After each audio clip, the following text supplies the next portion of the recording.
which is adjoining. But at Bishnupur is where his convoy was stuck.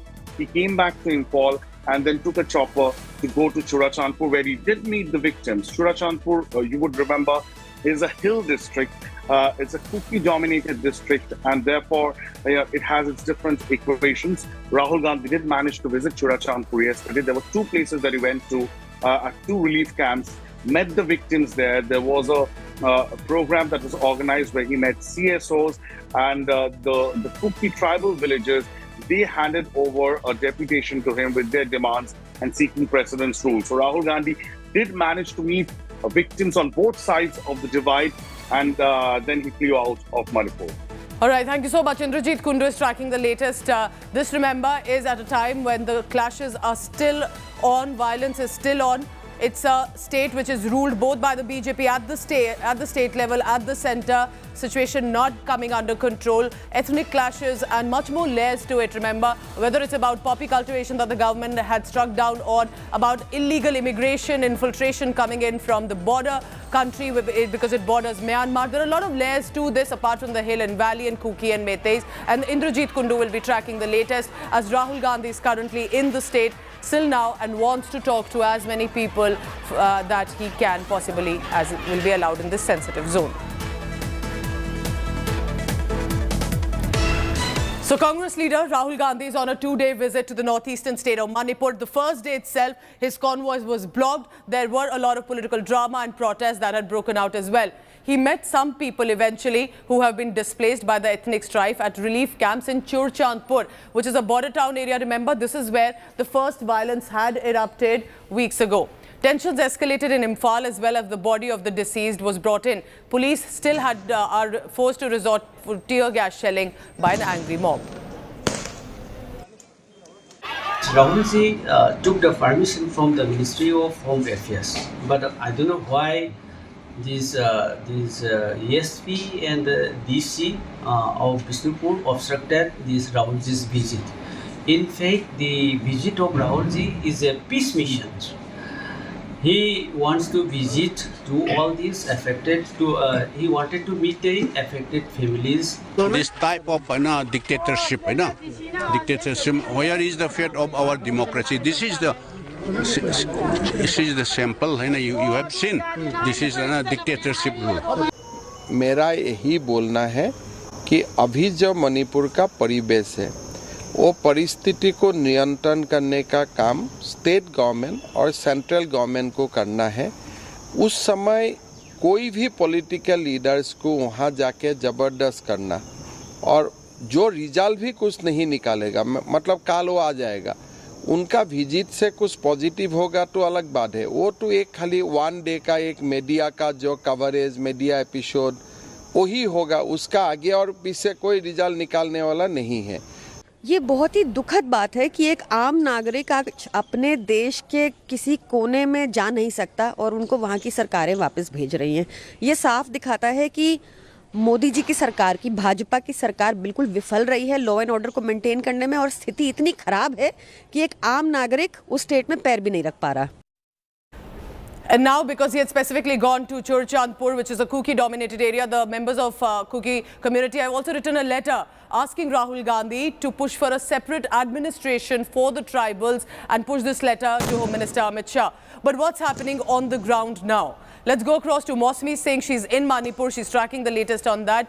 Mosmi, good morning. What is the situation looking like? He went to Churachandpur. Is he going to stay there? Is he back to Imphal?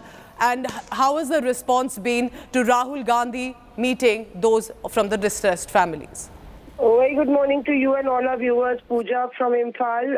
Rahul Gandhi plans to go to Moirang today, which is actually just bordering Churachandpur and is dominated by the Meiteis. There are many relief camps there, so he'll be meeting the members of the Meitei community there. Though even yesterday when he came back from Churachandpur and put out that tweet that the Manipur government is stopping me, he came to Imphal and visited one of the relief camps where the Meitei citizens, people were kept in camps.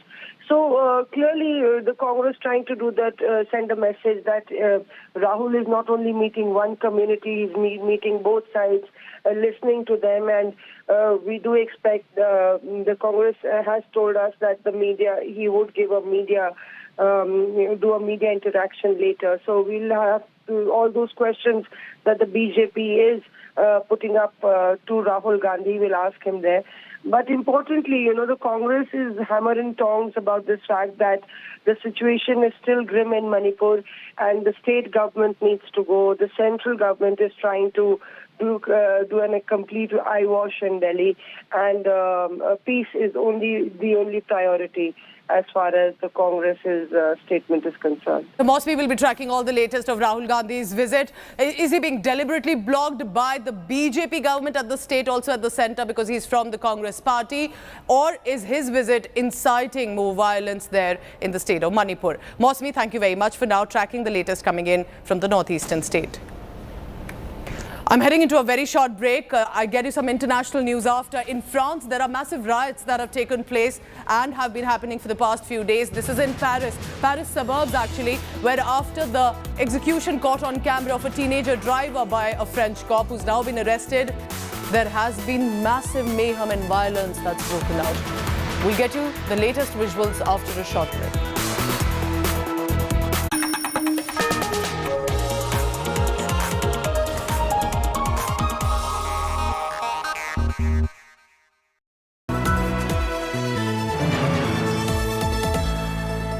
The India Today Group is pleased to announce the launch of a brand new online portal for our Best Colleges survey, featuring 6 years of ranking data as well as a wealth of granular information on thousands of institutes of higher learning. Our interactive portal offers easy access, analysis and guidance to our Best Colleges of India survey results for over 2,000 colleges across 14 streams. We invite everyone to visit our site, bestcolleges.indiatoday.in, and we wish aspiring students all the very best.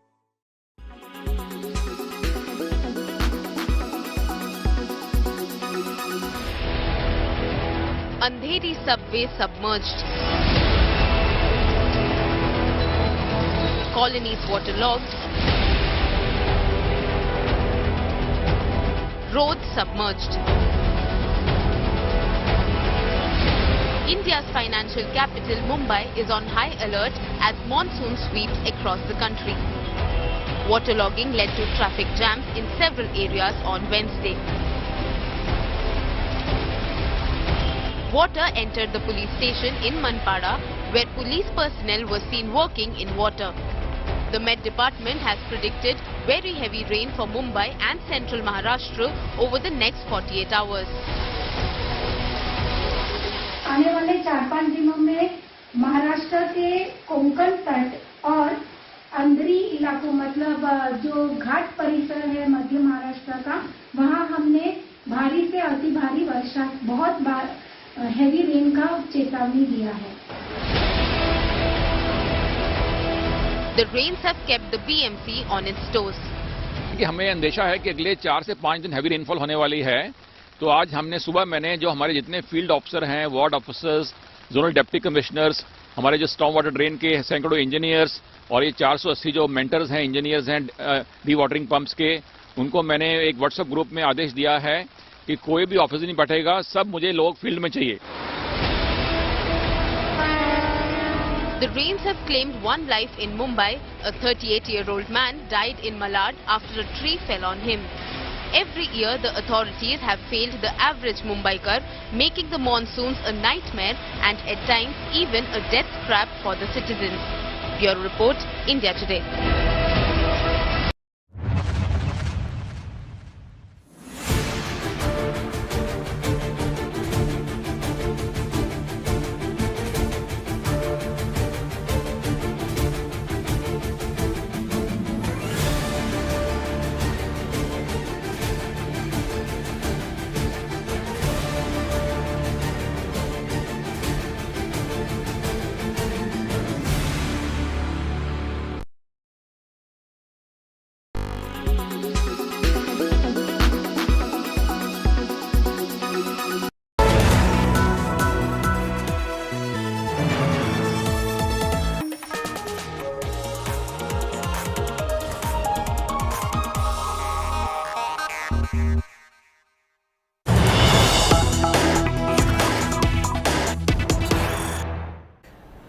Right, disturbing reports coming in from France, where there have been riots that are still being reported about. Remember, this is after a French cop who was arrested because of an execution of a teenager, and that has led to massive clashes that are being reported. Take a look at these visuals on your screen.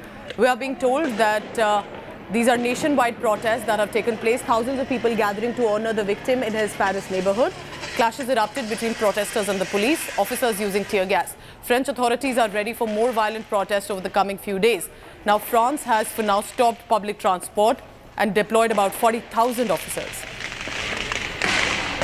Let's go across to our foreign affairs editor Geeta Mohan for the latest on that. Geeta, the situation is clearly not looking good in the Paris suburbs. What is the current status now? Because the cop has been arrested, and yet it appears that people and their tempers are not calming down. Well, yes, indeed. We've seen in the recent past as well protests and riots in France for various other reasons. This time it is a very grave situation of a teenager having been shot dead with a single bullet, a very serious incident at that. And while, yes, the cop has apologized to the family and there are charges that are being leveled against him, it doesn't seem like the tensions that have been simmering for a while is coming down anytime soon. Although President Macron has come out and condemned the entire incident and termed it absolutely unacceptable. The fact is that right now, Pooja, France is faced with an atmosphere, a social atmosphere within the country that is quite polarized and divisive in nature. So we are looking at two different sections of society within France that are now protesting. One certainly taking up the issue of an innocent teenager, or a teenager at that, even if this teenager violated traffic norms, to have been shot dead in the manner in which he was, as absolutely unacceptable. The situation certainly quite tense and remains tense despite the authorities trying to calm tempers. Geeta Mohan tracking all the latest coming in about France, about specifically in Paris suburbs, about the violence that's broken out. So what's unfolding in the Paris suburbs in France is quite disturbing with the visuals coming out. Is this police brutality that's increasing, or is this a rare isolated case of a policeman's high-handedness? A teenager was shot dead. It was caught on camera. He has been arrested. But there are thousands of protesters on the streets right now and as much number of the officers. Here's what's happening in France.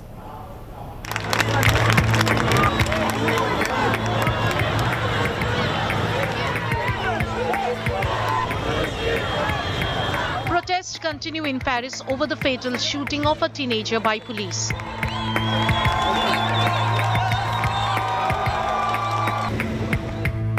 The death of Nahel, a 17-year-old of Algerian descent, has again raised the issue of police brutality.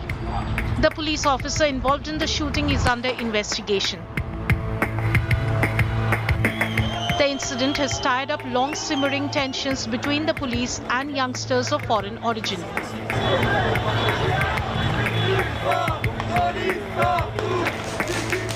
Police and firefighters struggled to contain protesters and extinguish numerous blazes through the night that damaged schools, police stations and town halls or other public buildings, according to a spokesperson for the National Police.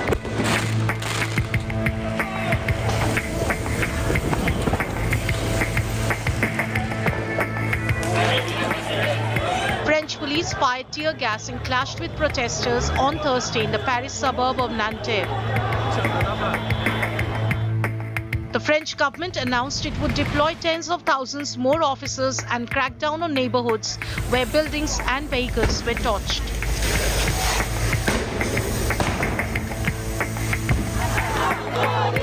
Protesters marched down the streets calling for justice for the 17-year-old teen.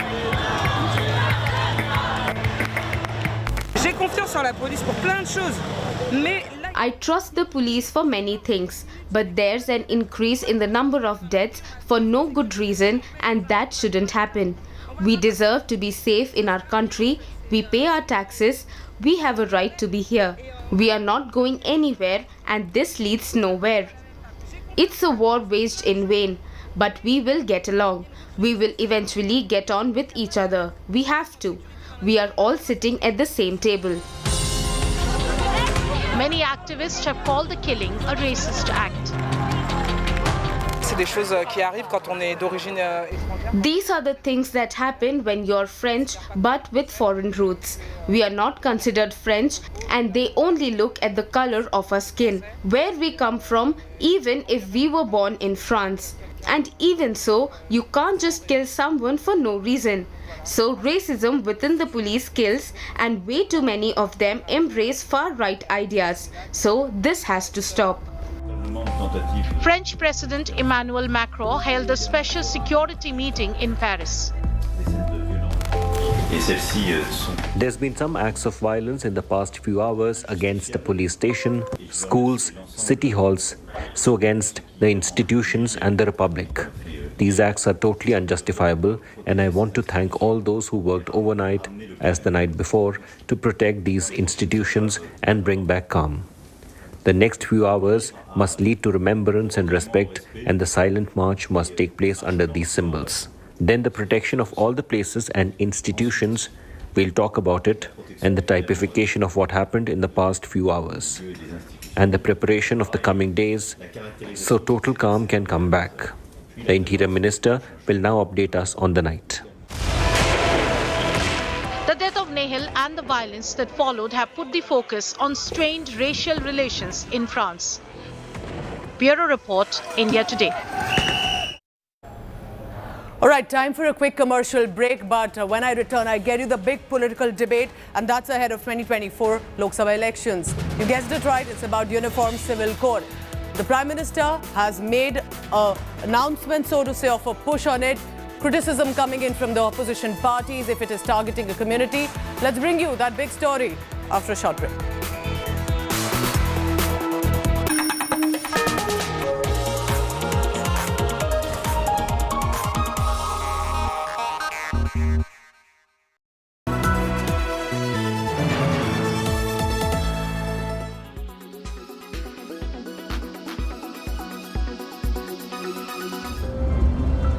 While some of the drivers and conductors of Haryana roadways are infamous for their arrogance, Sukhbir Chotiwala is a pleasant aberration. Sukhbir, who hails from Rithal village of Rohtak, works as an operator of Haryana roadways. Working since 2017, Sukhbir makes sure his passengers are comfortable. In the scorching heat, Sukhbir serves water to all the passengers from his salary.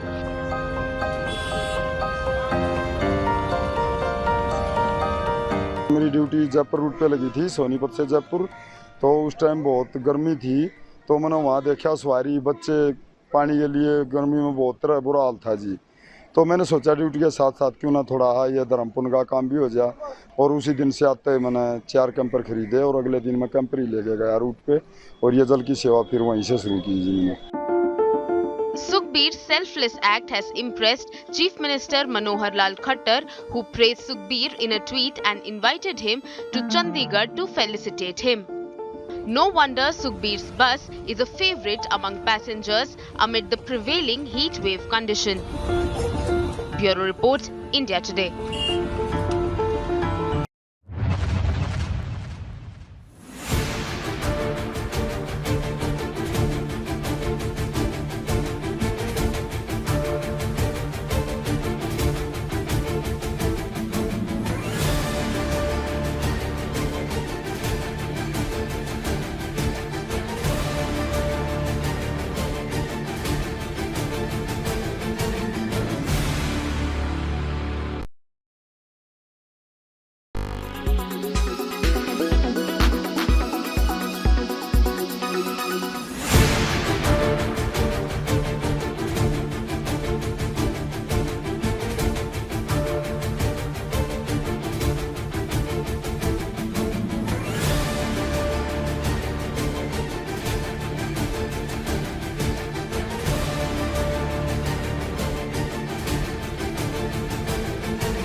Why does this happen? Let me tell you the science behind it.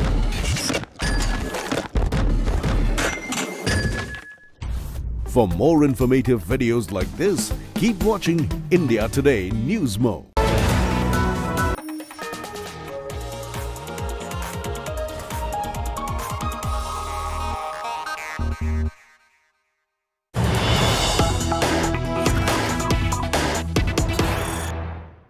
Big news coming in on the Uniform Civil Code, and that is about the Parliamentary Standing Committee that's set to convene a meeting with regard to the UCC discussions of the stakeholders. There is clearly a step up that's happening in this case. The Parliamentary Standing Committee on Personnel, Public Grievance, Law and Justice convened a meeting to hear the views of the stakeholders. And remember, it's being led by Bharatiya Janata Party's Rajya Sabha Member of Parliament, Sushil Modi. He has informed 31 members of Parliament who are members of this committee that there will be a meeting on the 3rd of July to hear the views of the UCC. This is very interesting. This means that, remember, apart from the Law Commission report, apart from the public views that also are being sought, and about the stakeholders who can reply as and when, and immediately that led to a lot of, for example, Muslim clerics standing against it, saying this is deliberate targeting of the community will not accept it. There was also support from the Aam Aadmi Party, but Shiromani Akali Dal expressed apprehensions. The Congress Party has called it targeting of the community in specific. So there have been a lot of reactions that have come in already, but it will be interesting to see how and when, politically specifically, the support comes in for the Prime Minister and for the government at the centre. Himanshu Mishra is tracking all the latest on that. Himanshu, ये definitely लगता है एक step up है कि एक stakeholders की meeting होती है. इस meeting में कौन मेंबर्स ऑफ पार्लियामेंट होंगे? क्या ये एक तरह से ऑल पार्टी के हिसाब से देखा जा सकता है कि पॉलिटिकली स्टेक होल्डर्स से व्यूज उनके लिए जाए? हिमांशु, देखिए, जब किसी भी बिल को संसदीय समिति को भेजा जाता है और जो यूसीसी है, यूनिफॉर्म सिविल कोड जो बिल है, इसको पार्लियामेंट के अंदर जो है सरकार ला सकती है इस मानसून सत्र में पूजा, और उसके बाद हमारे सूत्र बता रहे हैं कि इस बिल को लॉ जो पार्लियामेंट स्टैंडिंग कमेटी की लॉ कमेटी है उसमें इस बिल को भेजा जा सकता है। वहां पर सभी पॉलिटिकल पार्टी का रिप्रेजेंटेशन होता है। उसमें 31 मेंबर होते हैं, एक चेयरमैन, और 20 मेंबर लोकसभा से और 10 मेंबर राज्यसभा से होते हैं। हर पॉलिटिकल पार्टी की स्ट्रेंथ के अकॉर्डिंगली उनको उस कमेटी में जगह मिलती है। तो कमेटी पहले बनी हुई है और यूसीसी को लेकर पहले ही जो है कानून मामलों की जो संसदीय समिति है उसने 3 तारीख को जो नेशनल लॉ कमीशन है और साथ ही साथ जो है वो कानून विभाग और विधि विभाग के ऑफिसर्स को बुलाया है यूसीसी को लेकर। तो सरकार की तरफ से पहले ही स्टेप उठाया गया है, क्योंकि इस कमेटी के जो चेयरमैन हैं वो सुशील कुमार मोदी हैं, जो भारतीय जनता पार्टी के राज्यसभा सांसद हैं।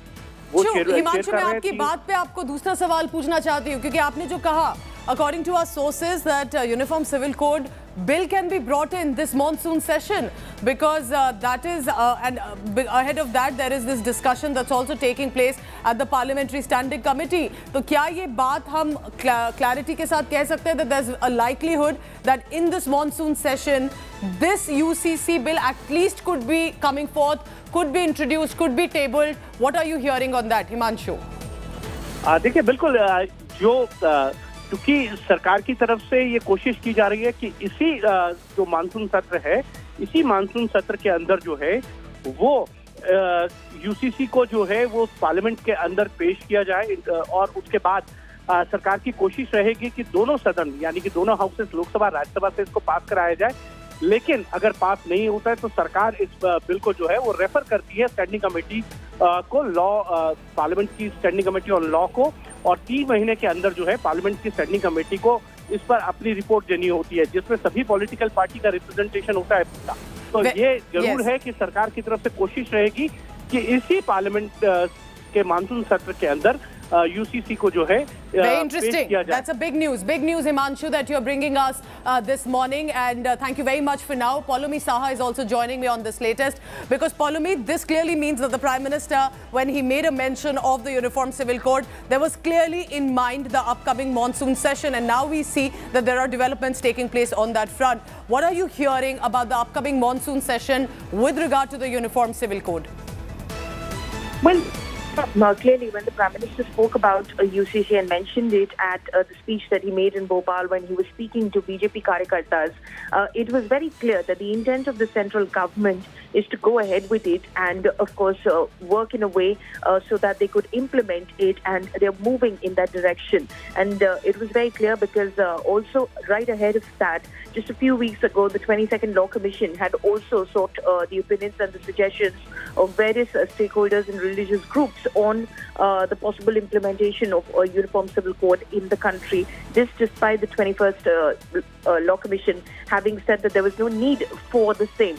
But the intent of the government became very clear. Now, of course, as my colleague Himanshu was reporting, there is a possibility that after, of course, the Law Commission, submits its report to the Law Ministry, there could be a bill which could be brought forward in Parliament. But as he said, there could be obviously, a lot of political debate about it.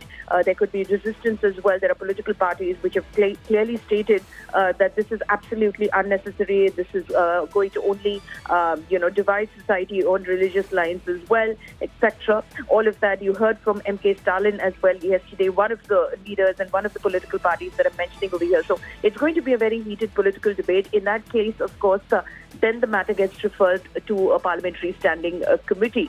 But at least the government in that way then would have demonstrated that what they've been promising in their manifesto since 2014, they have worked in that direction, and it's not just been a promise. Thank you so much. Pallavi Saha will be tracking the latest. So the July 3rd meeting for the Parliamentary Committee, that is going to be very crucial. It's led by Sushil Modi, 31 members of Parliament. They have been given a message that July 3rd there's going to be a meeting with regard to what the Law Commission report is, the decision and the discussions with the stakeholders. All of that could find a way at that point. This is ahead of the monsoon session, and that's the big news that we are breaking to you right now. So what's unfolding in the political corridors with regard to the UCC is also interesting. Aam Aadmi Party, otherwise gunning for the government at the centre, has come out in support of the Uniform Civil Code and has said, don't create confusion, implement it at the earliest if you have announced. But the Shiromani Akali Dal, in many ways seen as an ally of the BJP, has stood against it. Muslim clerics have reacted. Congress Party have stood up against the UCC as well. Here's what's happening on that front. आजकल हम देख रहे हैं कि uniform civil code के नाम पर ऐसे लोगों को भड़काने का काम हो रहा है। आप मुझे बताइए, एक घर में परिवार के एक सदस्य के लिए एक कानून हो, परिवार के दूसरे सदस्य के लिए दूसरा कानून हो, तो क्या वो घर चल पाएगा क्या? Prime Minister Narendra Modi's push for a uniform civil code has left the opposition divided and confused, with most parties unable to take a clear stand on an issue that could become the BJP's calling card in the 2024 elections. The Congress and its allies like the DMK and National Conference are opposing the government's move. ये मुल्क diverse है, इसमें हर किस्म के लोग रहते हैं, हर मजहब रहता है, हर जबान के लोग रहते हैं, हर सोच के लोग रहते हैं, और मुसलमानों का अपना शरीयत लॉ है, उसकी तरफ भी इनको नजर रखनी चाहिए। इस पे बार-बार सोचें कि कहीं कोई तूफान ना आए। ஆக மத பிரச்சனையை அதிகமாக்கி நாட்டிலே குழப்பத்தை ஏற்படுத்தி வெற்றி பெற்று விடலாம் என்று அவர் கருதி கொண்டிருக்கிறார். நிச்சயமாக உறுதியாக வர இருக்கக்கூடிய நாடாளுமன்ற தேர்தலில் பாரதிய ஜனதா கட்சிக்கு சரியான பாடத்தை மக்கள் வழங்குவதற்கு தயாராகிவிட்டார்கள். In Maharashtra, former BJP ally and current Congress partner Shiv Sena UBT backs a uniform code, but wonders if it will end up hurting Hindus. Another UPA constituent, NCP, has cautioned against any hurry in framing the UCC. Sikh Samaj, Christian Samaj, Jain समाज या तत्समधर्मियांची भूमिका याच्यात काय आहे ते स्पष्ट होण्याची आवश्यकता आहे. The Akali Dal, once a partner of the BJP, is opposed to a uniform code. श्रोमणी अकाली दल इस पक्ष में नहीं है कि इसको लागू किया जाए. इससे माइनॉरिटीज उनके सिविल राइट्स इफेक्ट होंगे. जो देश में ट्राइब्स हैं, कबीले हैं बहुत से नॉर्थ ईस्ट में और स्टेट्स में, वो इफेक्ट होंगे और इसमें एक तनाव का माहौल जो है वो देश में दोबारा बनेगा. The Aam Aadmi Party is in agreement with the BJP on the need for a UCC, but wants consultations and consensus building. देखिए, सैद्धांतिक रूप से हम यूसीसी का समर्थन करते हैं। आर्टिकल 44, आर्टिकल 44 वो भी ये कहती है कि यूसीसी होनी चाहिए। Many political parties and groups representing the Muslim community have come out in the open to question the government's motive behind the proposal for UCC. Bharat के प्रधानमंत्री भारत की डाइवर्सिटी को, प्लुरलिज्म को एक प्रॉब्लम समझते हैं। यूनिफॉर्म सिविल कोड की जब बात प्रधानमंत्री कर रहे हैं, वो यूनिफॉर्म सिविल कोड की नहीं बात कर रहे, वो हिंदू सिविल कोड की बात कर रहे हैं। The BJP has hit back at the opposition, holding them guilty of giving a communal color to the whole issue. 140 crore जनता में एक समान है, और अगर एक समान है तो एक नीति होनी चाहिए सभी, और ये तो संकल्प भारतीय जनता पार्टी की रही है, और ये संकल्प संविधान में भी है। Bureau report, India today.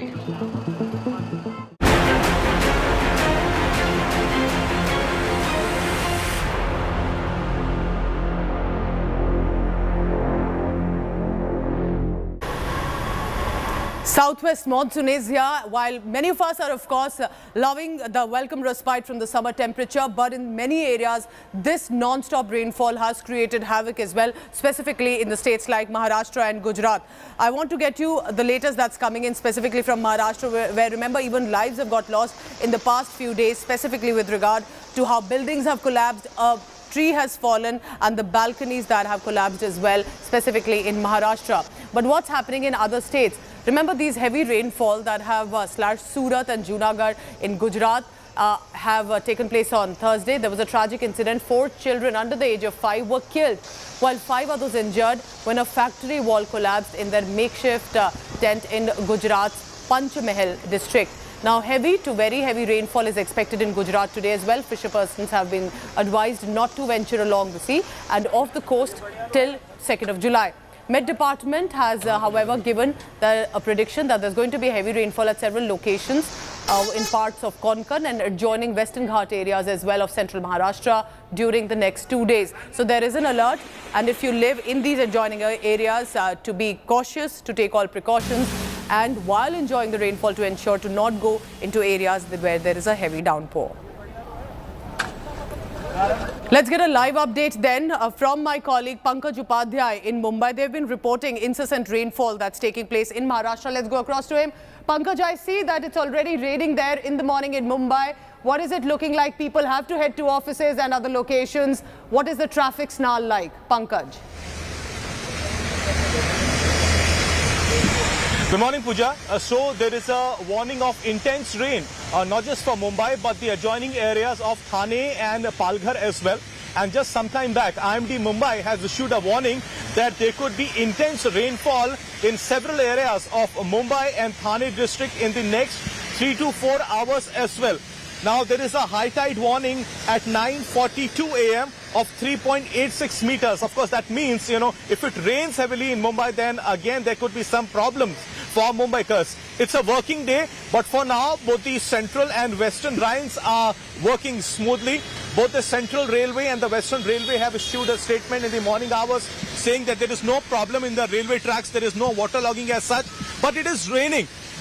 It is raining in all the suburban areas. It is not a very heavy downpour as of now, but IMD Mumbai has said that the next 3 to 4 hours are going to be crucial, especially for Mumbai and Thane as well. Now, these are the 2 areas, Pooja, which we've seen over the last couple of days have faced the maximum brunt of the monsoon fury.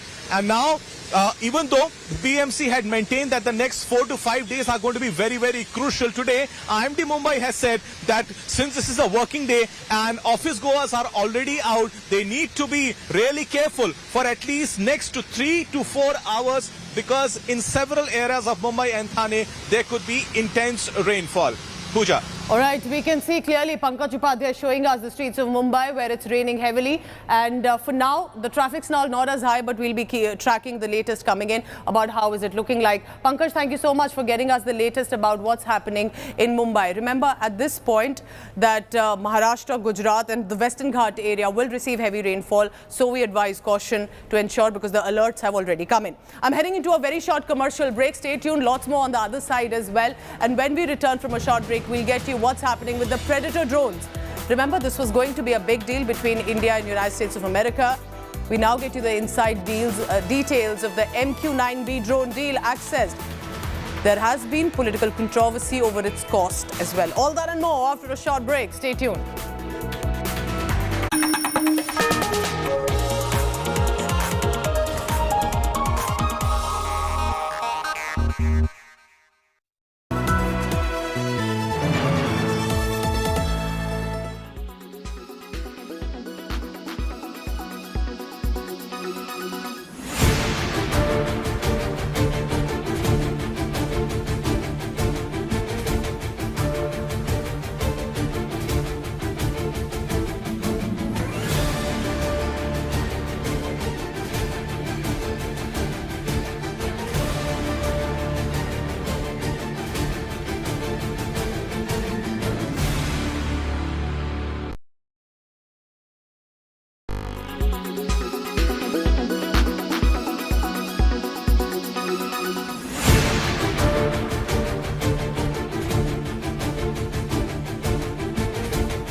Why does this happen? Let me tell you the science behind it.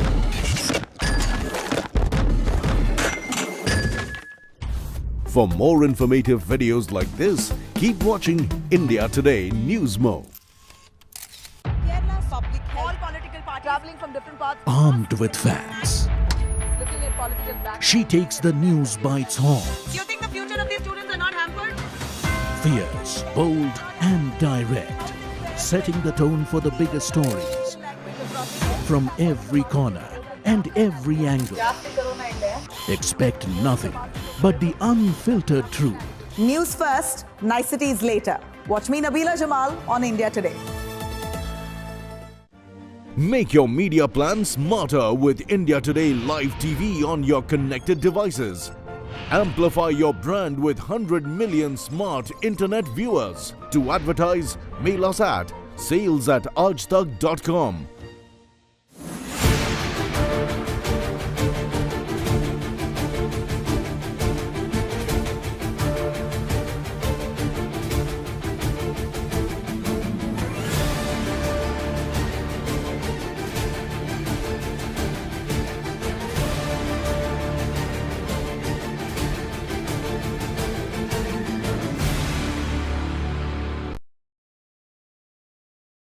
Why does this happen? Let me tell you the science behind it.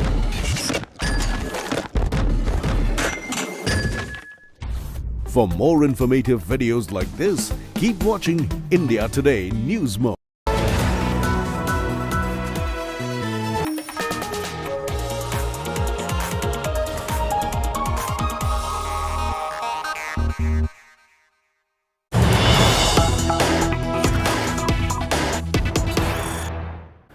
We have big news coming in on the Predator US drones. Is Pakistan jittery over this deal that has been done by India and between India and the United States of America? Pakistan clearly is reacting in a manner that appears that it knows that India is adding to its defense arsenal.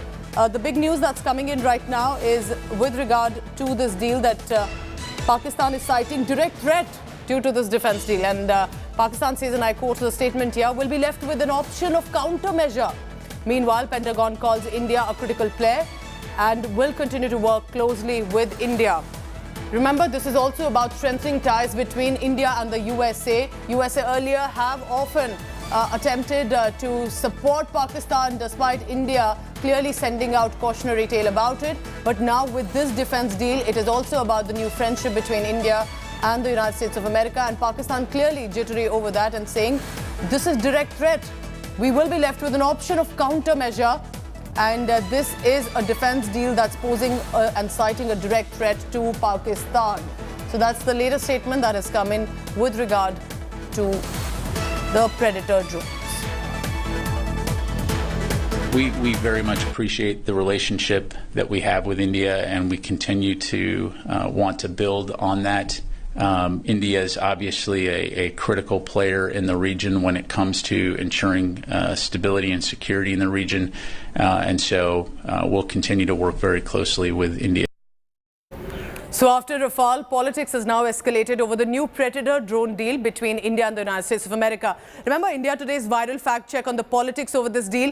Indian government has debunked the claims, questions that have been fired by the Congress party as well over this deal. What's happening in political corridors over this new Predator drone deal? And what is the deal? What is the cost about it? All that and more in this special report.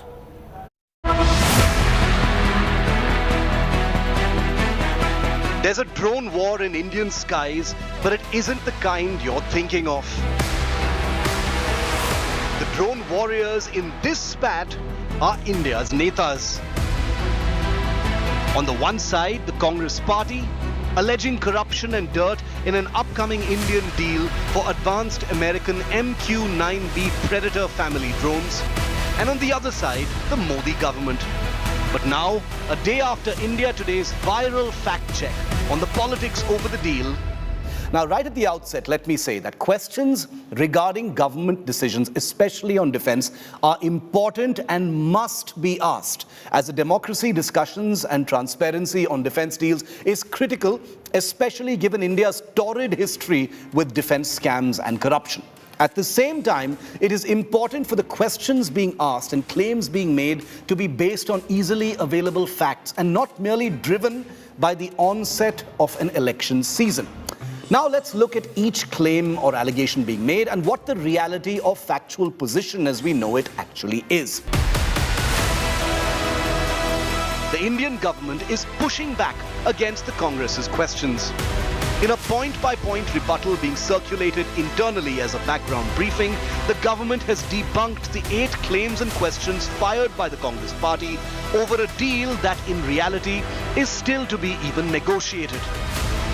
After setting the agenda on the drone deal politics, India Today now details the government's internal reply to the Congress. First off, the Congress's question over why there has been no meeting of the Cabinet Committee on Security to clear the drone deal. Government sources clarify that the procurement procedure involves at least 7 more stages before clearance by the Cabinet, and as of now, the decks have only been cleared for negotiations. Second, the Congress's claim that the Indian government is paying over 4 times more per drone than similar drones sold by the US to other countries. While the deal is still to be negotiated, government sources clarify that even keeping for erroneous comparisons between disparate deals that involve different drone types, packages or configurations, India's proposal involves getting the drones at 812 crore rupees per airframe as compared to over 1200 crores a piece in similar deals to other nations. The third claim is that the government is rushing into a deal in a hurry and losing out on AI tech on a fleet of outdated drones. Government sources have shot back that the drones are far from outdated, continue to operate in fleets worldwide, and that the Indian proposal very much includes AI tools. The fourth claim by the Congress party is that the Indian government is wasting money on a foreign drone while ignoring the indigenous Tapas drone that's being developed for similar missions. Government sources reply that the Tapas is a lower performance platform that is still under development and will definitely be used in numbers once ready. The fifth claim by the Congress party alleges a measly 9% of tech transfer as part of the deal. Government sources fire back, claiming this is erroneous and that while tech transfer involves a host of different areas of know-how, the government is in fact pushing for 21 of the 31 drones to be locally assembled in India and several systems, including engine parts, radar processing units, avionics and software, to be sourced directly from India. The Congress next questions the numbers involved, chiefly claiming that the Indian Air Force had recommended just 18 drones in the deal. While the numbers involved have seen ups and downs over the last 7 years, the government clarifies that the Indian Armed Forces had arrived at the number 31 after an integrated and laid down process of internal consultations that have nothing to do with the political establishment. And finally, in response to claims that the drone deal lacks transparency, government sources lay down that the deal is being progressed under a government-to-government route that necessitates total audited transparency under the US foreign military sale process. After Rafale politics in 2018 and 2019, predator politics has taken to the skies in India. Will this counterattack silence the politics or fan it to an even hotter issue? Bureau Report, India Today. On that note, I'm wrapping up this bulletin for now, but stay tuned. Big political story coming in right after. Remember Senthil Balaji, the Tamil Nadu minister who was arrested by the ED and dismissed by the governor? That dismissal was put on hold. And this midnight drama, what led to it? What was the reason? What exactly is happening in Tamil Nadu? We get you the latest on that after a very short break. Stay tuned. Thank you for watching India Today Television.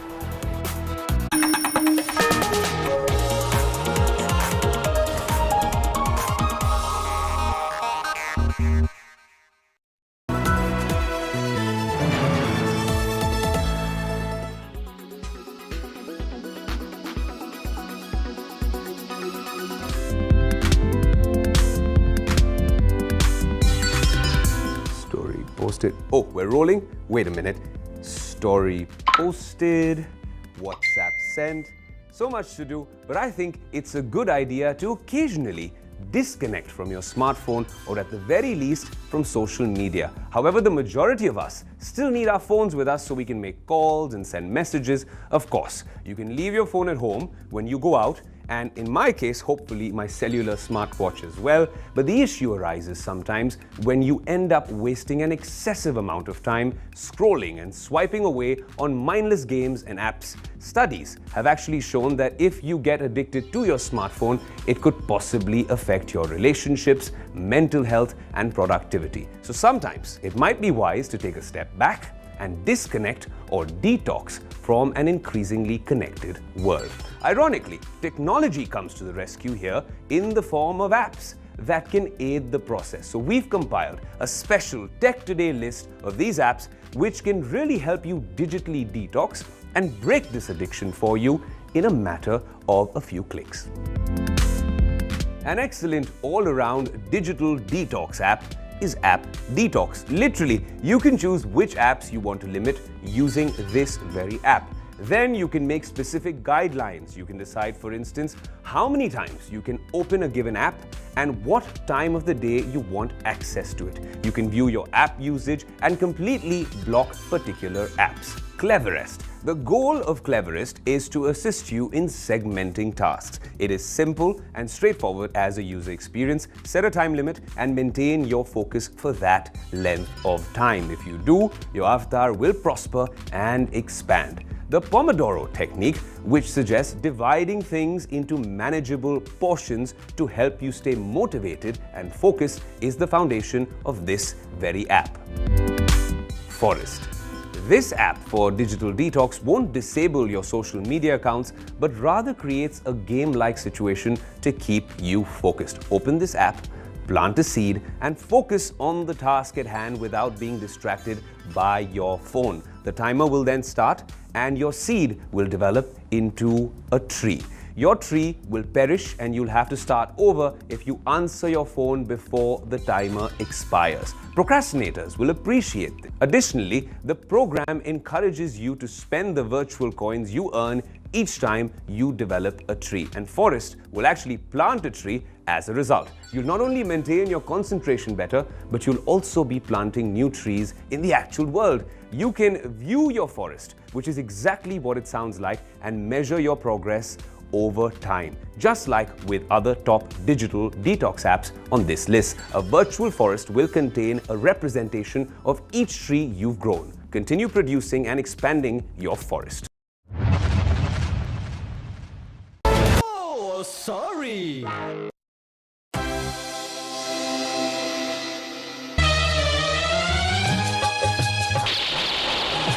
नए दौर में दोस्ताना हमारा अब देखेगा जलवा ज़माना हमारा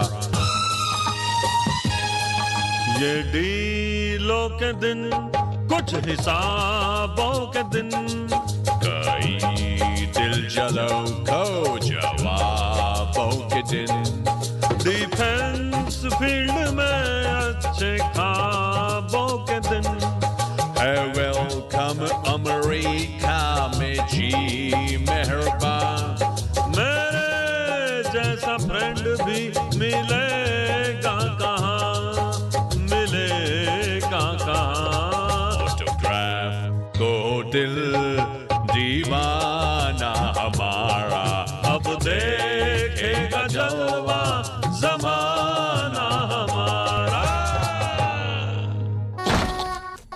Co-powered by The world comes together at Sharda University.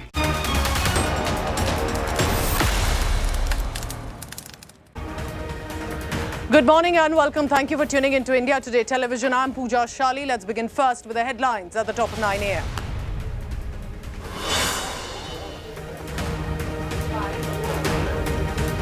The big news coming in of the Uniform Civil Code likely to be now introduced in the monsoon session. Discussions with the parliamentary panel to meet the stakeholders on 3rd of July.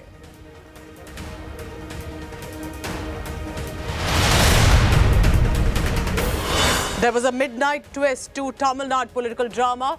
The minister Senthil Balaji's dismissal by the governor has been put on hold. Sources say governor will now seek a legal opinion.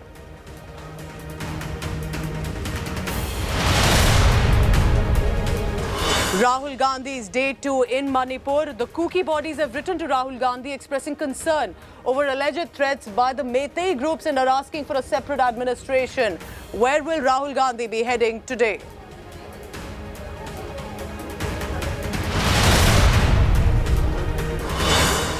Heavy rainfall has wreaked havoc in many parts of this country, specifically in the Western Ghats area. Areas of Navsari, Junagadh in Gujarat completely inundated. Mumbai crippled by heavy rainfall as well in some areas.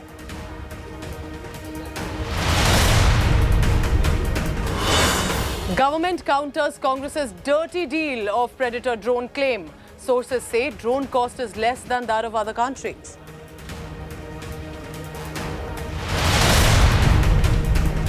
In some international news, massive protests and arson on the streets of France. A French cop arrested under voluntary homicide for killing a teenager over traffic violation.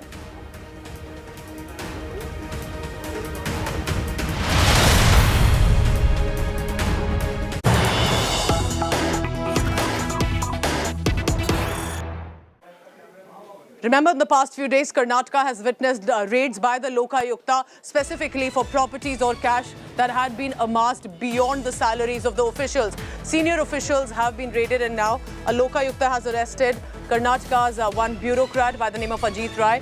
Multiple raids in Bengaluru also have taken place. Around 100 acres of Benami land, 100 acres of Benami land were seized. Sources have said 40 lakh rupees cash was recovered, luxury cars, bikes.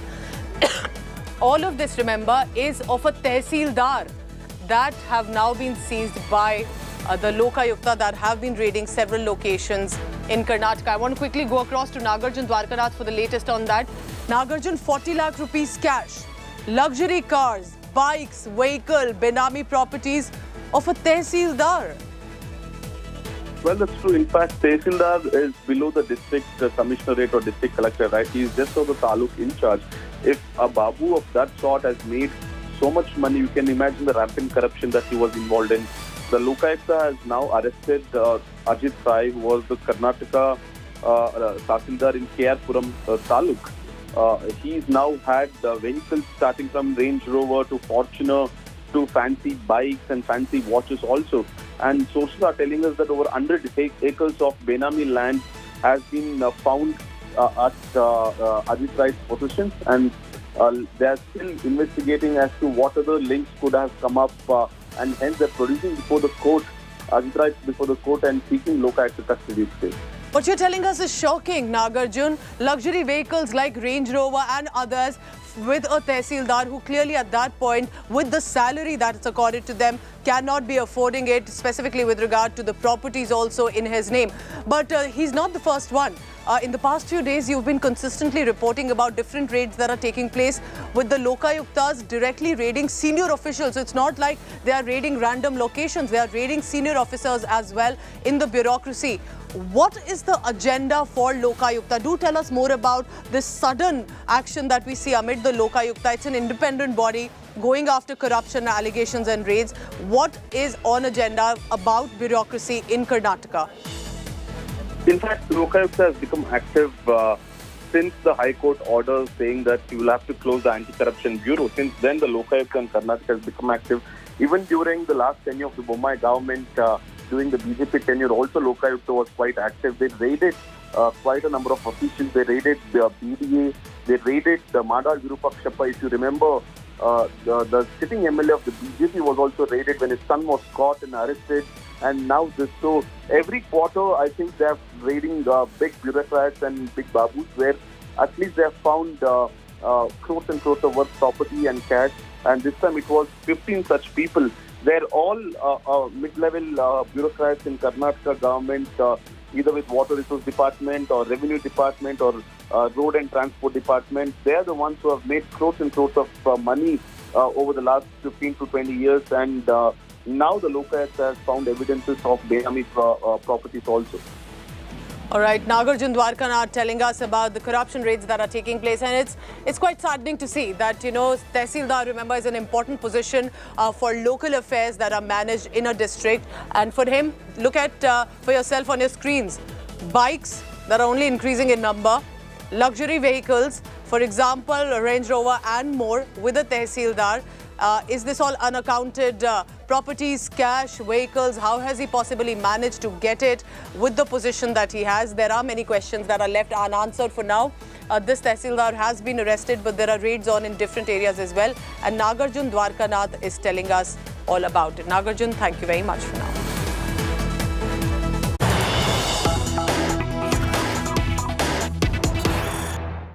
There are more developments taking place in the Uniform Civil Code, the One Nation, One Law discussions that have started after Prime Minister Modi made a mention at Bhopal about it. Sources are telling us that the UCC bill could be tabled in this upcoming monsoon session that is set to begin in the next few days. Parliamentary panel will be meeting stakeholders over the UCC.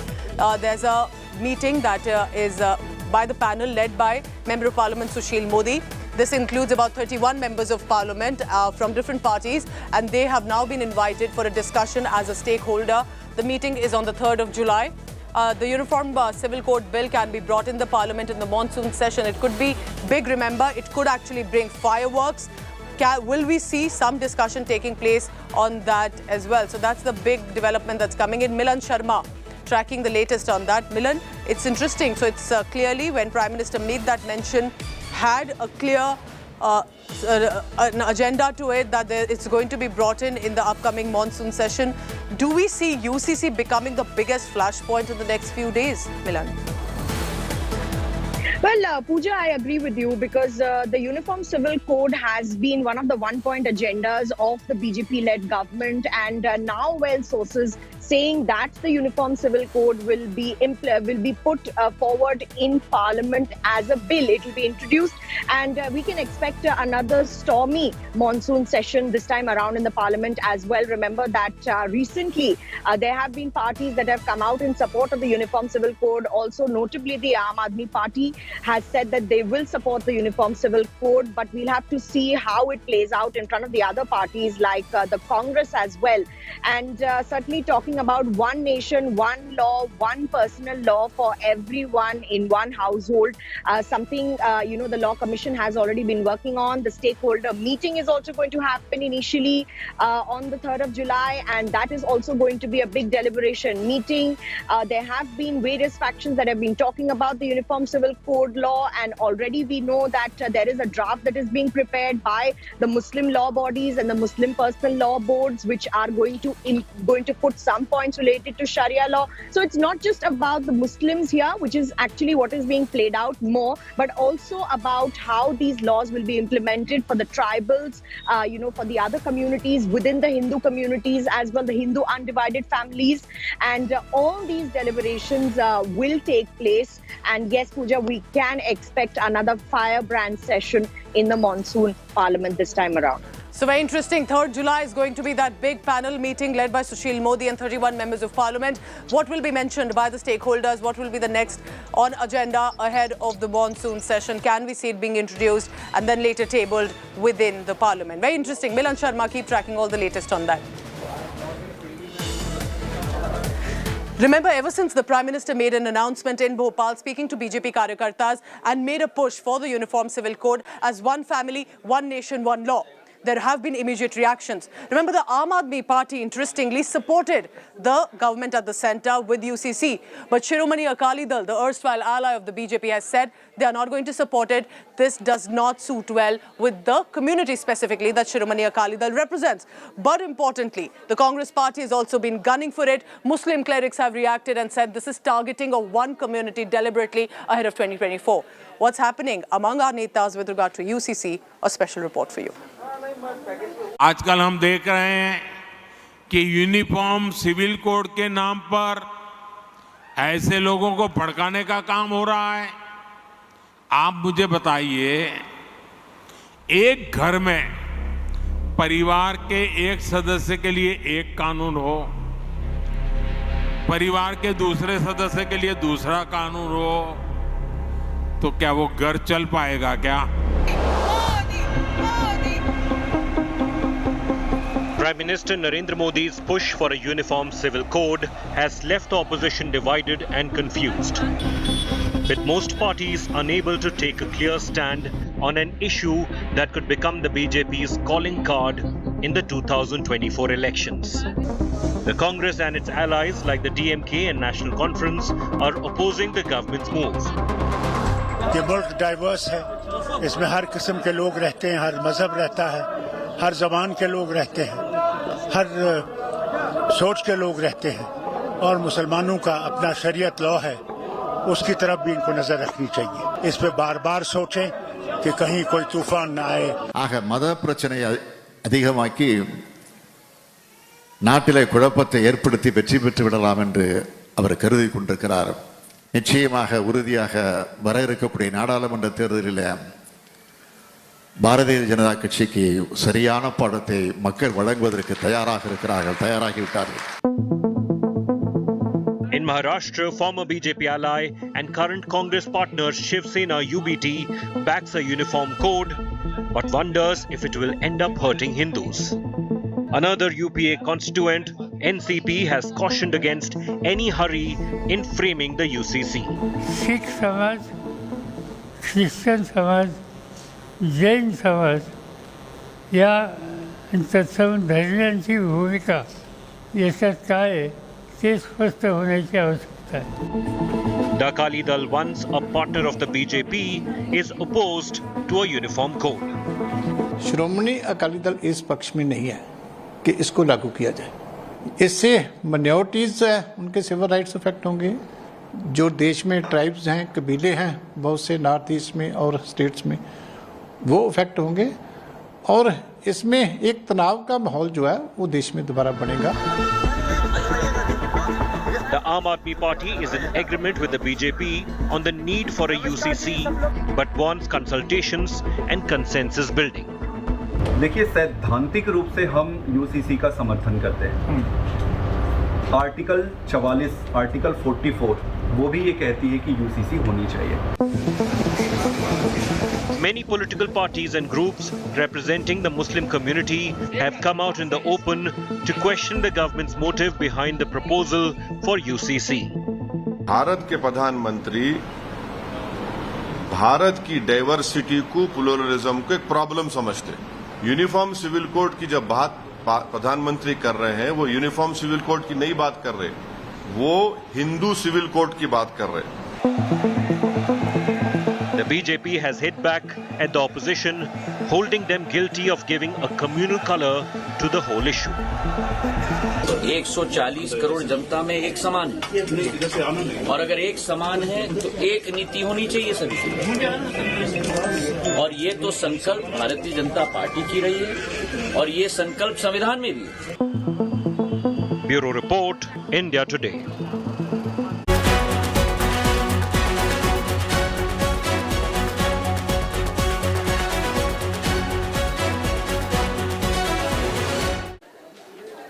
In Tamil Nadu, there was a late night drama that unfolded. Remember Senthil Balaji, the minister who was arrested by the Enforcement Directorate on money laundering charges, was dismissed on the orders of the governor.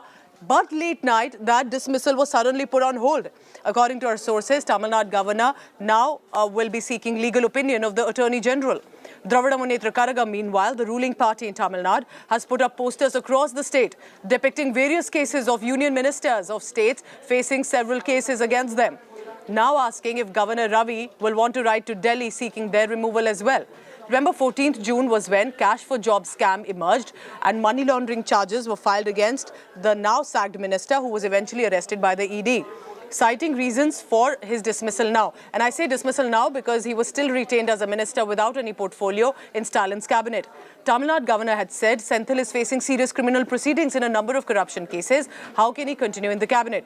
He had further accused Senthil of influencing the probe and obstructing due process of law and justice.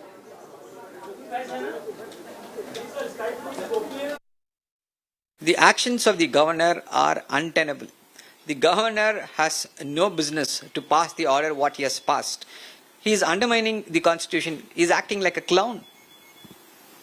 It is clear that his actions are intentional. This has never happened in the independent India, that a governor is unilaterally sacking a minister. If this analogy is accepted, then tomorrow the president may dismiss Mr. Amit Shah, stating that he is not able to find out, he is not able to stop the violence in Manipur. Normal situation has not returned in Manipur. They may do that. So why the governor is doing this? He wants to do this to ensure he wants to create a crisis situation, because the Chief Minister of Tamil Nadu has become a national leader. He has made the entire opposition come together in Patna. Stalin and his family are so much taken aback by the officials acting against Senthil Balaji. If Senthil Balaji were to be given in custody for a day or two, the entire government will topple. So they are scared to such an extent that they are using all legal means and ways to ensure Senthil Balaji doesn't go to the interrogation room first. And second, the diversion has to be taken out from Senthil Balaji to other issues. All right, let's go across then to my colleague Pramod Madhav, joining me now with the latest from the state. Pramod, it's very interesting. So late night, the same governor who had decided to dismiss the minister decides to put the decision on hold. What exactly happened? Do you think it could be for the pressure of the powers given to the governor?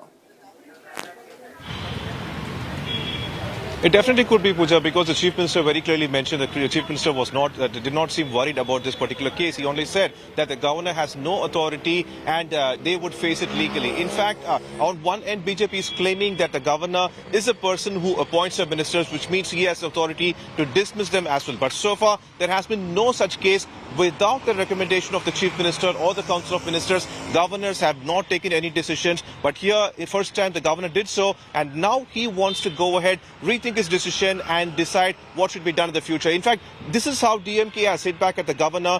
These are posters that have come across in various locations in Chennai, near the MLA hostel. This is a Gemini flyover and one at DMK headquarters as well. And it's starting, it shows 8 union ministers in the independent charge, starting with Giriraj Singh, and below it says that there are 6 6 cases pending on his name. Ajay Kumar Mishra, 1 case. V. Muralidharan, 7 cases. Ashwini Kumar Chaubey, 3 cases. John Barla, 9 cases. Satyapal Singh, 5 cases. Nishit Pramanik, 11 cases. Pankaj Chaudhary, 5 cases. And below there are 2 lines which state that will the governor go ahead and write to Delhi seeking their dismissal. This is how DMK has hit back at the governor, and even now as we are talking on this matter, that today the Chief Minister is also expected to hold another round of meeting with senior ministers, Pooja. Very interesting. So what DMK has done is put in a poster on the streets with other ministers saying there are allegations against them as well. Why don't you get them dismissed as well? Call up Delhi over that. For now, decision put on hold, but there are questions raised. Why did Stalin government ensure that he was not removed from the cabinet the moment there were serious criminal proceedings that were raised against him? Pramod Madhav with the latest coming in from Chennai. Pramod, thank you very much for now.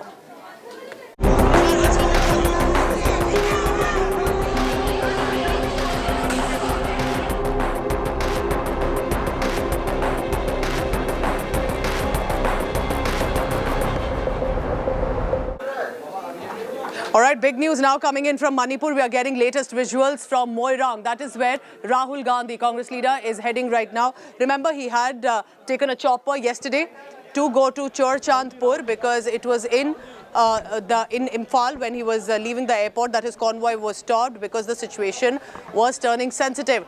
He was given an option to take a helicopter because he cannot take the road route, which he did. He eventually took the helicopter and then landed in Churchandpur. Now, there were immediate allegations if he's only meeting the Kuki-dominated areas and the members of one community, because this is seen as an ethnic clash between the Kukis and the Meiteis. But now he's heading to Moirang, which is near to Churchandpur, and possibly there could be some members of the Meitei community that Rahul Gandhi will be interacting with. But this is very significant, remember, because he is, of course, a Congress senior leader. He is in a state that is governed by the Bharatiya Janata Party at the state level, at the centre. So the Congress party has targeted the double-engine Sarkar and called it its failure to handle the situation. Immediately go across to my colleague Mausami Singh. She's currently in Manipur and she's tracking the latest coming in from the state. Manipur is where he is likely to stay today as well, Mausami. Is he heading to Moirang? Because could he be meeting the Meiteis now, who yesterday believed that he's only meeting one community members? So the visuals that you see of Rahul Gandhi leaving Imphal as he would be taking the proper route, it's been pretty cloudy in Imphal, and that has been one of the reasons of delay. He was supposed to go to Moirang, in fact, yesterday, and because of the weather, it got late in the evening. That schedule was cancelled. Thereafter, he went to a camp in Imphal to meet the victims. Today, he will go to Moirang, where he will address a gathering, meet a gathering at Netaji Subhash Chandra Bose College, and thereafter, meeting some local representatives, he would head back to Imphal. So, about an hour or so, he would spend in Moirang, whereas per his schedule yesterday, he would be meeting various victims. There have been a lot of incidents of arsenal and violence, house burning in Moirang as well, because that's right at the confrontation line between the Kukis and the Meiteis, Pooja. Mausami, what do you see around you? And I understand the situation is sensitive and the movement is restricted, but can you say that the situation is still tense, that it clearly has not returned to normalcy yet in Manipur? Pooja, right now, if you look at the headlines in the local newspapers and front pages, and even yesterday as we were reporting from the ground, there were several blockades and there were incidents of fire and arsenal in various parts of Manipur as well. A cop was shot yesterday in Manipur. So, and already the Meitei community, they're mourning the death of one of their own, and they had held a dead body on the body of the victim on the road. So these are incidents that are unfolding every day in various parts of Manipur, and the situation is still, I can say, not in control of the government. There is deep suspicion running, fault lines which are running very deep. The security forces are being targeted. There is mistrust in the people as far as the forces is concerned. And it's a deeply divided society, unfortunately, is what you witness when you come to Manipur. Sadly, there have been fault lines right now between communities, and we hope that with the discussions with civil society, there is some middle ground that is found and peace prevails. For now, the Congress leader attempting a healing touch, as the Congress party has called it, in times of where the distressed families have taken shelters in relief camps. You're looking at Rahul Gandhi's visuals, leaving from Imphal, heading to Moirang right now to meet the civil society members and more.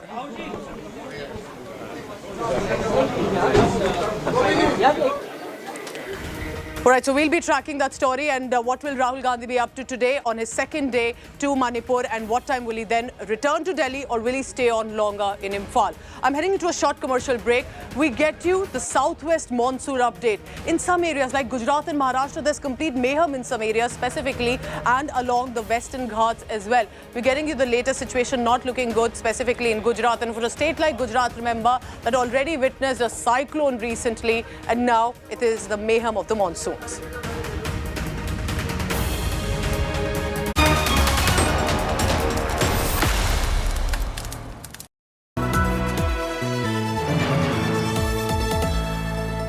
The India Today Group is pleased to announce the launch of a brand new online portal for our Best Colleges survey, featuring 6 years of ranking data as well as a wealth of granular information on thousands of institutes of higher learning. Our interactive portal offers easy access, analysis and guidance to our Best Colleges of India survey results for over 2,000 colleges across 14 streams. We invite everyone to visit our site, bestcolleges.indiatoday.in, and we wish aspiring students all the very best.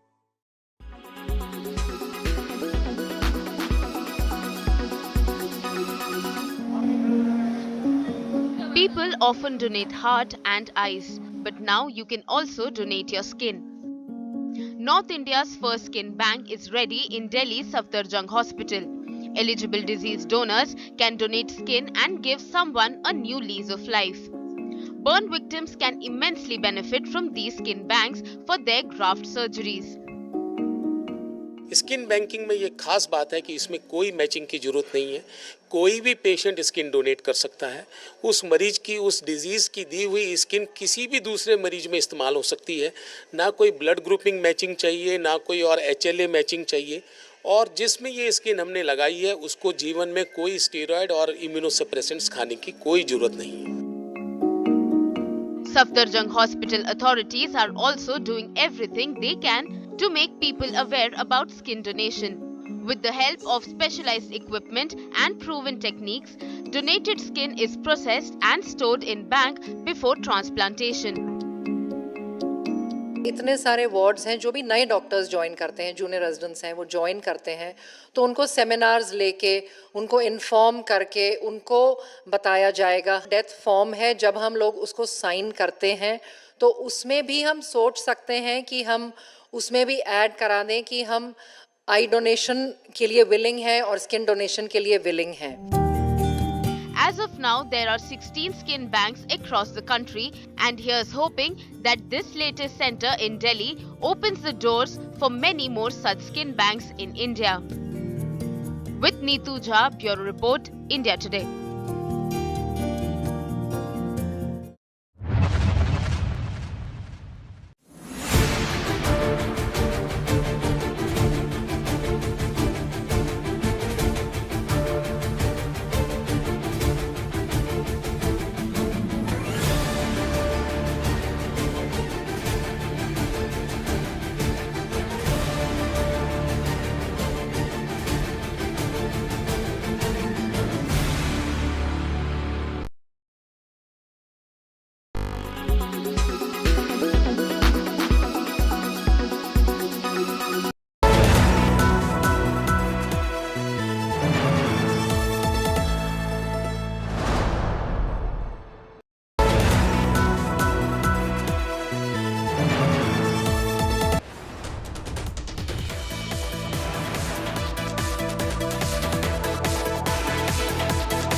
One of the best apps available right now for digital detox is certainly Flipped. You can join groups with people and give each other challenges just like on other apps. With this digital detox app, you can customize how much screen time you spend each day.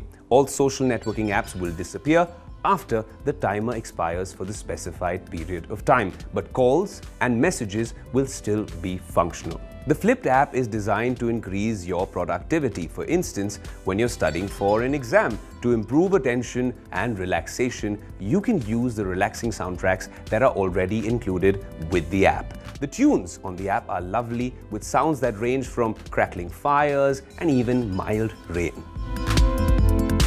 Number 5. Well, this one isn't an app, but if you use an iPhone, then this is a nifty feature. Focus mode. And I'm using it right now. By switching on this mode, you can shut down your work apps for the weekend, turn off notifications when you're working or even sleeping. You can decide when to get email notifications and when you want to take specific calls, etc. It's like a much more effective and specific DND mode that you can use for work or play. Couple that with screen time notifications telling you you've been spending way too much time on Instagram, and it changes the user experience altogether. So there you go, my top 5 ways to ensure technology augments my daily routine but also lets me live under a rock when I need to. That's me signing off, and we hope you stay safe and that these tips come in handy.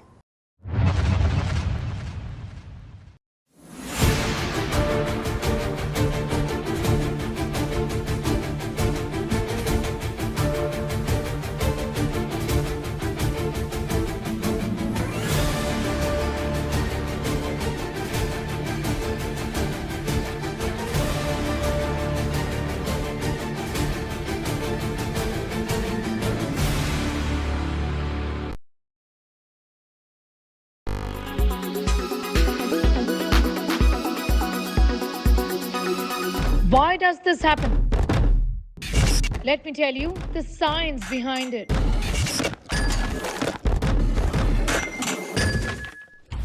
For more informative videos like this, keep watching India Today News Mode.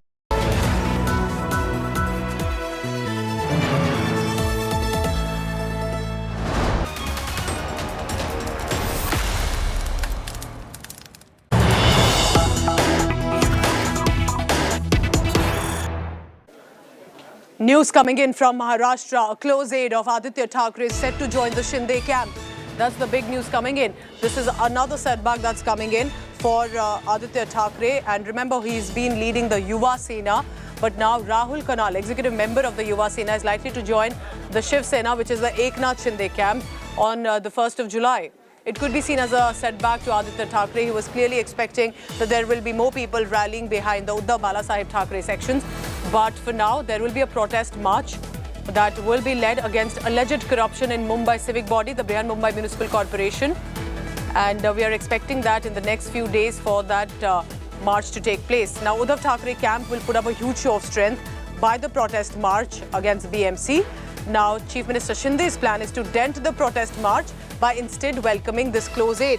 So here's what the political calculation is likely. Remember, the BMC currently being and governed by the BJP, by the Shinde camp. Now the Uddhav Balasaheb Thackeray Sena camp will want to take out a protest march against it, against the corruption, as the monsoons are currently on. We've already seen loss of life, waterlogging in different parts of Mumbai. But while that's going to happen, Shinde camp will want to do a googly and show how Aditya Thackeray and the UBT group is losing support. Let's go across to Ritik Bhalekar quickly for the latest coming in on that. Ritik, what are you hearing, and how much of a setback can we say this is for Aditya Thackeray? Because the timing of the protest march and of this joining is going to coincide.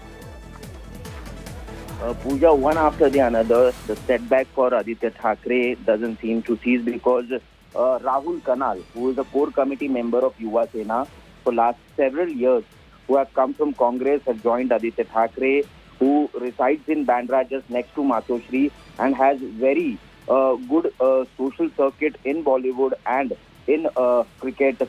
So he's a big name in Mumbai, and now he's set to join CM Eknath Shinde camp on July 1. That is the date on which Aditya Thackeray will be leading the protest march on BMC against the alleged corruption which is happening since last 1 year, since Shinde Fadnavis Sarkar has come in Maharashtra. So this is a googly, and this is a huge setback for Aditya Thackeray. During that time, his close aide Rahul Kanal will be joining. He has cited reasons of differences over some organizational decisions which were taken without any discussion with him. And also, there are differences with Yuva Sena secretary and Aditya Thackeray's cousin, Varun Sardesai, and another senior party leader, Anil Parab.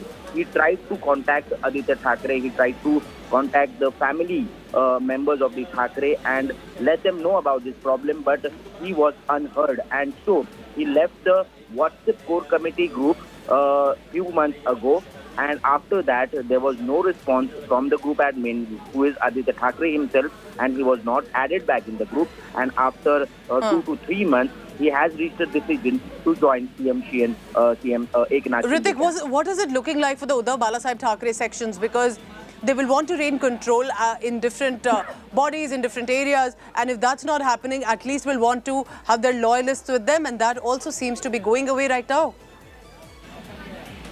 With upcoming polls, BMC polls, this is considered to be a huge blow to Aditya Thackeray, because names like Rahul Kanal or Amay Ghole, who was also the core committee member of Yuva Sena, these were the people, these were the associates of Aditya Thackeray who used to look after the Mumbai Municipal Corporation, all the work which is happening there. And they were the key persons with whom Aditya Thackeray used to deal with on day-to-day basis. So during when the upcoming elections are coming up and the protest march which is being held tomorrow, these names seem to be slipping from his hands. All right, Ritik, keep tracking the latest. What Ritik is telling us is very significant. Remember, Aditya Thackeray's close aide is likely to join the Eknath Shinde camp, while it was the Uddhav Balasaheb Thackeray Sena that wanted to take out a protest march against the BMC. Currently, there's an administrator, not a government with the BMC, but they wanted to show that the state government also is failing to control the situation that is currently got Mumbai crippled in several areas with the monsoon that is currently on.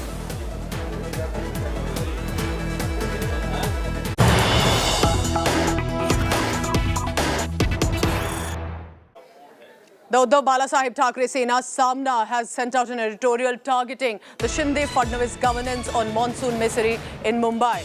There's a big morcha that will be taken out tomorrow, and saying that even the government at the centre will feel the strength of the same. Remember, Mumbai, according to what the Samna is saying, they're saying that Mumbai sank due to corruption. For the last 2 years in the capital of Maharashtra, there is no government of people's representatives, no mayor and no subject committees, referring to the BMC. The way the officials are running the affairs of Mumbai in an arbitrary manner by conniving can only be called loot. So they are clearly hitting out at the state government. And remember, right now, to give you a background, the Mumbai Municipal Corporation has an administrator, does not have a direct ruling party, as is the case. And that is why they are hitting out at the Shinde Fadnavis government to say they are the ones who are bringing this misery to Mumbai. There is no government, no people's representatives, no mayor, no subject committee. The manner in which officials, the bureaucracy is running the affairs of Mumbai, this is an arbitrary manner and can only be called loot.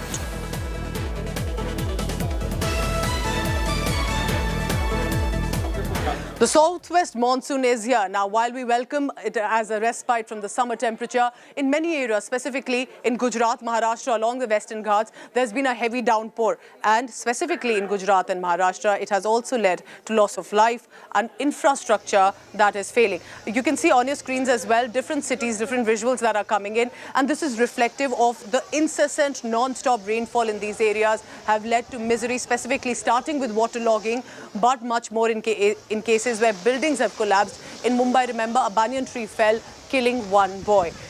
We are hearing of reports coming in from different areas. For example, let's go to Gujarat. Heavy rainfall lashed Surat, Junagadh and Panchmahal.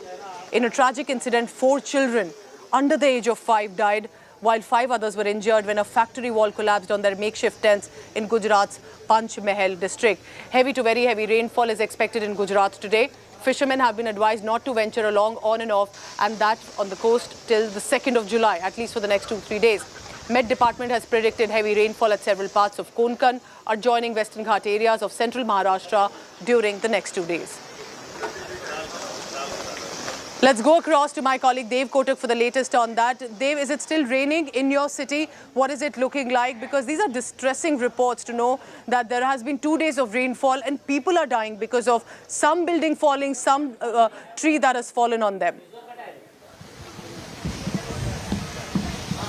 Well, yes, absolutely. Right now, currently, I'm at Marine Drive. This is the southernmost point of Mumbai, and one form of measuring the temperature is also taken on the southern Mumbai side, which is the Kolaba Observatory, and that has recorded about more than 500 mm of rainfall, even though the rainfall this year was delayed and was delayed almost by 2 weeks. However, here at Marine Drive, high tide can be witnessed in the Arabian Sea, expected between 4.5 to 5 meters. Meanwhile, the yellow alert that has been issued by the Indian Meteorological Department until the end of today, the Friday, continues to remain. However, it will be crucial to see whether the status has been downgraded or gets later updated to in the green category, which is moderate rainfall. Despite starting late, the rains have continued to pour very heavily and has solved one major problem, which is of Mumbai's water shortage that could have been a potential problem. So all 7 lakes, which the BMC confirmed generally provide the water supply to the whole of Mumbai and Thane district, have more or less been filled up. However, here at Marine Drive, at this very promenade near Nariman Point, this kind of weather comes as a welcome change, or rather a delight for the several people of this city who have either come visiting or the morning walkers, come joggers, be it the school and college students who are also bunking school and college and enjoying the weather. For those heading to their offices, it's not exactly the most welcome ride right now.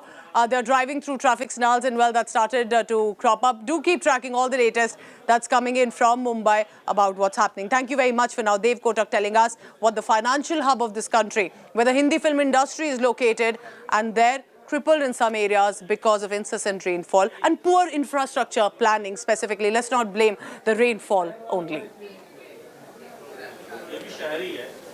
Let's bring you now the Predator family drone story. The MQ-9B Predator family drone has been a deal between India and the United States of America, but it's become a huge political war in the skies with regard to political corridors. What we are hearing is how the Congress party specifically is charged at the government at the center with regard to the cost involved, alleging corruption and more. Take a look at this report to help understand what is the controversy about.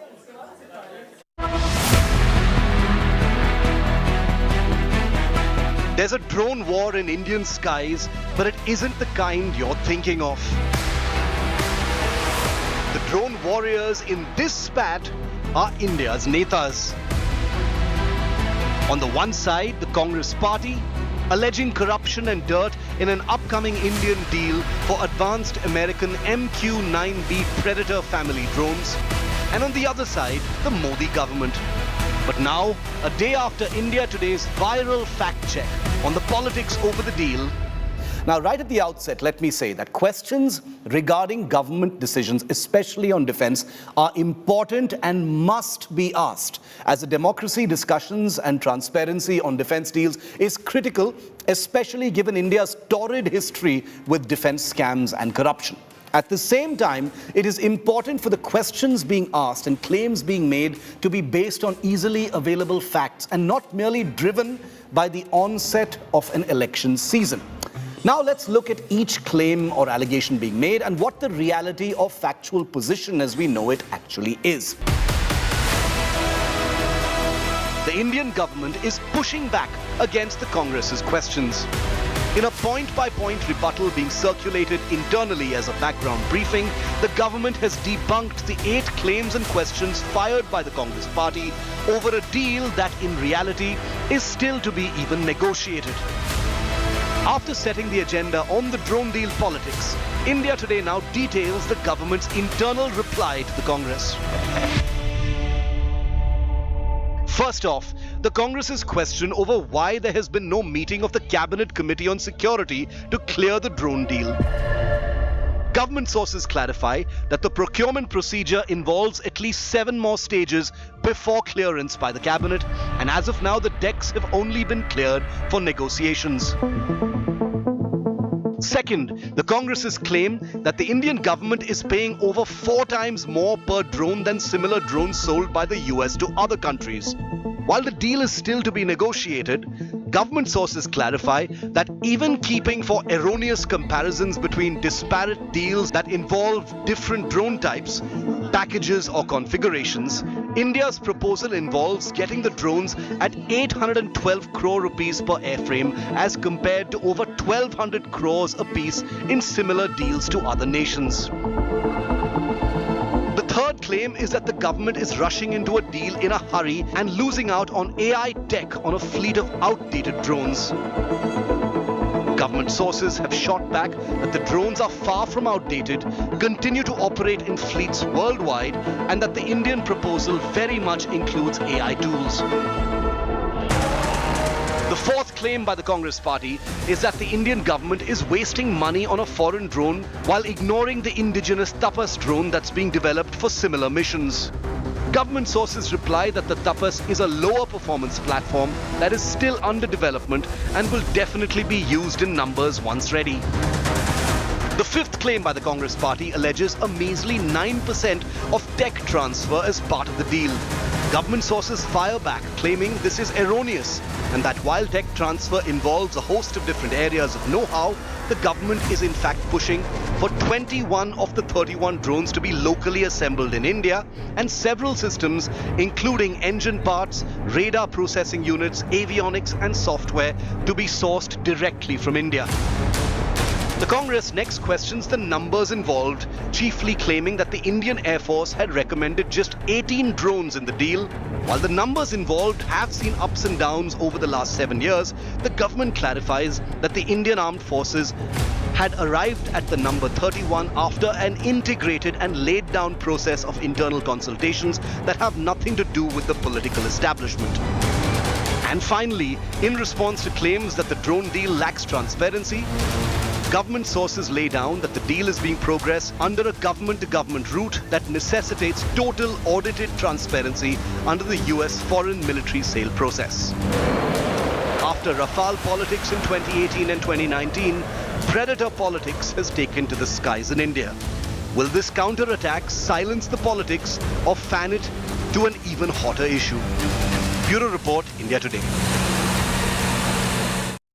Watching India get this deal done with the United States of America has sent Pakistan jittery. It has cited a direct threat to its country because of the Predator family drones that now India has an access of, and very soon.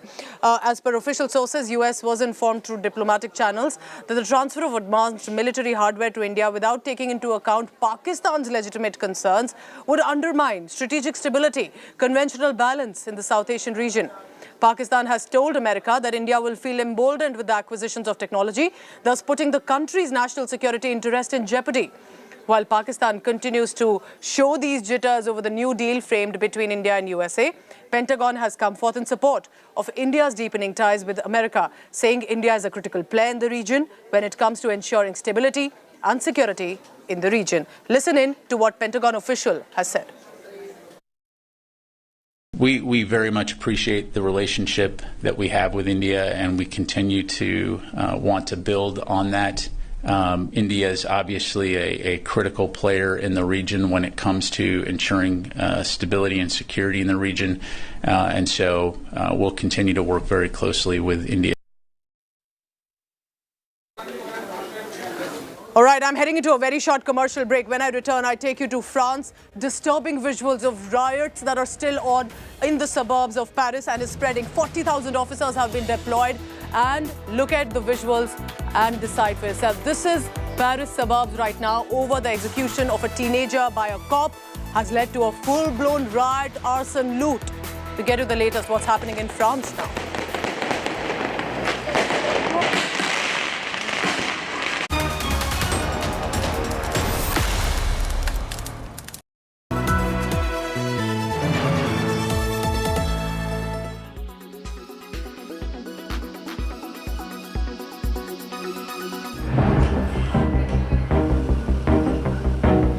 Addiction to mobile phones, gaming, all be at different degrees, it is a problem plaguing almost every family nowadays.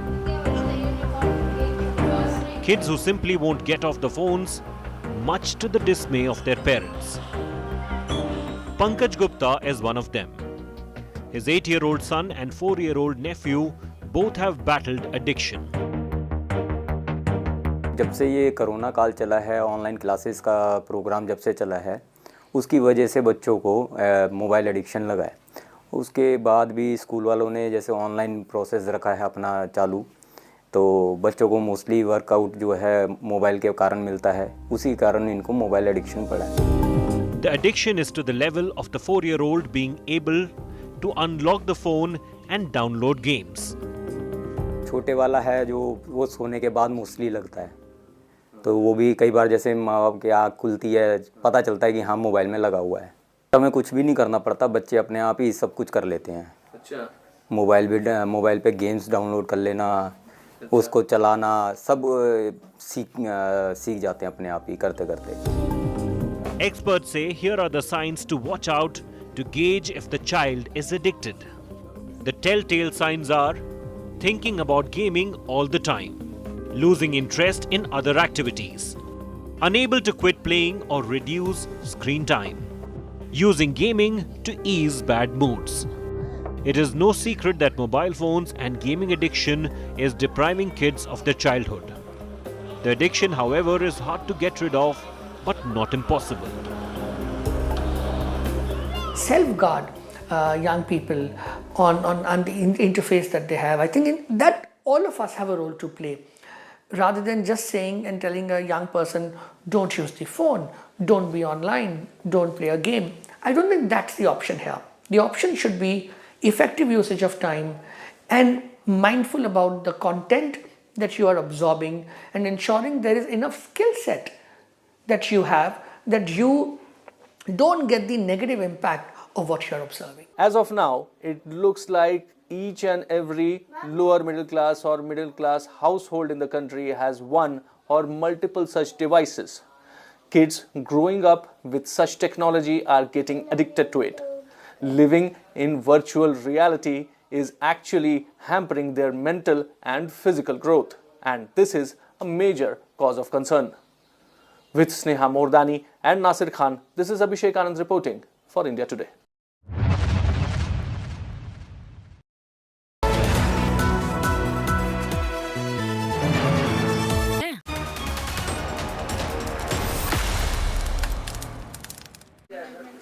What's unfolding in France is about disturbing visuals. Now remember, there was a French cop who had executed a teenager over a traffic violation. It led to protests against increasing police brutality. But now what is unfolding is a full-blown riot. Arson, loot, violence, mayhem that's unfolded in Paris suburbs. Take a look at the special report to see what France is looking like right now.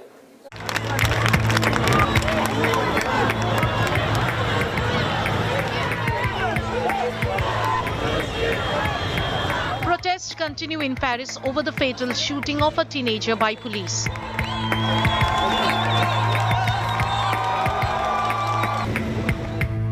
The death of Nahel, a 17-year-old of Algerian descent, has again raised the issue of police brutality. The police officer involved in the shooting is under investigation. The incident has stirred up long simmering tensions between the police and youngsters of foreign origin.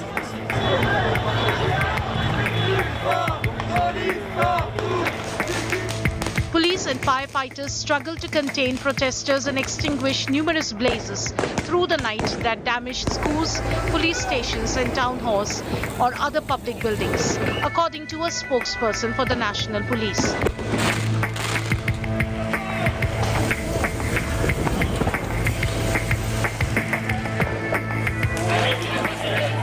French police fired tear gas and clashed with protesters on Thursday in the Paris suburb of Nanterre. The French government announced it would deploy tens of thousands more officers and crack down on neighborhoods where buildings and vehicles were torched.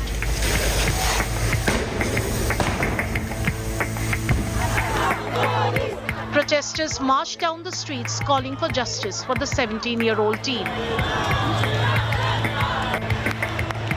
J'ai confiance en la police pour plein de choses, mais I trust the police for many things, but there's an increase in the number of deaths for no good reason, and that shouldn't happen.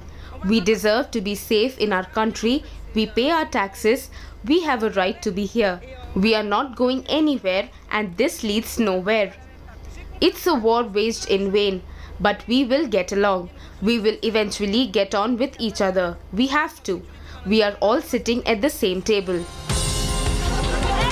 Many activists have called the killing a racist act. c'est des choses qui arrivent quand on est d'origine étrangère. These are the things that happen when you're French but with foreign roots. We are not considered French and they only look at the color of our skin, where we come from, even if we were born in France. And even so, you can't just kill someone for no reason. So racism within the police kills, and way too many of them embrace far-right ideas. So this has to stop. French President Emmanuel Macron held a special security meeting in Paris. There's been some acts of violence in the past few hours against the police station, schools, city halls, so against the institutions and the republic. These acts are totally unjustifiable, and I want to thank all those who worked overnight, as the night before, to protect these institutions and bring back calm. The next few hours must lead to remembrance and respect, and the silent march must take place under these symbols. Then the protection of all the places and institutions, we'll talk about it, and the typification of what happened in the past few hours, and the preparation of the coming days, so total calm can come back. The Interior Minister will now update us on the night.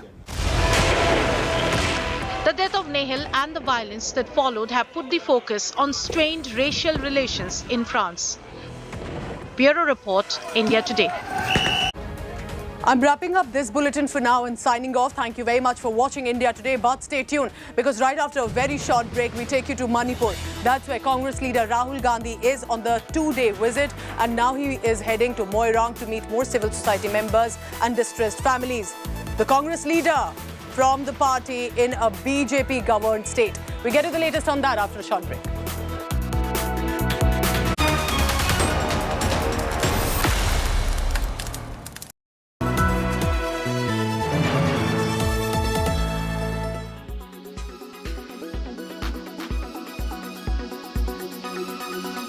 Introducing Apple Vision Pro. Apple unveiled its hotly anticipated augmented reality headset on Monday, its riskiest and biggest bet since the iPhone debuted more than a decade ago. The Vision Pro poses a direct challenge to Meta's line of mixed and virtual reality devices. And with a price tag that will start at $3,499, the Vision Pro will cost more than 3 times Meta's priciest headset when it launches next year. Apple CEO Tim Cook. It's the first Apple product you look through and not at. Vision Pro feels familiar, yet it's entirely new. You can see, hear, and interact with digital content just like it's in your physical space. Apple said that users of the Vision Pro will be able to select content inside the goggles with their eyes, tap their fingers together to click, and gently flick to scroll, while also using a 3-dimensional camera and microphone system to capture videos and pictures that can be viewed in 3D later. In its most striking difference from Meta's headsets, the device also has an exterior display that shows the user's eyes to people in the outside world.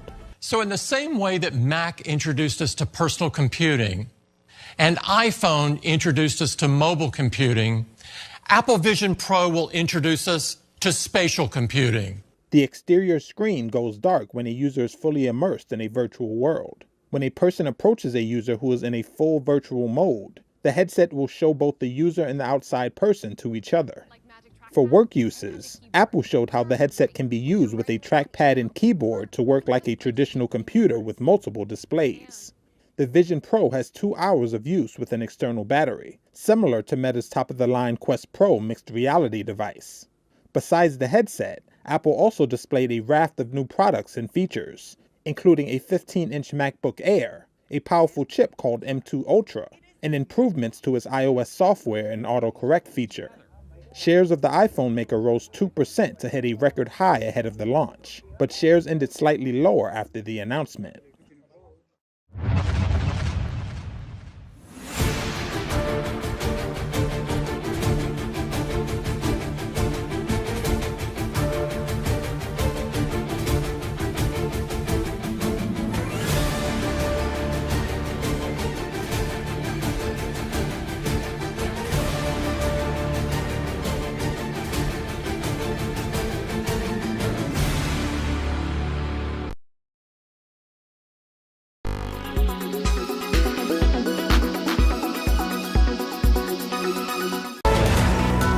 Extra safe Polycab Green Wire.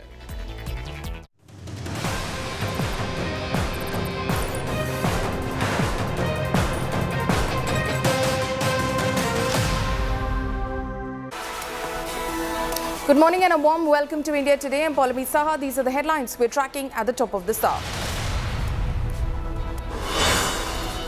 Uniform Civil Code Bill likely to be tabled in the monsoon session of Parliament. Parliamentary panel to meet stakeholders on July 3rd on UCC.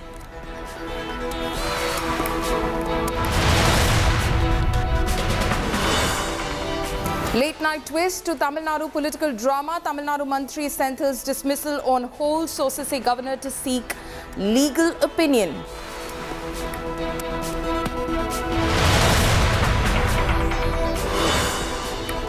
Massive storm over Rahul's Manipur visit after protests across Bishnupur and Imphal. Rahul leaves for Moirang to meet riot victims.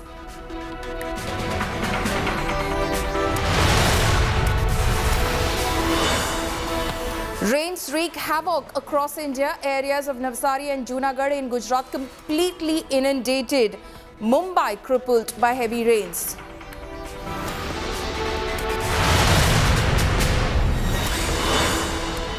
Government counters Congress's dirty deal of Predator drone claims. Sources say drone costs less than other countries.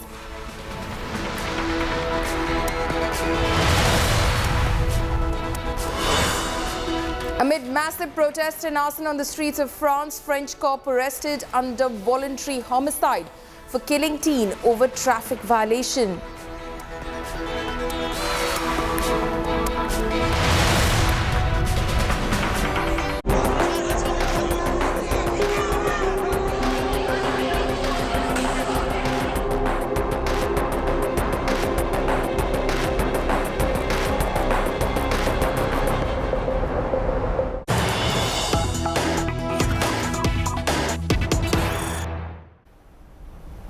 After protests in Bishnupur and Imphal, Rahul Gandhi meets victims in Moirang relief camp. Rahul to meet Imphal civil society members and cops versus protesters in Manipur amid Rahul visit. On Thursday, tear gas was used to disperse the crowd.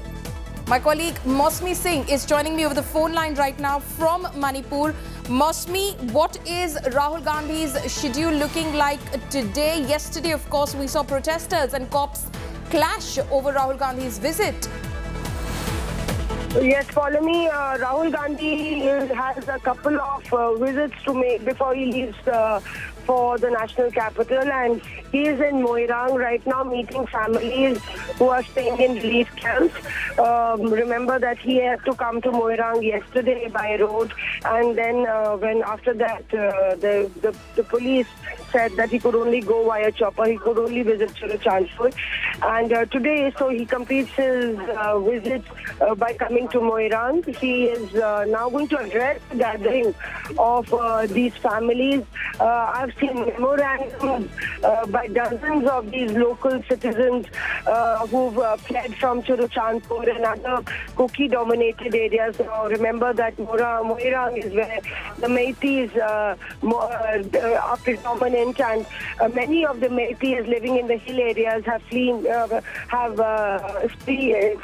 to this place, and now they have a memorandum to give Rahul Gandhi about the houses that have been burned, the families who've been impacted.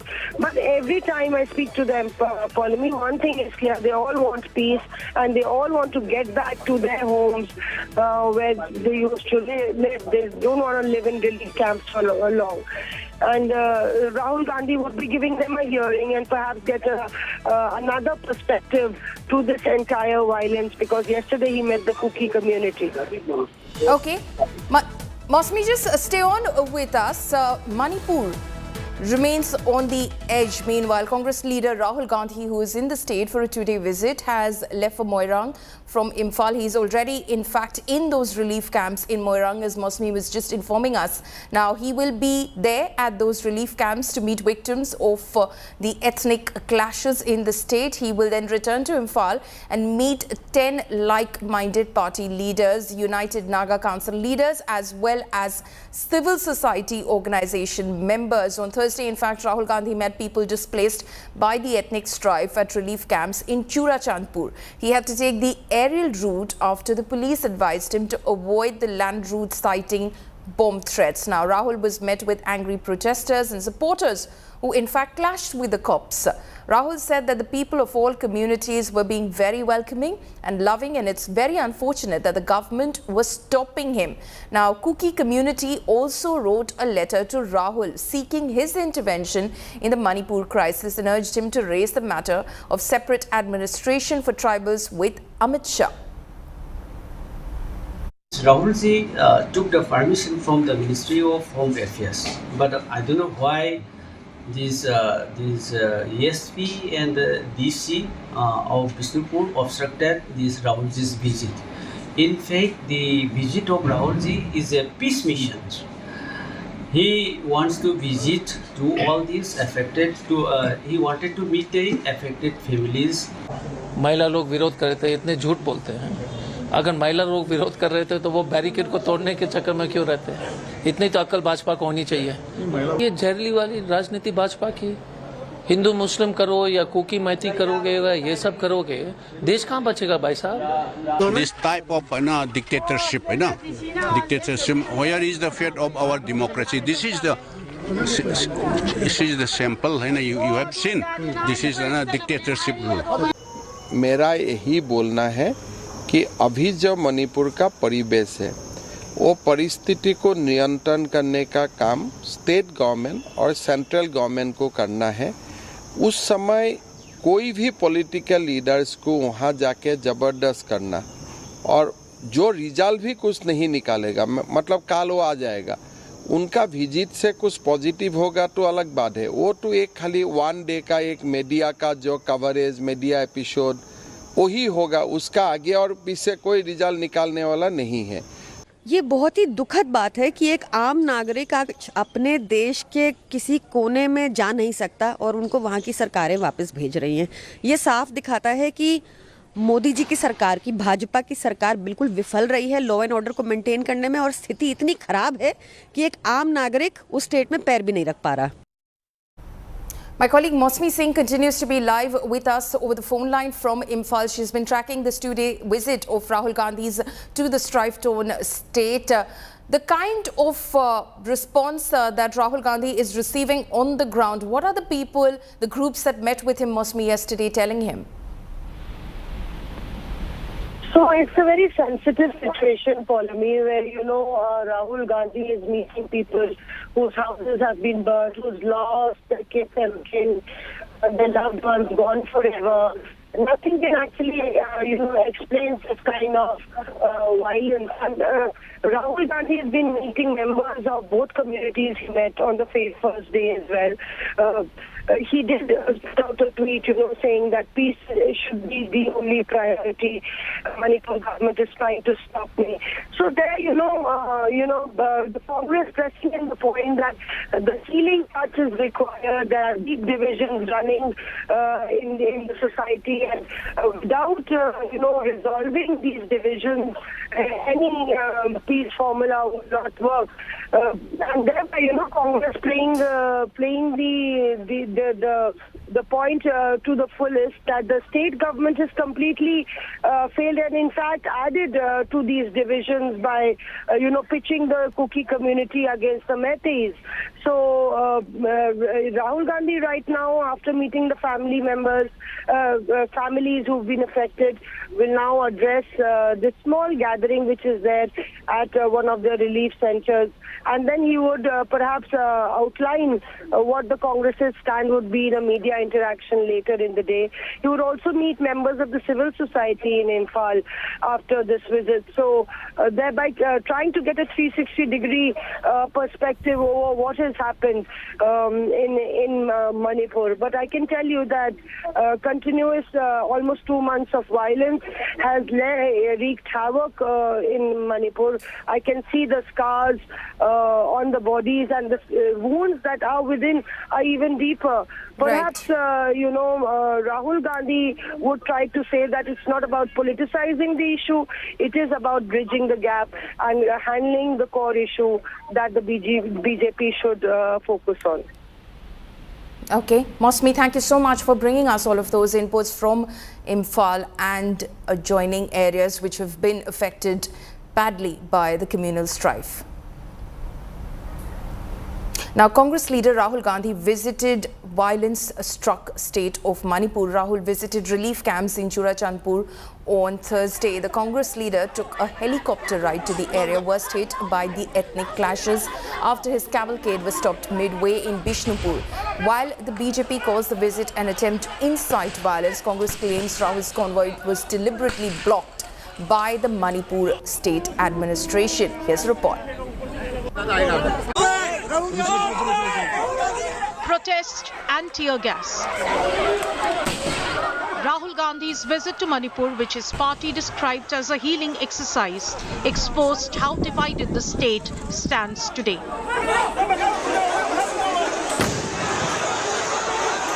The Congress leader landed in Imphal on Wednesday and insisted on a road trip to Churachandpur, where the ethnic clashes between Meitei and Kuki communities started before engulfing the state. 20 kilometers from Imphal, the cavalcade was stopped in Bishnupur by the administration. Recall the time when Rahul Gandhi they will not move in. Let one of our representatives go with them to see the blockade. Show us the blockade. Show us the blockade. Okay. Yeah, I will ask that would the ESP. I will ask the ESP and the... If I go within my jurisdiction, close to the border with 5-6 vehicles, the message, or the rather rumor that is spread across is, now miscreants seem to have come to attack Churachandpur side, Churachandpur villages. You're saying that Rahul Gandhi's cavalcade can spread a rumor? Yes, exactly. Exactly. Even as the Congress leaders were stranded on the road, women protesters clashed with the police, trying to break through the barricades. The police had to fire tear gas to control the crowd. So we are at Bishnupur और हमारे पीछे आप देखिए barricade को तोड़ते हुए यहाँ पे तमाम महिलाएं अब जो है पुलिस ने अंदाजा लगा सकते हैं कि यहाँ पे जो है टीयर गैस छोड़ने से पूरी महिलाएं इधर-उधर तितर-बितर हो गई है. Rahul Gandhi finally retreated, opting for a helicopter ride to Churachandpur. The BJP has accused Rahul Gandhi of playing photo op politics at a time when Manipur is facing difficult times. I always say Rahul and responsibility never travel together. यही अगर राहुल जी सुबह करते, administration की बात मानते, helicopter से चुराचांदपुर जाते, तो आज मणिपुर, आज जो टीयर गैस चले हैं, आज जो स्थिति थोड़ा तनावपूर्ण इम्फाल में बना है, ये मणिपुर में नहीं होता. उस काफिले को क्यों रोका गया? पहले इसी प्रशासन ने कहा आप बाय रोड जा सकते हैं, वहां से उनको रोक दिया जाता है और प्रशासन जिसने परमिशन दी थी ऑब्वियसली उनके पास ऊपर से फोन आता है, उनके पास तानाशाहों का फोन आता है। किसी से मुलाकात करना आज पाप है। Manipur is on the boil for nearly 2 months now.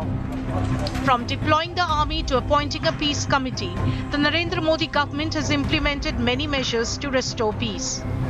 But so far, none of them appears to have bridged the trust deficit between Meiteis and Kukis. With Mausami Singh, Bureau Report, India Today.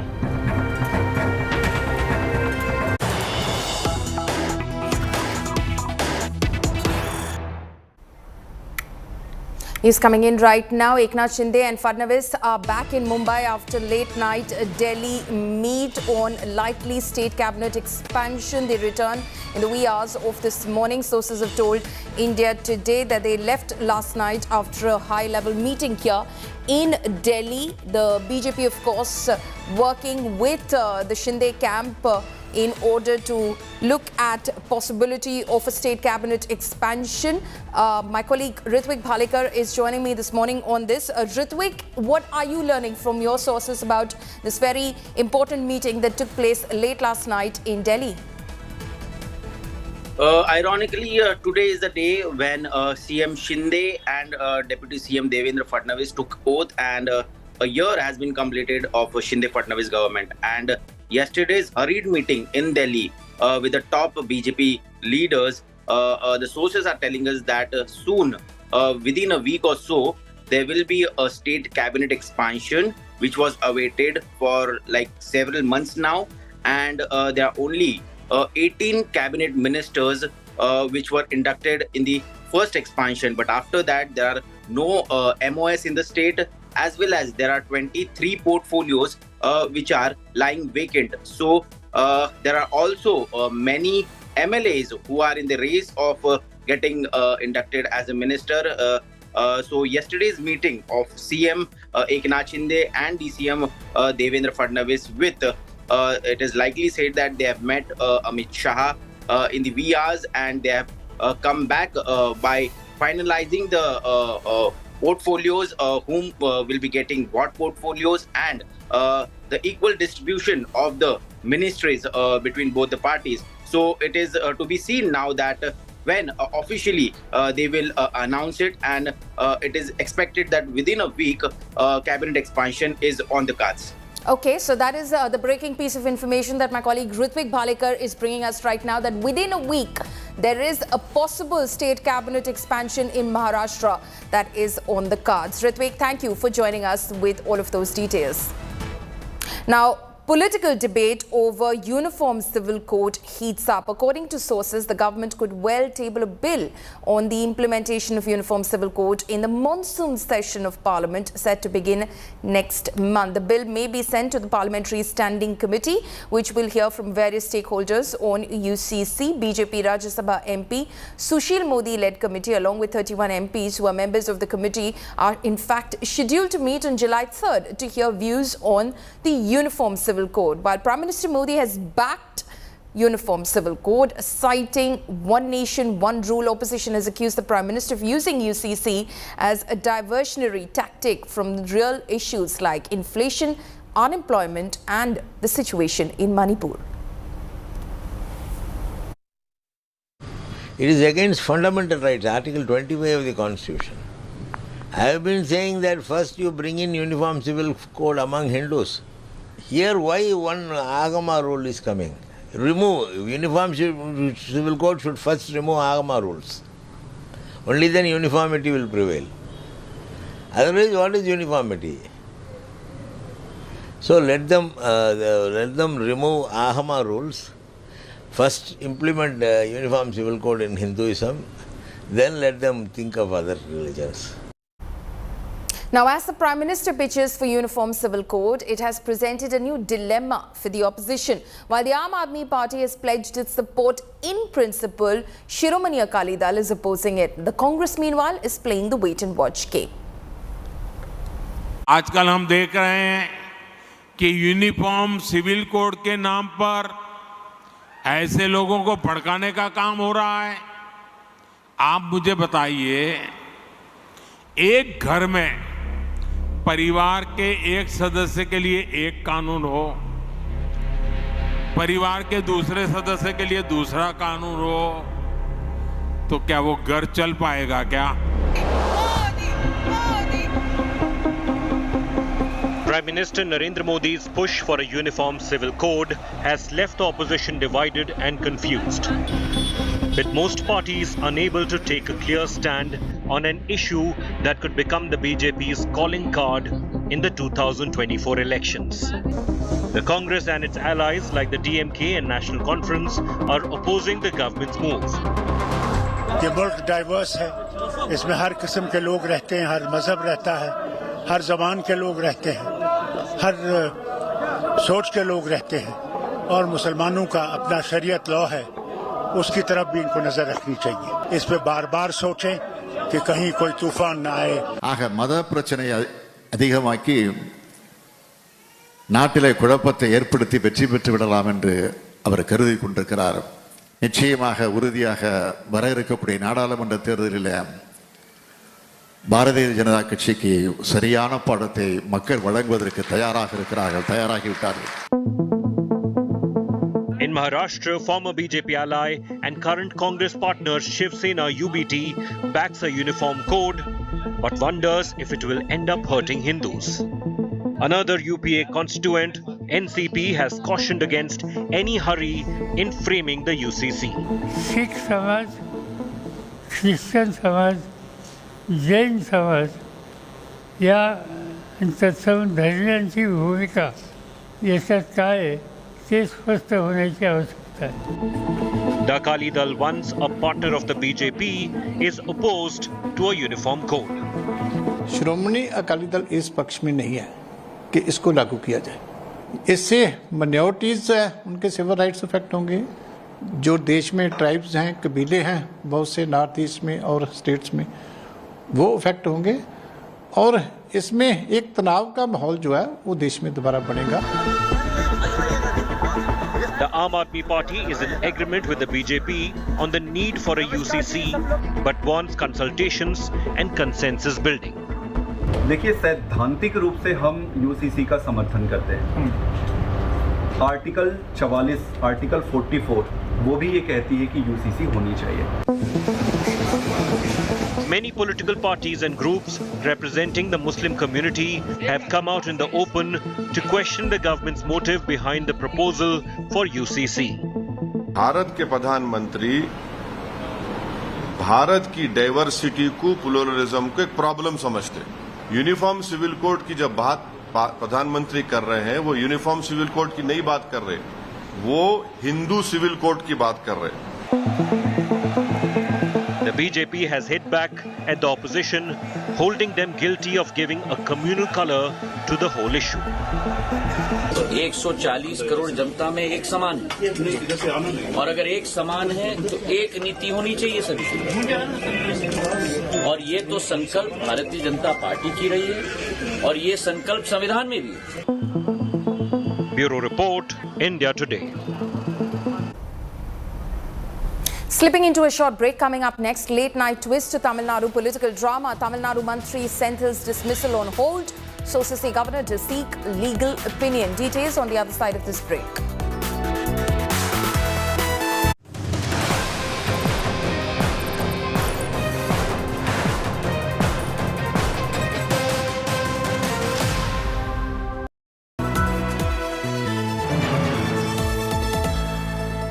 The India Today Group is pleased to announce the launch of a brand new online portal for our Best Colleges survey, featuring 6 years of ranking data as well as a wealth of granular information on thousands of institutes of higher learning. Our interactive portal offers easy access, analysis and guidance to our Best Colleges of India survey results for over 2,000 colleges across 14 streams. We invite everyone to visit our site, bestcolleges.indiatoday.in, and we wish aspiring students all the very best.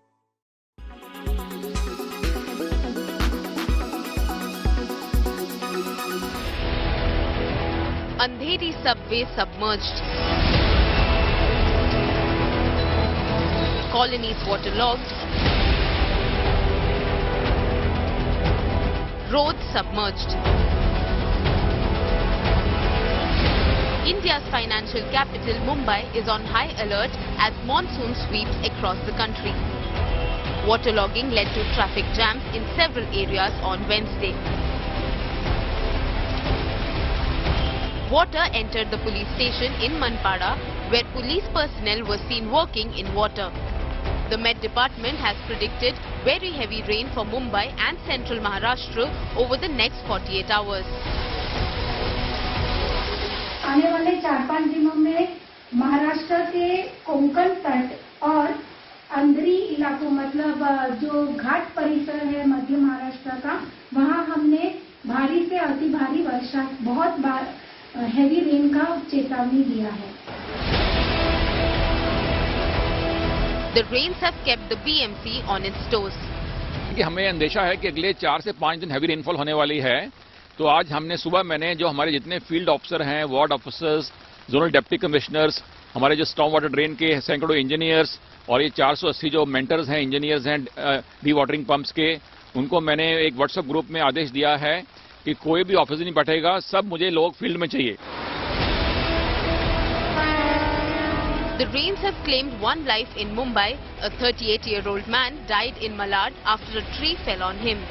Every year, the authorities have failed the average Mumbaikar, making the monsoons a nightmare and at times even a death trap for the citizens. Bureau Report, India Today.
While some of the drivers and conductors of Haryana roadways are infamous for their arrogance, Sukhbir Chotiwala is a pleasant aberration. Sukhbir, who hails from Rithal village of Rohtak, works as an operator of Haryana roadways. Working since 2017, Sukhbir makes sure his passengers are comfortable. In the scorching heat, Sukhbir serves water to all the passengers from his salary.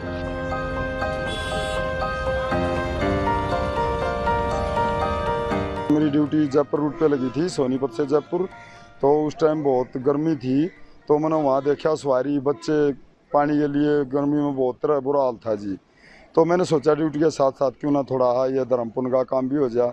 और उसी दिन से आते मैंने 4 camper खरीदे और अगले दिन मैं कैंपर ही लेके गया रूट पे और ये जल की सेवा फिर वहीं से शुरू की जी मैंने. Sukhbir's selfless act has impressed Chief Minister Manohar Lal Khattar, who praised Sukhbir in a tweet and invited him to Chandigarh to felicitate him. No wonder Sukhbir's bus is a favourite among passengers amid the prevailing heat wave condition. Bureau Report, India Today.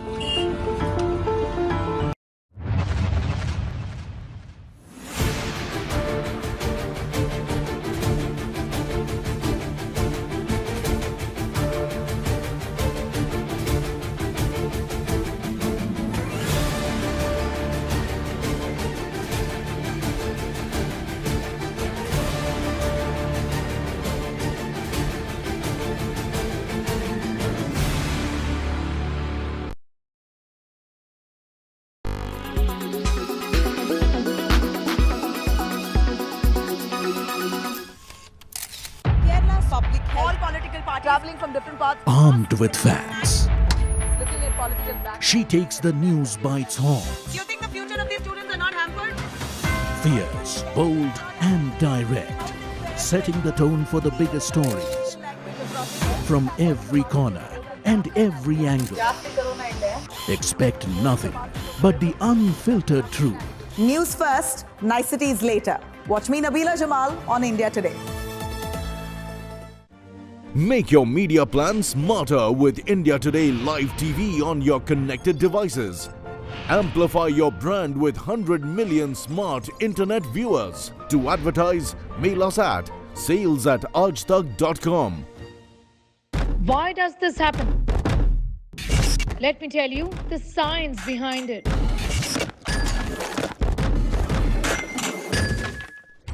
For more informative videos like this, keep watching India Today News Mode.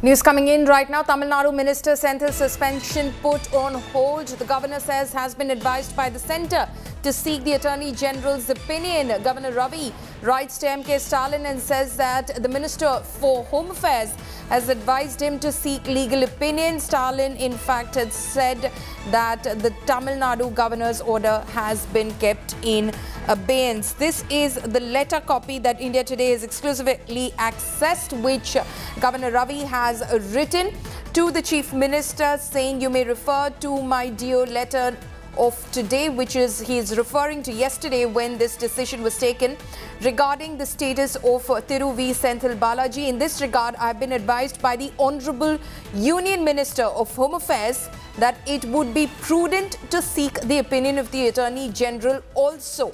Accordingly, I am approaching the Attorney General for his opinion.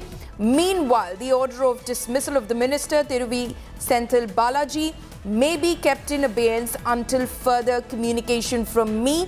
This is a letter that Governor R.N. Ravi has written to MK Stalin. This is dated as well 29th of June, which is yesterday. So after the communication that went out from Raj Bhavan from the governor to the Chief Minister's office that he has decided to dismiss Senthil Balaji, the minister who is under investigation for cases of corruption and money laundering and in judicial custody at the moment, he has decided to dismiss him from the state cabinet. A subsequent communication from the governor's office as well. My colleague Shilpa Nair is joining us live right now. Shilpa has accessed this communication letter from the governor's office to the Chief Minister's office. Shilpa, so the governor says upon advice from the Union Home Affairs Minister, he has decided to seek the legal opinion of the Attorney General now. Well, that's it, Palmi. In fact, we've managed to get that letter that Governor R.N. Ravi had sent to Tamil Nadu Chief Minister M.K. Stalin hours after he dismissed Senthil Balaji from the Tamil Nadu cabinet. In that letter, the governor says, based on the advice from the Union Home Minister, it is prudent that, we take the legal opinion from the Attorney General. And for that reason, the governor told the Chief Minister that his order dismissing Senthil Balaji from the Tamil Nadu cabinet will be kept on abeyance until further communication from him. That is what the letter, of course, says. Remember, the decision of the governor to dismiss Senthil Balaji from the cabinet had raised a huge political controversy in Tamil Nadu, not just in Tamil Nadu, because the move was completely unprecedented. Leaders from across the country, opposition leaders across the country took objection to the manner in which the governor acted unilaterally, because what constitutional experts and even the DMK and other political parties point out is that the governor has no powers to dismiss a minister from the cabinet. He can only act on the recommendation of the chief minister and the cabinet. That is the only power of the governor, and he has absolutely no right to dismiss a minister from the cabinet. Now, the governor, of course, said, in his first letter, that letter also, India Today has access. It's a 5-page letter that he had initially sent to the chief minister explaining why Senthil Balaji should not continue as a minister. In fact, governor points out as to how his continuation as a minister could hamper the investigation. He could influence the investigation. And these are some of the grounds that the governor had cited to dismiss. Shilpa, just stay on with us because we'll discuss that in detail as well in terms of what were the grounds that were cited by the governor to dismiss Senthil Balaji in the first place, which of course a decision is put on hold at the moment from the state cabinet. This is a fresh twist now which is coming in as far as the dismissal order of Tamil Nadu Minister Senthil Balaji is concerned. The dismissal of Senthil Balaji, a minister in the Stalin-led Tamil Nadu cabinet, has now been kept on hold, and according to sources, Tamil Nadu governor's decision to sack Senthil Balaji will be decided after the legal opinion of the Attorney General. We've now accessed that letter that the governor has written to the Chief Minister, so that clearly states why he's putting it on hold. Now, DMK in retaliation has put up posters across Tamil Nadu depicting the various cases against several union ministers of states, asking if in fact Governor Ravi will write to Delhi seeking their removal as well. Now, the sacked minister, remember, Senthil Balaji, was arrested by the Enforcement Directorate on charges of money laundering in the Cash for Jobs scam on June 14. He in fact had been retained as a minister without any portfolio in MK Stalin's cabinet. Now, citing reasons for his dismissal order, Tamil Nadu governor said that Senthil is facing serious criminal proceedings in a number of corruption cases. He further accused Senthil for influencing the probe and obstructing the due process of law and justice. The actions of the governor are untenable. The governor has no business to pass the order what he has passed. He is undermining the constitution. He is acting like a clown. It is clear that his actions are intentional. This has never happened in the independent India, that a governor is unilaterally sacking a minister. If this analogy is accepted, then tomorrow the president may dismiss Mr. Amit Shah, stating that he is not able to find out, he is not able to stop the violence in Manipur. Normal situation has not returned in Manipur. They may do that. So why the governor is doing this? He wants to do this to ensure he wants to create a crisis situation, because the Chief Minister of Tamil Nadu has become a national leader. He has made the entire opposition come together in Patna. Stalin and his family are so much taken aback by the officials acting against Senthil Balaji. If Senthil Balaji were to be given in custody for a day or two, the entire government will topple. So they are scared to such an extent that they are using all legal means and ways to ensure Senthil Balaji doesn't go to the interrogation room first. And second, the diversion has to be taken out from Senthil Balaji to other issues. President of India should immediately sack the governor. A governor who doesn't understand his constitutional limitations, who doesn't understand the constitutional scheme, who doesn't understand as to what the essence or the core of the constitution is, has no right to continue as governor. The governor has acted in a completely egregious manner. He's defiled the constitution and has no right to continue as governor. He should be sacked forthwith by the President of India, because he has subverted the constitution.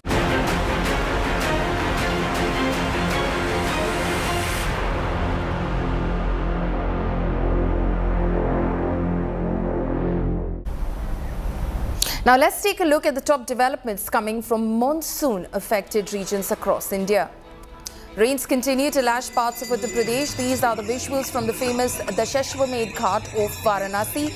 Ganga Aarti was performed with full fervour amid heavy rains.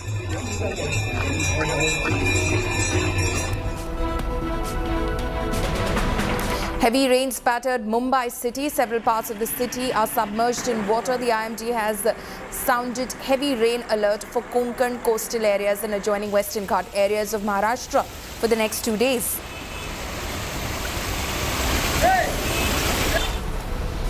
Several vehicles submerged in heavy debris following the landslide that happened on Thursday. Restoration work is underway. Meanwhile, the Badrinath National Highway has reopened for traffic after over 17 hours of being blocked due to a landslide triggered by heavy rain.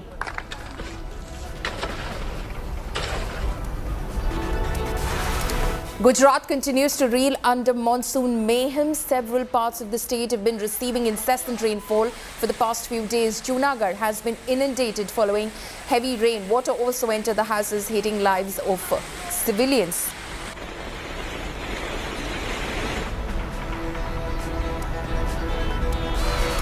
The flood situation in Assam is still grim. Farmers are facing massive losses due to inundation of their cropland and fisheries due to flooding. People have to take shelter on roads and relief camps.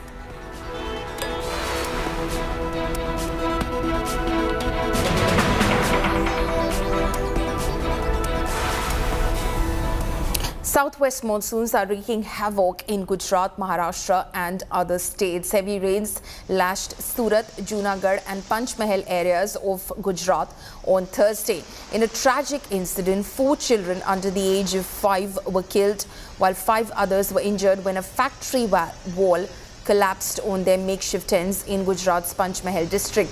Heavy to very heavy rains are expected in Gujarat today as well. Fishermen have been advised not to venture along and off the coast till July 2nd.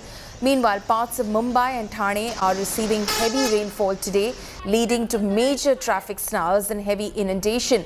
The IMD has predicted heavy rainfall at several parts of the Konkan and adjoining Western Ghat areas of central Maharashtra over the next 2 days.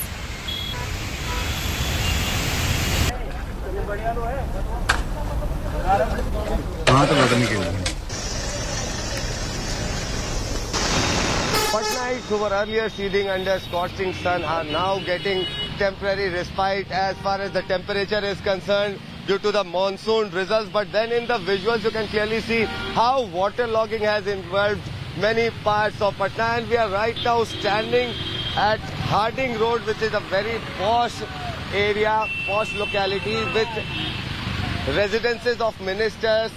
Even the state legislature is along the same road, and also the secretariat is also adjoining. And in the visuals you can clearly see how waterlogging has engulfed the entire area, and there are commuters who are forced to travel through these roads because they have to reach their destinations, offices in particular. In the visuals you can clearly see how waterlogging has technically dampened the speed of the traffic of Patna, and in the visuals you can clearly see this is the place where the official residence of Bihar Minister Israel Mansoori is there. So this is not something a down market area but a up market area which has been engulfed by waterlogging. With Vijay Anand, Aditya Vaibhav for India Today. My colleagues Dev Kotak and Pankaj Upadhyay are now joining me live from Mumbai. Dev, I'll come across to you first. You're at Nariman Point. What is the IMD prediction for Mumbai today? Because we can already see how so many areas of Mumbai and of course Thane as well, adjoining Thane, are completely submerged in rainwater. Well, follow me for today. Until the end of today, the yellow alert continues to remain issued. However, later during the day, we will also monitor fresh statistics that will be issued from the meteorological department for the next 2 to 3 days to come. They generally issue a 48-hour forecast. For now, it is yellow. We don't know whether it will increase to orange or whether it will be downgraded to green. But as far as I'm here at Nariman Point, several office goers also complained that the traffic was slow along the Western Express Highway and they had a hard time. They also got delayed reaching to their respective offices while they tried to get here. But the rains, however, this year have already brought a lot of daily life to a sort of standstill, damaging trees, uprooting them. Also, wall collapses have been reported. In fact, a wall collapse was reported barely less than 2 hours ago in Ghatkopar again. Thankfully and fortunately, nobody was injured. But the only good thing this monsoon has brought is the BMC has confirmed that within just less than 7 days of incessant rainfall, the 7 key lakes that provide the water supply to the whole of Mumbai and Thane and the other adjoining districts as well, the water quota has been filled up, and thankfully there will be no kind of water cuts. But also one good thing out here at Marine Drive is that you can see that college students and school students have bunked their lectures and classes and are out here to enjoy. Some have been sitting on the promenade. In fact, a few minutes ago, there were morning walkers and joggers who were enjoying, but it puts back in question the spotlight on whether the BMC's preparedness is 100% again this year or not. Absolutely. It always boils down to the exact same issues that we discuss every monsoon as far as Mumbai is concerned. Exactly. Every year, the same conversation that we bring ourselves to, of course, engage in. Why is that happening? Pankaj, stay on with us. Amit Bharadwaj is also joining us live from Uttarakhand, Chamoli. Amit, what is the situation on the ground over there? We did see some pictures of landslides. Amit, if you're able to hear me. In Uttarakhand, specifically in Chamoli yesterday, have the routes been cleared? Is the situation any better? Well, Palami, yesterday early in the morning around 6-7 there was a smaller landslide, and after that two massive landslides took place near Chinka, which is in Chamoli district, and this is the main Badrinath highway, the Hemkund Sahib Yatra route. And what happened because of that, the traffic was blocked since morning 9 yesterday, and multiple attempts were made by the administration to make sure that the traffic is reinstated. However, it was only by 4 or 5 in the morning today that, the debris was cleared from the route, and single lane traffic has been reinstated on the Badrinath highway right now. So what does it mean?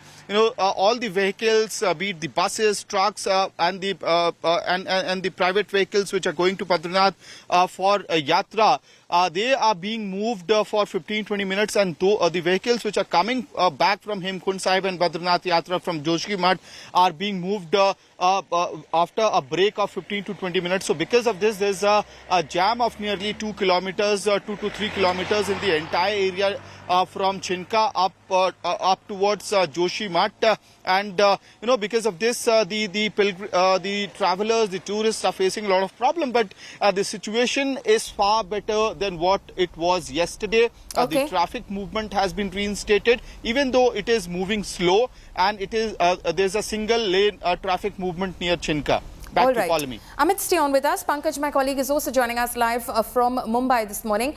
Pankaj, as far as civic apathy is concerned, that's the story that we carry from Mumbai year on year. Is it looking any better this year? Because we've already, unfortunately and very tragically, reported yesterday that within a week, because of this very situation in Mumbai, because of incessant rains, 9 people have lost their lives. Follow me. Sadly, history repeats itself year after year in Mumbai. This year, the situation is no different. Sufferings and torture for Mumbaikars is the same. I'm reporting from the Western Express Highway near Andheri, and all those office goers who are traveling from Borivali, Goregaon, Malad, this is the kind of major traffic congestion that they are braving right now. I was talking to a few of the people here. They maintain that it's taken them 2 hours to travel from Goregaon to Andheri. Ideally, on any given day, even with traffic, it would have taken around 15 to 20 minutes. Today, people maintain that it's taken them 2 hours. And in this major traffic congestion, follow me, there would be many who have their flights to catch, many who would want to go to the hospital for an emergency, many who have to rush out of Mumbai as well. But this is the state of ground zero. This is even when it is not raining very heavily, though the IMD has predicted that the next couple of hours are going to be very crucial, not just for Mumbai, but the adjoining districts of Thane and Palghar as well.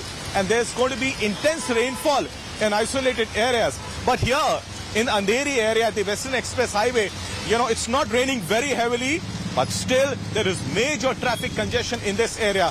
Waterlogging has already started at the Andheri subway. We'll be heading towards this place in some time. So there is no relief for Mumbaikars as such. And as I said, history repeats itself. The BMC, however, maintains that their ground force is, alert, and they are taking stock of the situation. BMC Chief Iqbal Singh Chahal was on ground zero a couple of days back. He has said that the next week is going to be crucial, and he has ordered all the assistant commissioners and the officers responsible for the various wards to be inspecting the several areas, especially the low-lying areas. But the fact remains, on ground zero, in spite of all the tall claims and the inspections that the various assistant commissioners and the commissioner himself has done, there is no relief for Mumbaikars. And this morning, even though there hasn't really been enough rainfall or heavy downpour, This is the state of Western Express Highway. Around 5 to 6 kilometers of major traffic jam on a day when Mumbaikars are going to office. So all those people who are traveling from Borivali, Goregaon, Malad, Jogeshwari area towards South Mumbai, this is the kind of traffic that they are going to have briefed today. Absolutely pathetic, the situation, because this is exactly what we report year on year. Pankaj, Amit and Dev, thank you so much for joining us with all of those reports. We're slipping into a very short break. Coming up next, a bag smaller than a grain of salt. Details of mischief's microscopic LV bag on the other side of the break. Details on the other side.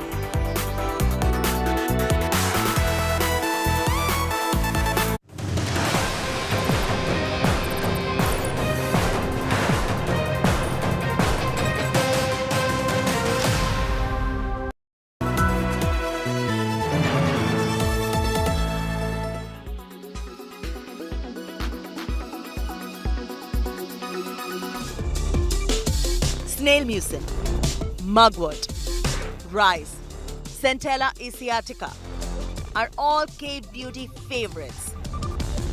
Whether it works or not is always up for debate, but the world has really enjoyed relaxing in a Korean sheet mask to unwind, and they surely hydrate well for a Korean kind of a glass skin glow. The latest entrant, salmon sperm. K-beauty has made it a super hot commodity. In the music video for Vegas, Doja Cat is seen smearing a face with a cosmetic stick. If reports are to be believed, this product was made from salmon collagen and salmon PDRN to enhance skin elasticity. It's really a polynucleotide, and what it does is it has an anti-inflammatory role, so it helps reduce inflammation in the skin. This is all because of the wound healing response, and so this is why it's become such a popular ingredient right now. K-beauty, no doubt, is a cult favorite, further enhanced by K-pop culture that is a big deal amongst Gen Z. BTS and Blackpink are all over the place, and if you notice, they emulate a certain aesthetic standard which just cannot be accidental. While the Koreans have skin that's definitely different from Indians, some basics of skincare remain standard across the board. Cleanse, tone, moisturize, and do not forget the sunblock. How simple is that? Korean people, there are about 5 to 6 skincare routine that we follow, which start from skin, lotion, essence, cream, eye cream. So basically, little effort is required to have a flawless skin. Yeah. To say that Koreans are too serious about their skincare would be a huge understatement.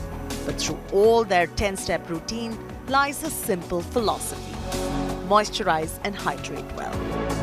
In New Delhi, with Vaishnavi Harwar, Lifestyle Bureau, India Today.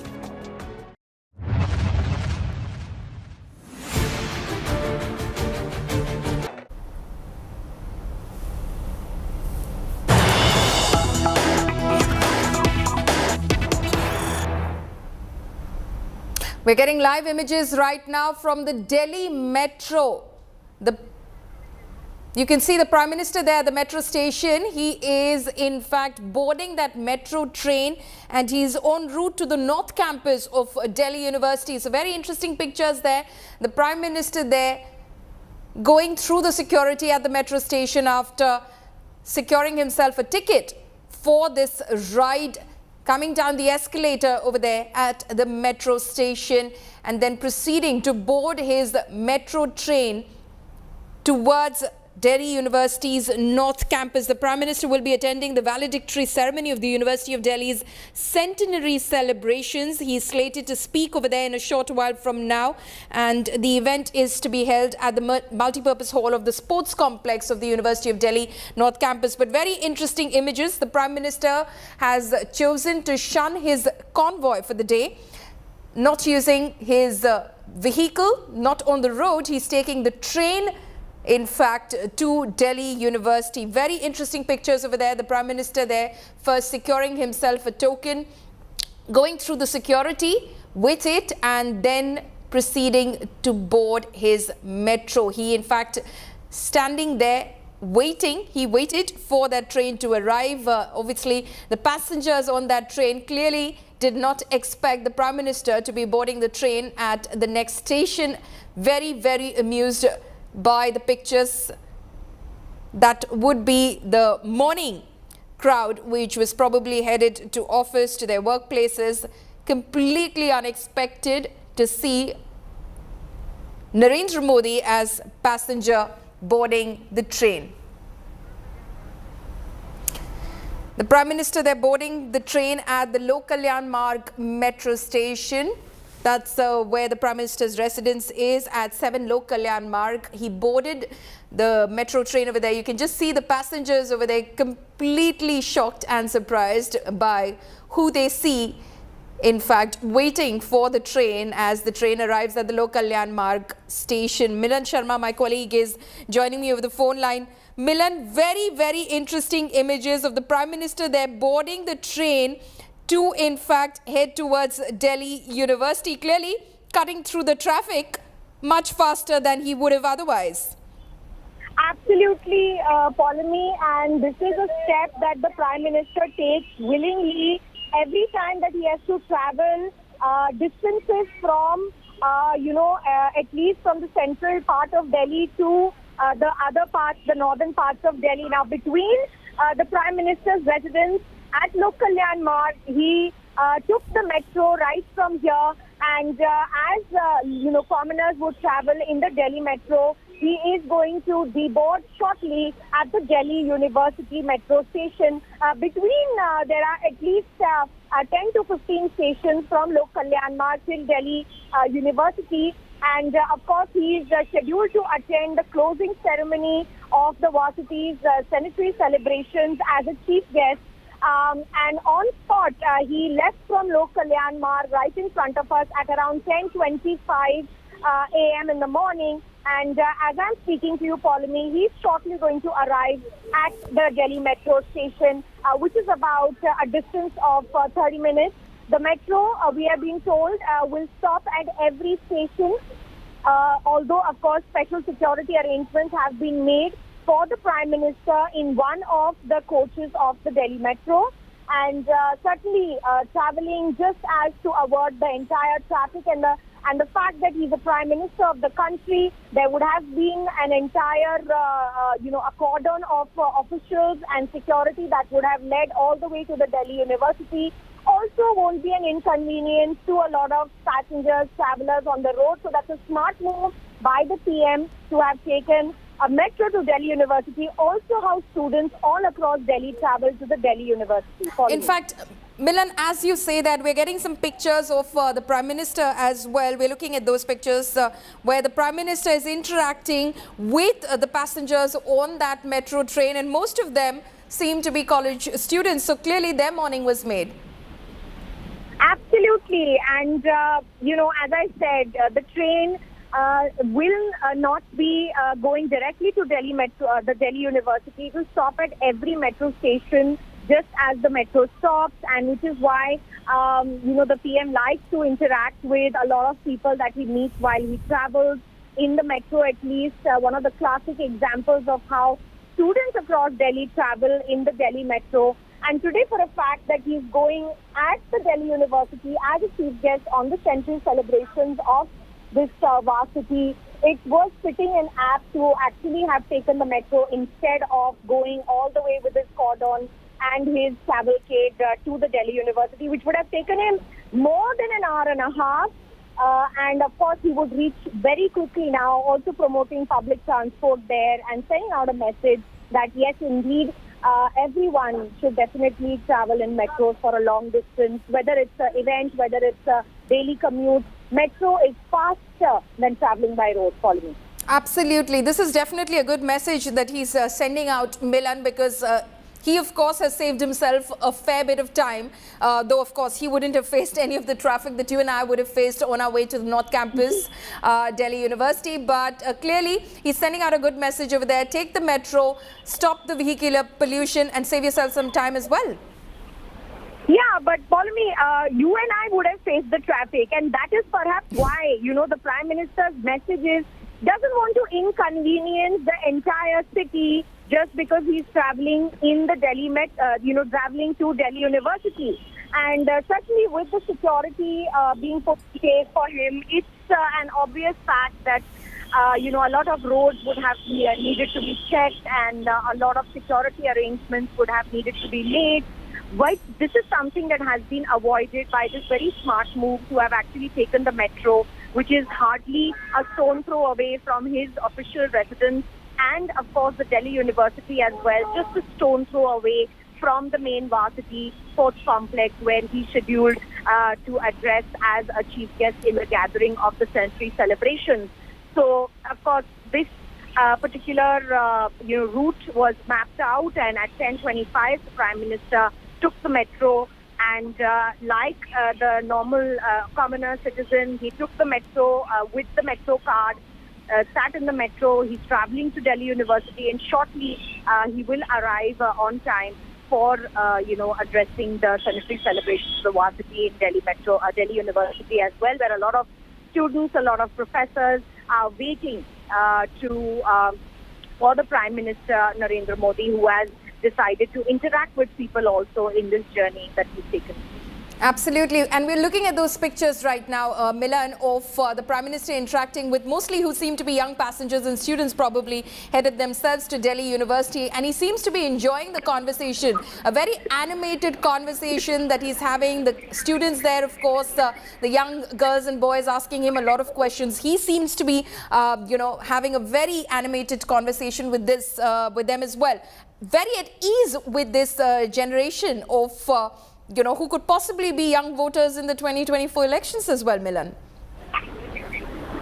Well, yes.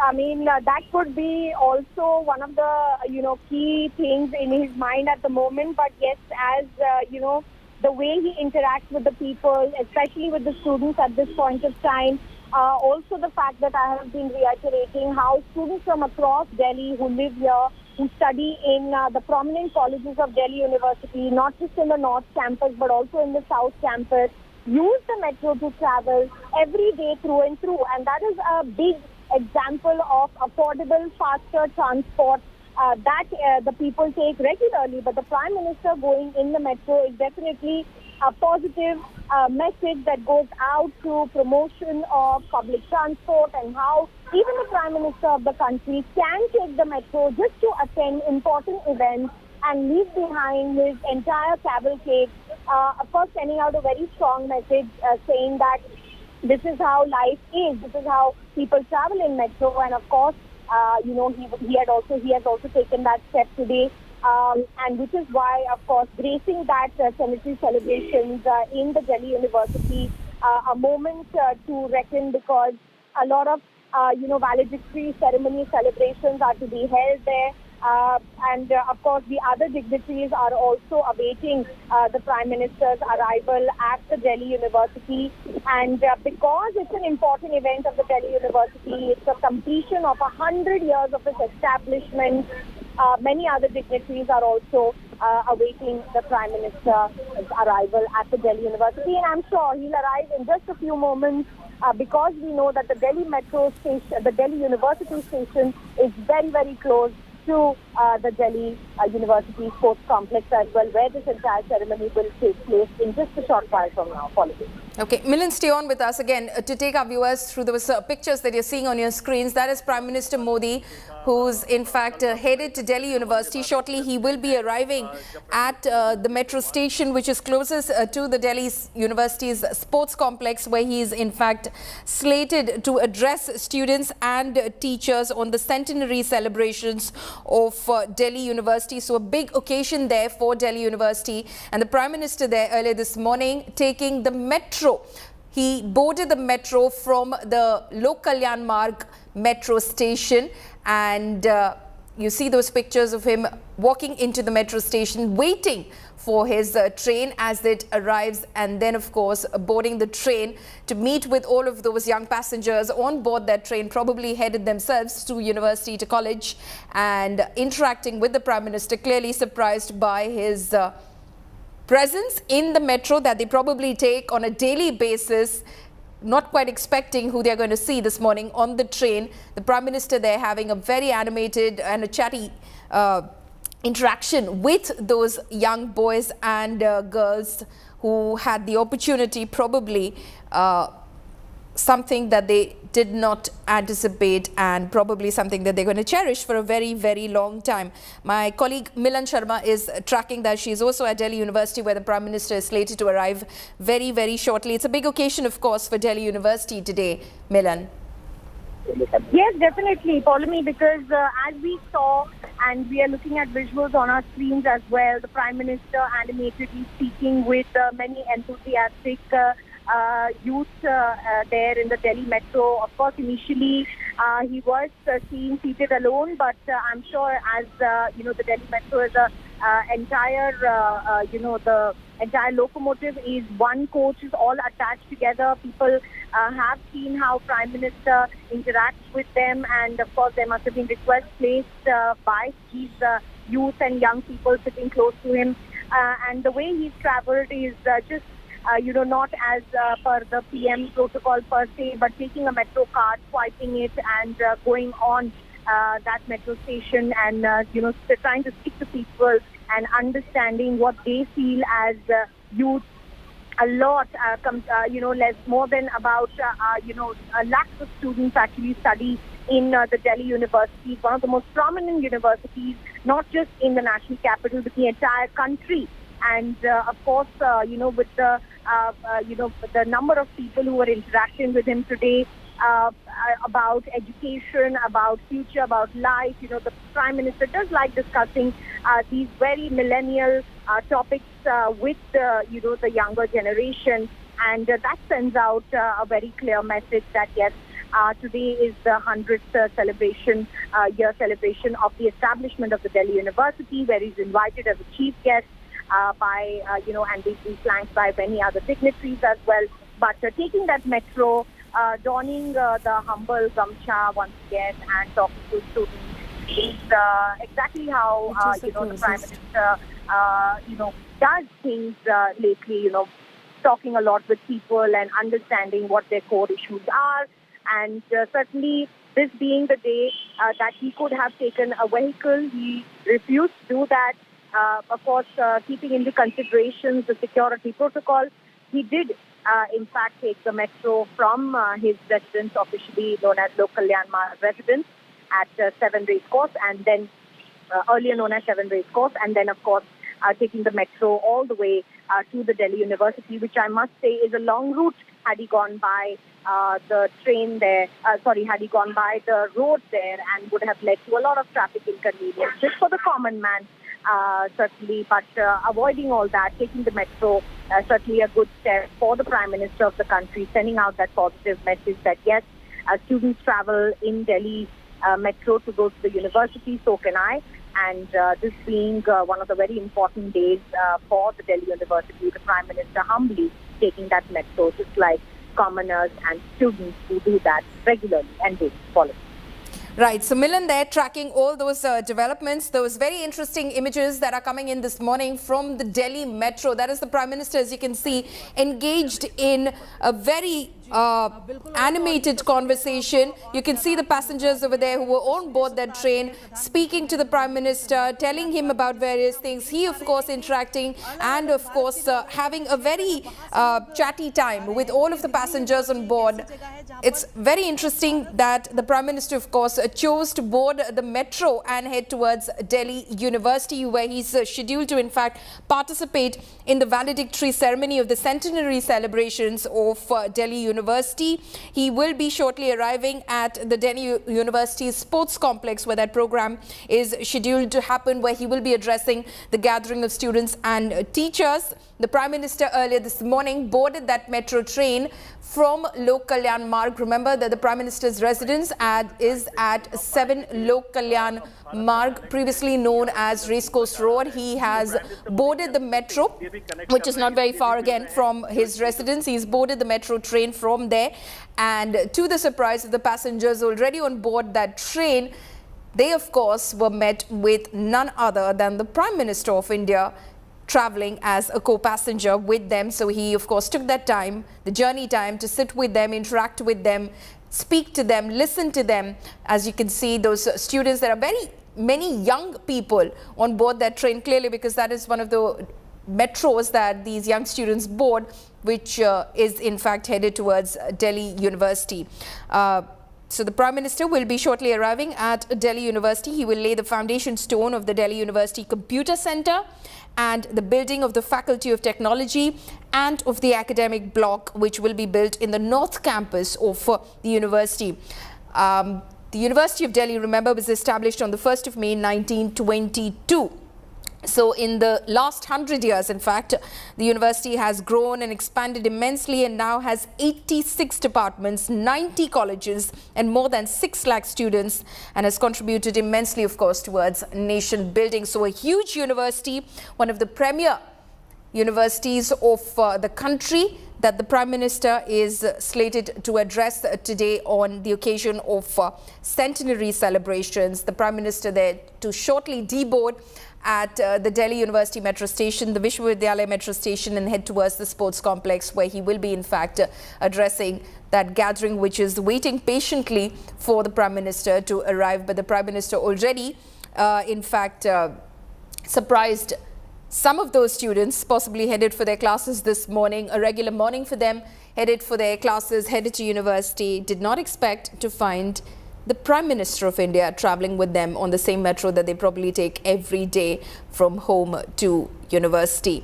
You can see that there are all smiles on board as those students interact with the Prime Minister. The Prime Minister also seems to be having a good time interacting with students. He does obviously want to know from young minds exactly what's on their mind, what do they want to see in terms of the future of the country, because these are the young people who, of course, will become instrumental to the process of nation building for the generations to come. So the Prime Minister there interacting with those young people on board that metro that he took from Lok Kalyan Marg. He is to shortly arrive, in fact, to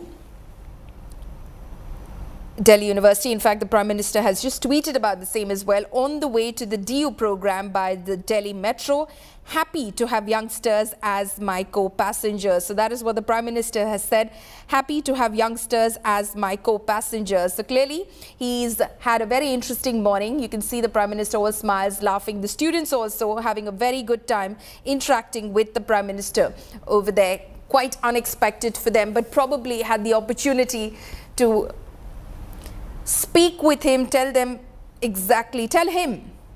exactly what they've been thinking.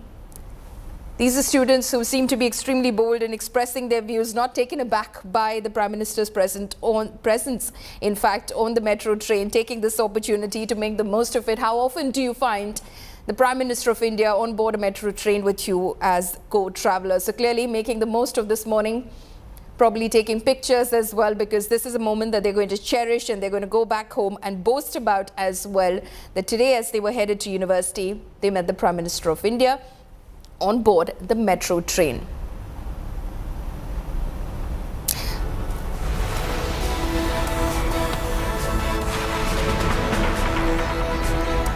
So that is, of course, the Prime Minister. As you see, he's headed towards the valedictory ceremony of the centenary celebrations of Delhi University. That is to happen at the multipurpose hall of Delhi University Sports Complex. He will be shortly addressing that gathering on that occasion. Milan Sharma, my colleague who's tracking those developments, is joining us live this morning. Milan, clearly the Prime Minister seems to have enjoyed his time spent with these young passengers on board. He's tweeted about it as well and said that he was happy to have found young people and young passengers on board as his co-travelers. Well, Polemy, absolutely. As soon as we found out that the Prime Minister is scheduled to take a metro instead of actually taking his entire cavalcade and convoys to the Delhi University, which is a good distance of at least 20 kilometers from his residence today. There was a lot of security that had gathered. We are right at the Lok Kalyan Marg metro station, where we saw the Prime Minister boarding the metro from. Of course, after that was something extremely ecstatic number of students and youngsters gathered around in the metro talking to the Prime Minister. We saw a very enthusiastic group of youngsters, the women clad in red sari. One very enthusiastic youngster wearing a Rajasthani style safa on his head was speaking to the Prime Minister. And of course, the Prime Minister was taking this metro today to address the centenary celebrations of the Delhi University, a university of mammoth stature and prestige, not just for the national capital, but across the country as well. The Delhi University has given, degrees to some of the stalwarts of the industry and various fields, including media, science, politics, technology.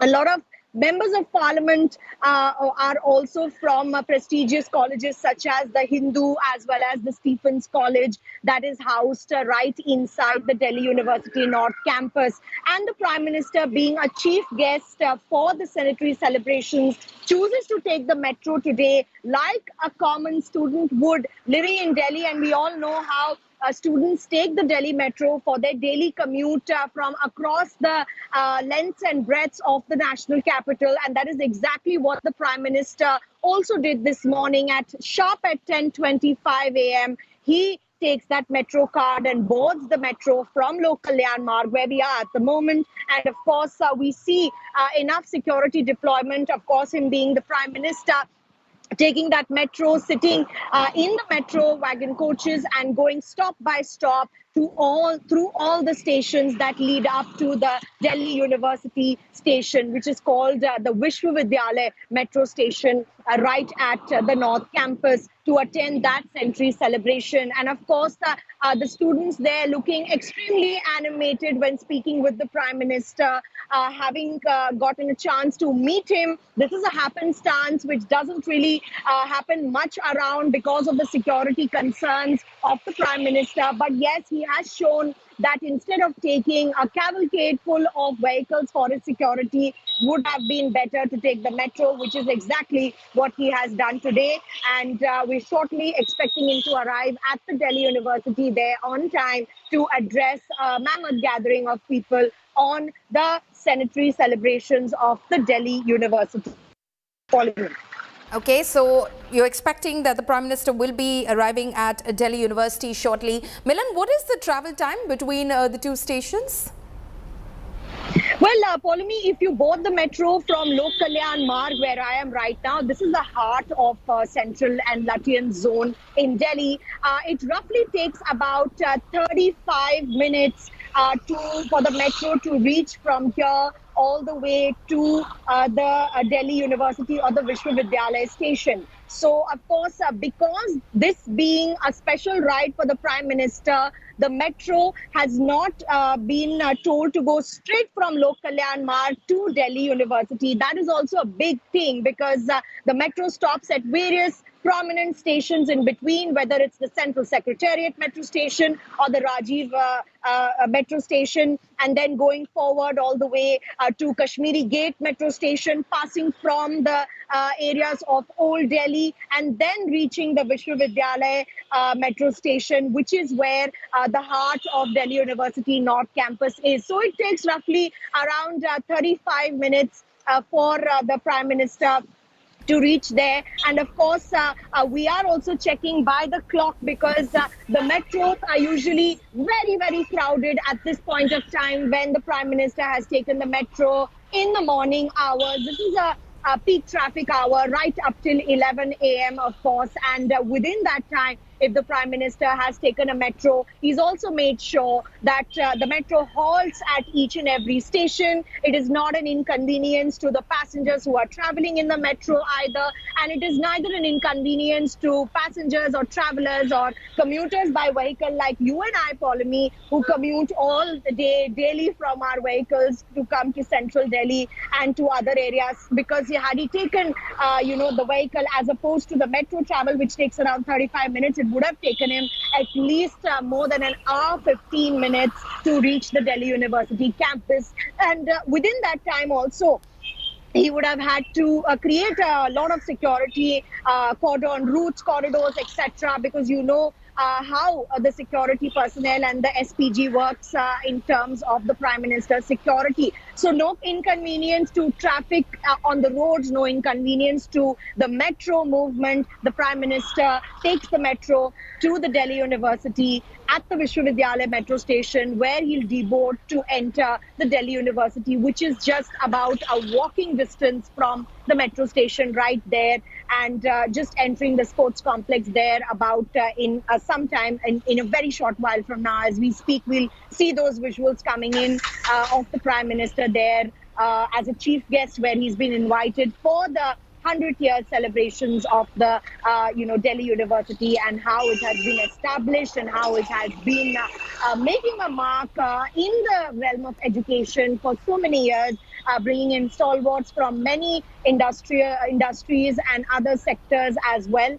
And of course, the Prime Minister being the chief guest invited by the Delhi University Vice Chancellor Professor Yogesh Singh, and other dignitaries who are also expected to address this August gathering today. Follow me.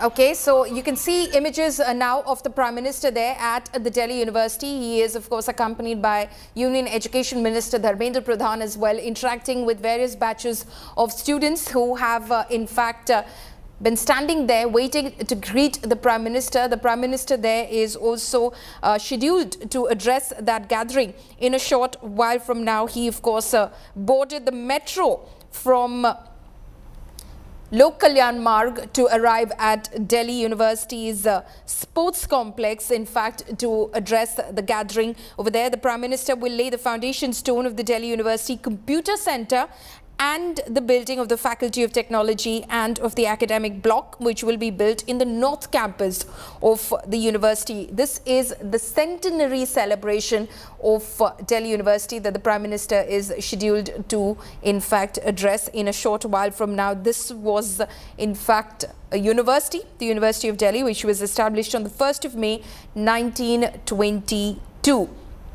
Now, in the last 100 years, the university has grown and expanded immensely. It has 86 departments now, 90 colleges, and more than 6 lakh students who, in fact, study at Delhi University. And, of course, many who, in fact, regard Delhi University as their alma mater, who have passed out of the university and have contributed immensely towards the process of nation building. That is the Prime Minister there. 2 images on your screens right now of the Prime Minister earlier en route to Delhi University, interacting with the passengers on board, most of whom were young students, and then, of course, interacting with many such young students at Delhi University who were waiting and standing by for the Prime Minister to arrive at the university. He will shortly be laying the foundation stone for the Technology Centre, the Faculty of Technology, the building for the Faculty of Technology, as well as the Computer Centre and the academic block, which will be built in the North Campus of the university. He'll also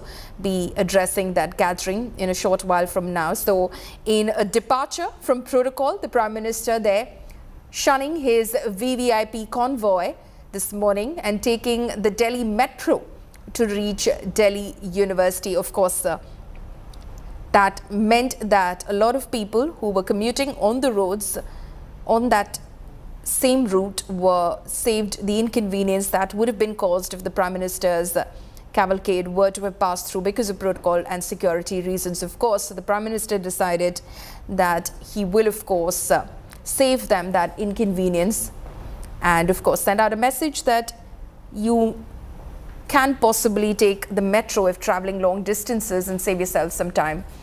And, of course, the vehicular pollution that you won't be causing would be the added bonus as well. Milan Sharma, my colleague, is reporting on this.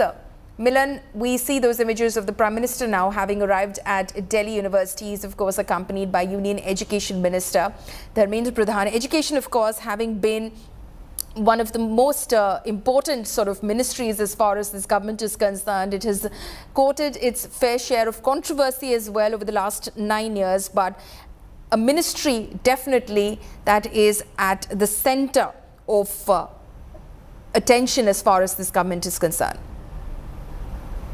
Paulomi, very interesting there, the point that you have raised. Certainly, the national education policy has been one of the biggest point agendas of the Prime Minister Modi's government for education in the country.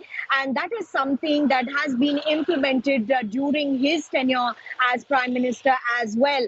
And certainly there are so many aspects of the national education policy when we talk about that entire document that has been put forward and has been now implemented, not just from the level of higher education, but also in school level, where we see changes to many curriculums that are currently ongoing. One of the most important changes that we have been constantly talking and discussing on has been the inclusion of many of these independence freedom fighters, or Swatantra Senanis as they are called, and the inclusion of those like Veer Savarkar, as well as many of the RSS stalwarts have been done this time around in the education books. Remember that the Delhi University was also in controversy just a short while ago on the fact that a chapter at the higher education level on Gandhi was being substituted by a chapter on Veer Savarkar. Of course, we know that Veer Savarkar was being taught at the PG level in the Delhi University courses, but now also at the undergraduate level, wherein the entire course would center on who Veer Savarkar was and what were his ideals and how was he a contributor to India's freedom struggle as well. And that being done at the behest of Mahatma Gandhi was the controversy that had been raised in the Executive Council and the Academic Council meetings of the Delhi University by eminent professors who had lodged Going their to be, protest. in fact, one of the talking points as far as the Prime Minister is concerned. It will be very interesting to see what the Prime Minister has to say as he addresses that gathering at Delhi University. Handing it over now to my colleague Pooja Shali. All right, so these are the live visuals coming in on your screen. Prime Minister Modi today first starting to take a detour, not the usual VVIP convoy that we are used to watching the Prime Minister in, but instead taking what Delhi's public and lakhs of them take to reach, whether it's from one destination to another, to their schools and colleges or to their office, and that is the lifeline of Delhi, the metro. Here right now at the Delhi University, where he has reached taking the metro line, he's interacting with the students and the teachers. I'll tell you what this is about. This is an exhibition also that's been organized. About 30 colleges have been selected for the exhibition to be held at the university's multi-purpose hall. And he reached here taking a Delhi metro, and that is why what could have usually taken perhaps about half an hour or more, within minutes from his residence at the Lok Kalyan Marg in central Delhi, he has reached the Delhi University, the Vishwavidyalaya metro station, and he got down there. He's now interacting with the students and the teachers as well. Why is he at the Delhi University today? Is because of the centenary celebrations that Delhi University is celebrating. He's going to address shortly a gathering on the occasion as well, lay the foundation stone of 3 buildings in the North Campus, and the foundation stone will be for the Faculty of Technology, Computer Center, and Academy Books and more. But importantly, there will be a valedictory ceremony of the centenary celebrations of Delhi University, and that is what the highlight that Prime Minister Modi is going to mark. You're looking at Delhi University's teachers, students, professors. This university was established in 1922 and has now expanded to 86 departments, 90 colleges, 6 lakh students in the last 100 years have been able to graduate from the Delhi University. A prestigious university spread over different parts of the national capital, the North and the South campus. And right now, Prime Minister Modi, having taken the Delhi Metro, is now interacting with some of the students and the teachers as well. An exhibition has been set up by the colleges in the multi-purpose hall. I'm going to go across now to Paulomi as well as we continue to track this big day where Prime Minister Modi is starting the day with Delhi Metro line, then at the Delhi University, and soon there will be an address expected from the Prime Minister. Over to you, Paulomi.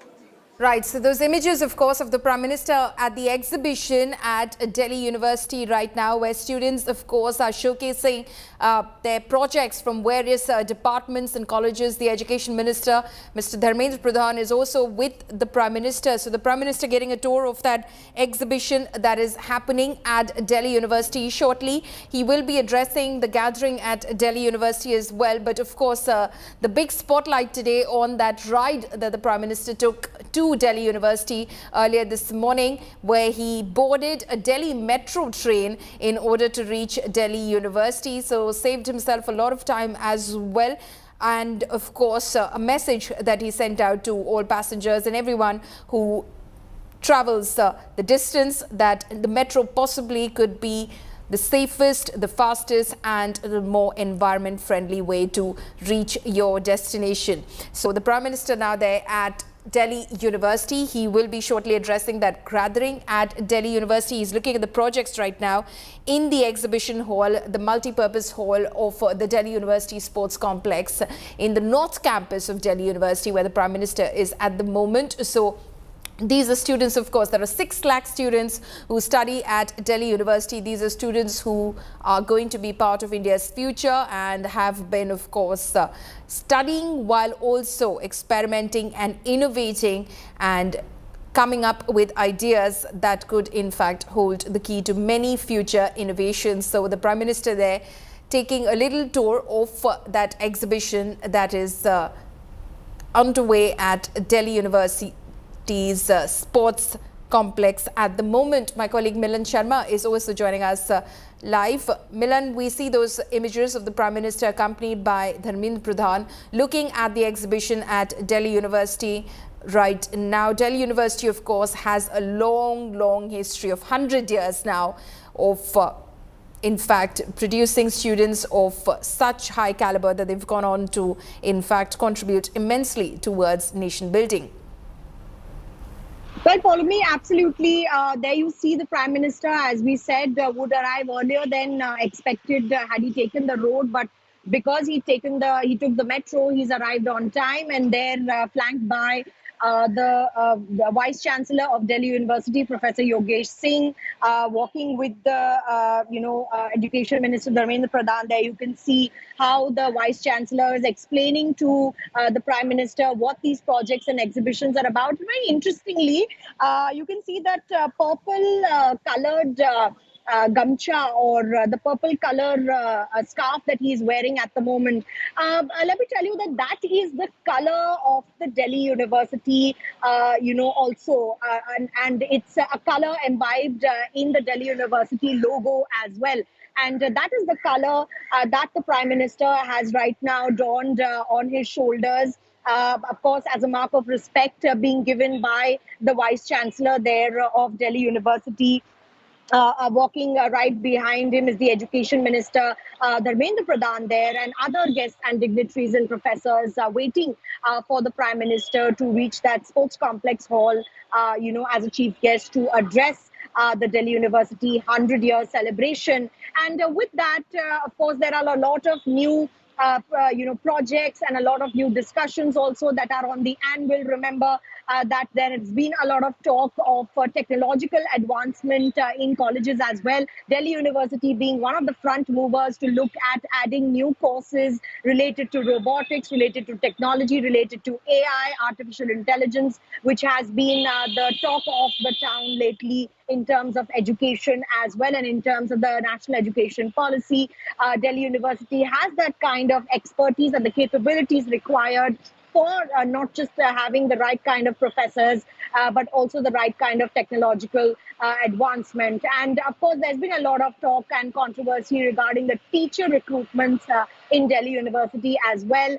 We were earlier discussing how the Prime Minister has also had to along with the fact that the Education Ministry has been looking at a series of controversies on additions of various subjects, whether it's the addition of many freedom fighters like Savarkar, or talking about Gandhi. But there you see in the front rows, Meenakshi Lekhi, who's MOS Ministry, External Affairs as well, seated right in the front row. And I am sure that the Prime Minister is just shortly about to address this entire August gathering now.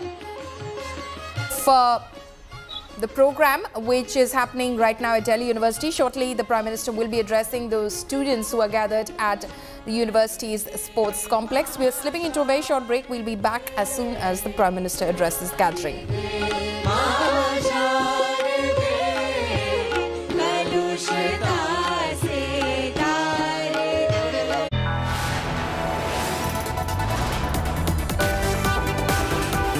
You are watching India Today.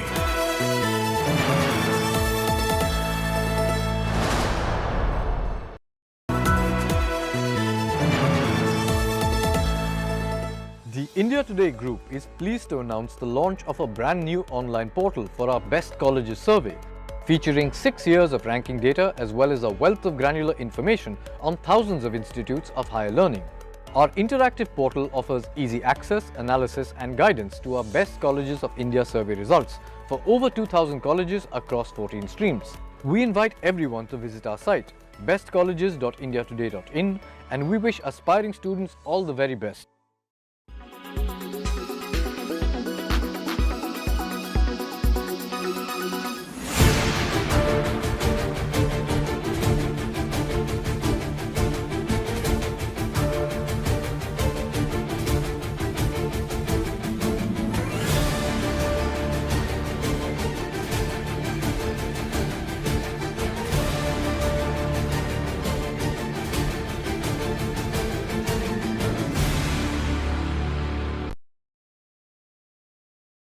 Quality today.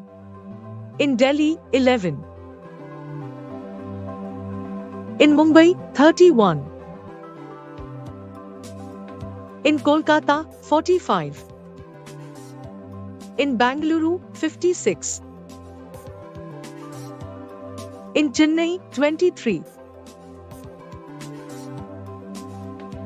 In Hyderabad, 19. Air quality today. In Delhi, 11. In Mumbai, 31. In Kolkata, 45. In Bangalore, 56. In Chennai, 23. In Hyderabad, 19.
Soon be able to buy blue chip American stocks in rupees.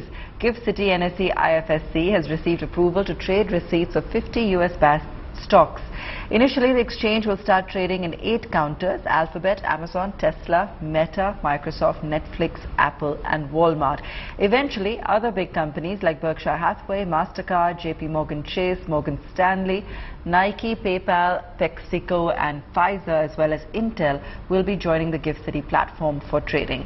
For more on this, we're joined by my colleague Sakshi Batra. Sakshi, how will this work? Explain the procedure in brief. Well, that's right, Abha. Well, investing in international stocks has actually become a very popular way for Indian investors to now diversify their investment portfolios. Earlier, we had just about 2 options to invest in the US equities, and that's through a US registered broker or through international mutual funds that invest in these foreign companies. But now we will have a third option of investing in the top US stocks, and that is via the NSE IFSC, or the International Financial Service Center Exchange.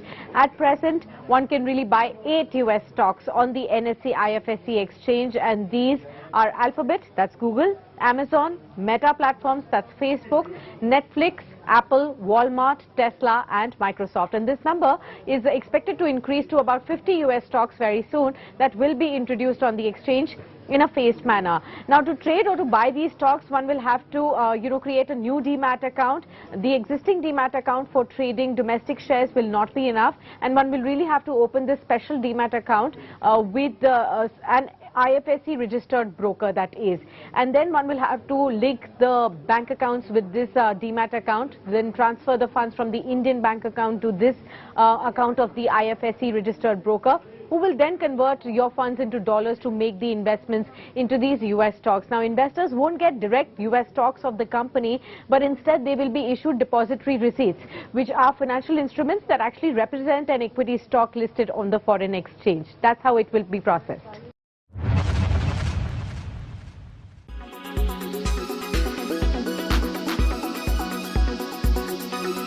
Why does this happen? Let me tell you the science behind it.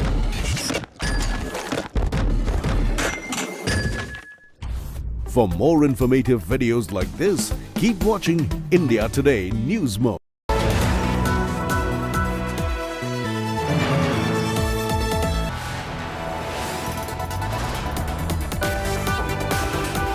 You are watching India Today.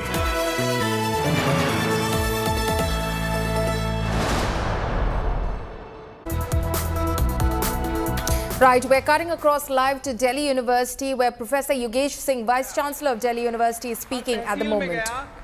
और जितने संसार में देश हैं वहां पर दिल्ली विश्वविद्यालय के विद्यार्थी आपको कहीं ना कहीं मिलेंगे। और दूसरी जो सबसे और बड़ी उपलब्धि है वो है कि प्रधानमंत्री के पद को नई ऊंचाइयों पर ले जाने वाले आदरणीय नरेंद्र मोदी जी का आना एक ऐतिहासिक पल है, और हम सब उस ऐतिहासिक पल के साक्षी बन रहे हैं। इसके लिए आप सभी को बहुत बहुत बधाई, ढेर सारी शुभकामनाएं। मेरे मन में भाव आ रहे हैं, मेरे मन में भाव आ रहे हैं कि ऐसे प्रधानमंत्री कहां मिलते हैं। इतनी मेहनत करने वाले, निडरता से निर्णय लेने वाले, दूसरों का दर्द समझने वाले, देश के लिए जीने वाले, अपना कुछ नहीं की भावना से। Right, so that is the Vice Chancellor of Delhi University, Professor Yogesh Singh, now addressing the gathering of students who are in fact waiting for the Prime Minister to address that gathering. The Prime Minister arrived at the Delhi University earlier this morning, taking the Delhi Metro. He boarded a metro train from the Lok Kalyan Marg train station. From there, he travelled all the way to Vishwavidyalaya metro station. On board, of course, he had the opportunity to interact with a lot of passengers travelling on that same train, which included many young students. So there was a lot of conversation that he had with those young people, young minds, as he, of course, made his way to Delhi University. Shortly after arriving there, the Prime Minister, in fact, saw the exhibition, and then he is now going to shortly address that gathering. देश देखता रह गया, और हम सबका विश्वास है, आप सबका विश्वास है कि अभी आगे भी ऐसा।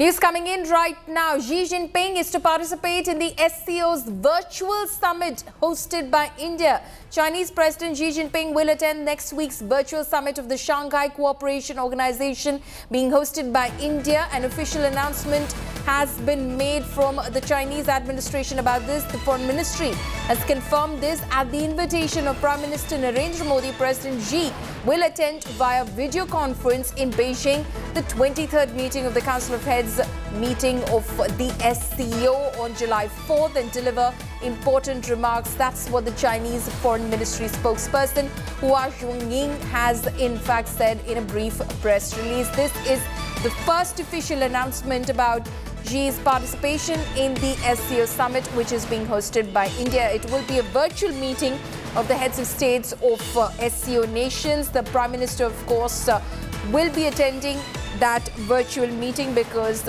this meeting is being hosted by India and now China, confirming the participation of President Xi Jinping in that virtual summit.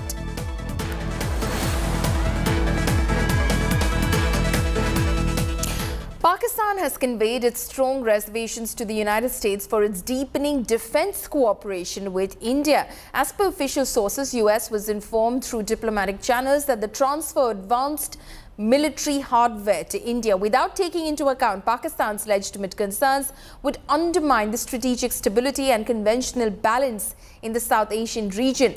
Pakistan told the US that India would feel emboldened with the acquisitions of the technologies, thus putting the country's national security interests in jeopardy. While Pakistan continues to remain jittery over the new deal framed between Indian and United States governments, the Pentagon has now come forth in support of India's deepening ties with the US, saying that India is a critical player in the region when it comes to ensuring stability and security in the region. We very much appreciate the relationship that we have with India, and we continue to want to build on that. India is obviously a critical player in the region when it comes to ensuring stability and security in the region, and so we'll continue to work very closely with India. Now, after Rafale, politics continues to brew over the new Predator drone deal signed between India and the United States. A day after India Today's viral fact check on the politics over the deal, the Indian government has debunked all the claims and questions fired by the Congress party over the deal. Here's a report.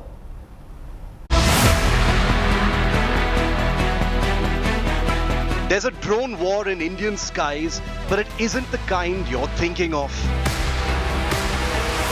The drone warriors in this spat are India's netas. On the one side, the Congress party, alleging corruption and dirt in an upcoming Indian deal for advanced American MQ-9B Predator family drones. And on the other side, the Modi government. But now, a day after India Today's viral fact check on the politics over the deal. Now, right at the outset, let me say that questions regarding government decisions, especially on defense, are important and must be asked. As a democracy, discussions and transparency on defense deals is critical, especially given India's torrid history with defense scams and corruption. At the same time, it is important for the questions being asked and claims being made to be based on easily available facts and not merely driven by the onset of an election season. Now let's look at each claim or allegation being made and what the reality of factual position as we know it actually is. The Indian government is pushing back against the Congress's questions. In a point-by-point rebuttal being circulated internally as a background briefing, the government has debunked the 8 claims and questions fired by the Congress party over a deal that in reality is still to be even negotiated. After setting the agenda on the drone deal politics, India Today now details the government's internal reply to the Congress. First off, the Congress's question over why there has been no meeting of the Cabinet Committee on Security to clear the drone deal. Government sources clarify that the procurement procedure involves at least 7 more stages before clearance by the Cabinet, and as of now, the decks have only been cleared for negotiations. Second, the Congress's claim that the Indian government is paying over 4 times more per drone than similar drones sold by the US to other countries. While the deal is still to be negotiated, government sources clarify that even keeping for erroneous comparisons between disparate deals that involve different drone types, packages or configurations, India's proposal involves getting the drones at 812 crore rupees per airframe as compared to over 1200 crores a piece in similar deals to other nations. The third claim is that the government is rushing into a deal in a hurry and losing out on AI tech on a fleet of outdated drones. Government sources have shot back that the drones are far from outdated, continue to operate in fleets worldwide, and that the Indian proposal very much includes AI tools. The fourth claim by the Congress party is that the Indian government is wasting money on a foreign drone while ignoring the indigenous Tapas drone that's being developed for similar missions. Government sources reply that the Tapas is a lower performance platform that is still under development and will definitely be used in numbers once ready. The fifth claim by the Congress party alleges a measly 9% of tech transfer as part of the deal. Government sources fire back, claiming this is erroneous and that while tech transfer involves a host of different areas of know-how, the government is in fact pushing for 21 of the 31 drones to be locally assembled in India and several systems, including engine parts, radar processing units, avionics and software, to be sourced directly from India. The Congress next questions the numbers involved, chiefly claiming that the Indian Air Force had recommended just 18 drones in the deal. While the numbers involved have seen ups and downs over the last 7 years, the government clarifies that the Indian Armed Forces had arrived at the number 31 after an integrated and laid down process of internal consultations that have nothing to do with the political establishment. And finally, in response to claims that the drone deal lacks transparency, government sources lay down that the deal is being progressed under a government-to-government route that necessitates total audited transparency under the US foreign military sale process. After Rafale politics in 2018 and 2019, predator politics has taken to the skies in India. Will this counterattack silence the politics or fan it to an even hotter issue? Bureau Report, India Today.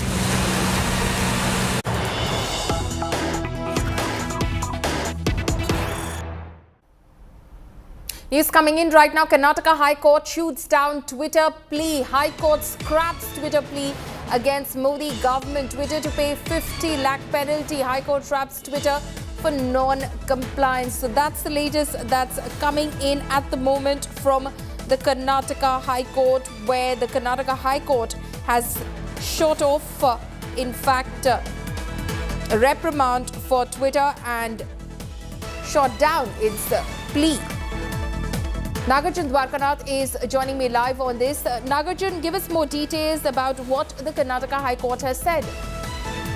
In fact, the order was reserved today in front of single bench Justice Krishna Dikshit, and this morning at 10:30 to 10:45, he delivered the verdict dismissing the Twitter plea, which had appealed against the central government or the union government. That notice was issued by the Ministry of IT to the Twitter for not complying under the rules of the Indian Constitution and the IT Act.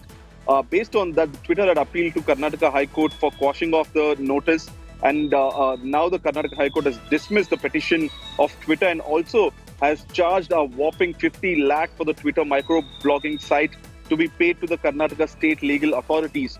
Not just the dismissal, but also to pay 50 lakh rupees as fine is what we are told. And right now what we are picking up is that Minister Rajiv Chandrasekhar has tweeted that it was back then the CEO Jack Dorsey of Twitter was not complying with central government Union IT Act, but rather were running their own norms and laws. And then the central government had issued notice, and that notice was challenged in Karnataka High Court. Okay, Nagarjun, thank you so much for joining us with all of those details. So Twitter, they're suffering a blow at the Karnataka High Court, where the court has now penalized it 50 lakh rupees. Slipping into a short break, coming up next, a bag smaller than a grain of salt. Details of mischief's microscopic LV bag on the other side of this break.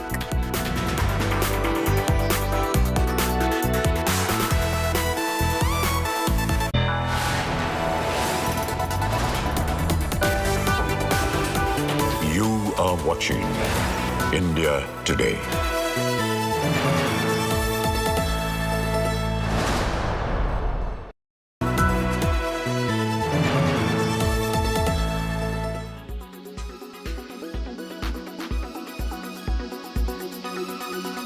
Introducing Apple Vision Pro. Apple unveiled its hotly anticipated augmented reality headset on Monday, its riskiest and biggest bet since the iPhone debuted more than a decade ago.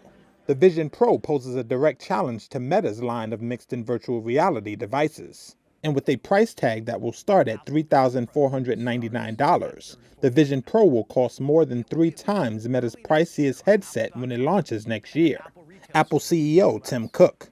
It's the first Apple product you look through and not at. Vision Pro feels familiar, yet it's entirely new. You can see, hear, and interact with digital content just like it's in your physical space. Apple said that users of the Vision Pro will be able to select content inside the goggles with their eyes, tap their fingers together to click, and gently flick to scroll, while also using a 3-dimensional camera and microphone system to capture videos and pictures that can be viewed in 3D later. In its most striking difference from Meta's headsets, the device also has an exterior display that shows the user's eyes to people in the outside world. So in the same way that Mac introduced us to personal computing and iPhone introduced us to mobile computing, Apple Vision Pro will introduce us to spatial computing. The exterior screen goes dark when a user is fully immersed in a virtual world. When a person approaches a user who is in a full virtual mode, the headset will show both the user and the outside person to each other. For work uses, Apple showed how the headset can be used with a trackpad and keyboard to work like a traditional computer with multiple displays. The Vision Pro has 2 hours of use with an external battery, similar to Meta's top-of-the-line Quest Pro mixed reality device. Besides the headset, Apple also displayed a raft of new products and features, including a 15-inch MacBook Air, a powerful chip called M2 Ultra, and improvements to its iOS software and autocorrect feature. Shares of the iPhone maker rose 2% to hit a record high ahead of the launch, but shares ended slightly lower after the announcement.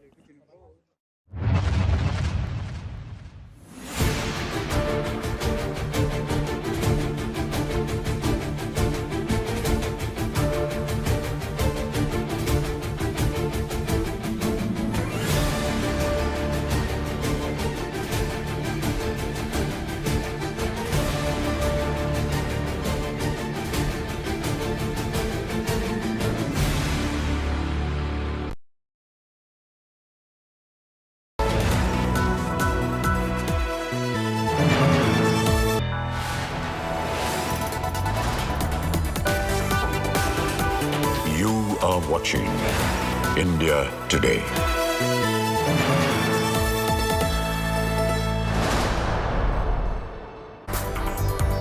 Welcome back. There is clearly no price high enough for luxury. This microscopic bag, smaller than a grain of salt and inspired by Louis Vuitton's iconic on-the-go tote, was auctioned off for a whopping $63,000. Here's the report with all the details of Mischief's microscopic LV bag.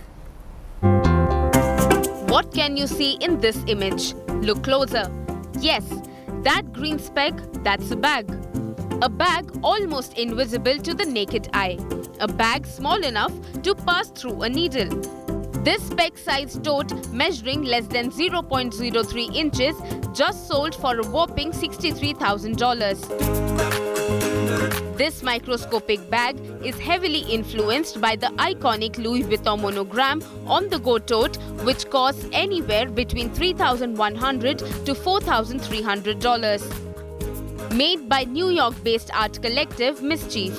This bag's auction was ironically held by Louis Vuitton menswear creative head Pharrell Williams' own auction house. The new Louis Vuitton menswear head is infamous for his bizarre fashion statements, debuting a stunning $1 million Louis Vuitton Speedy bag at a Paris show. The bright yellow millionaire bag is apparently completely handmade out of crocodile leather with hardware made of yellow gold and an LV padlock adorned with diamonds. Every bit of the bag is gold, like the zipper, the teeth on the zipper is gold, all the hardware, every rivet, this is gold.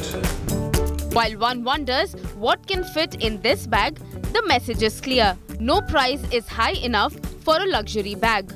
Bureau Report, India Today. And that's a wrap on this edition. Stay tuned, news and updates will continue on the other side of this very short break.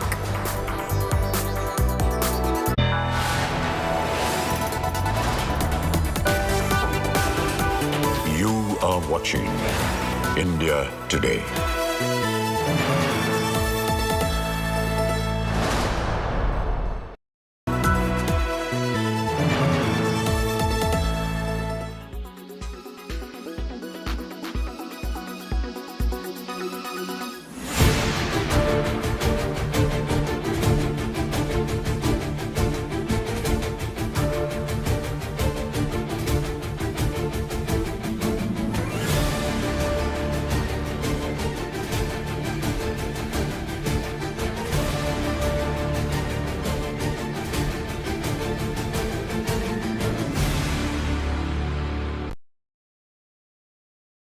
Weather forecast now. Delhi, maximum 38 and minimum 27 degrees. Mumbai, maximum 28 and minimum 25 degrees. Kolkata, maximum 36 and minimum 27 degrees.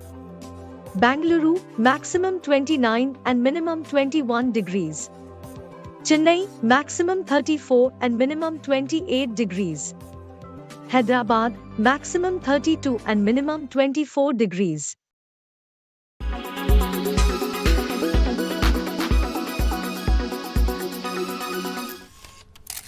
Kerala's public health. All political parties traveling from different parts. Armed with facts, Looking at political back. she takes the news by its horns.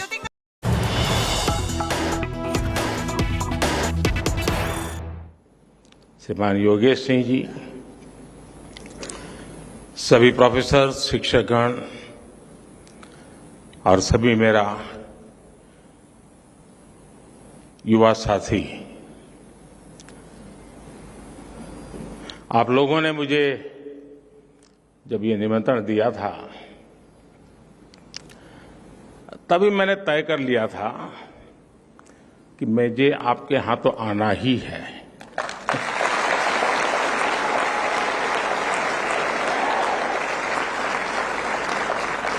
और यहाँ आना अपनों के बीच आने जैसा है।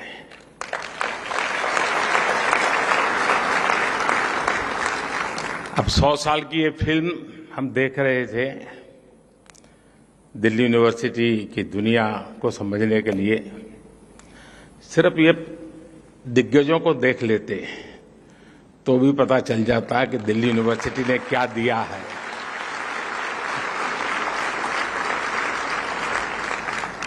कुछ लोग मेरे सामने बैठे हैं जिनको मैं विद्यार्थी काल से जानता हूं, लेकिन अब बहुत बड़े बड़े लोग बन गए हैं।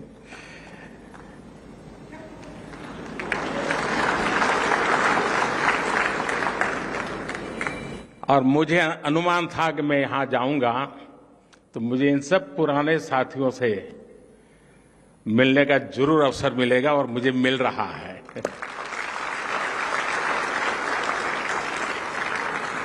साथियों, डीयू का कोई भी स्टूडेंट हो, कॉलेज फेस्ट चाहे अपने कॉलेज में हो या दूसरे कॉलेज में, उसके लिए सबसे इम्पोर्टेंट यही होता है कि बस किसी तरह उस फेस्ट का हिस्सा बन जाए।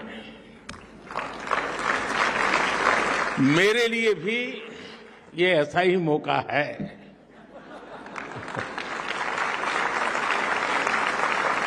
मुझे खुशी है कि आज जब दिल्ली यूनिवर्सिटी के 100 साल का सेलिब्रेशन हो रहा है तो इस फेस्टिव माहौल में मुझे भी आप सबके बीच आने का अवसर मिला है।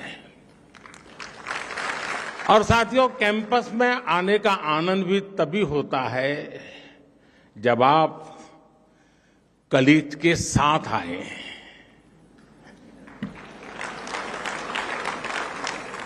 दो दोस्त चल दिए गप्पे मारते हुए, दुनिया जहान की बातें करेंगे, इजराइल से लेकर के मून तक कुछ छोड़ेंगे नहीं। कौन सी फिल्म देखी, ओटीटी पर वो सीरीज अच्छी है, वो वाली रील देखी या नहीं देखी, यानी बातों का अथाह समंदर होता है। इसलिए मैं भी आज आपकी ही तरह दिल्ली मेट्रो से अपने युवा दोस्तों से गपशप करते करते यहां पहुंचा हूं।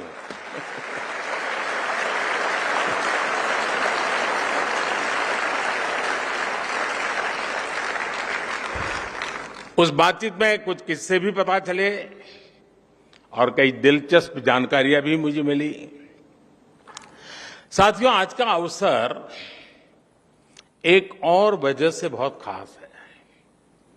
ड्यू ने एक ऐसे समय में अपने 100 वर्ष पूरे किए हैं जब देश अपनी आजादी के 75 वर्ष पूरे होने पर अमृत महोत्सव मना रहा है। कोई भी देश हो, उसकी यूनिवर्सिटीज, उसके शिक्षण संस्थान, उसकी उपलब्धियों का सच्चा प्रतिबिंब होते हैं। ड्यू की भी इन 100 वर्षों की यात्रा में कितने ही ऐतिहासिक पड़ाव आए हैं। इसमें कितने प्रोफेसर्स का, कितने स्टूडेंट्स का और कितने ही दूसरे लोगों का जीवन जुड़ रहा है। एक तरह से दिल्ली यूनिवर्सिटी सिर्फ एक यूनिवर्सिटी नहीं, बल्कि एक मूवमेंट रही है।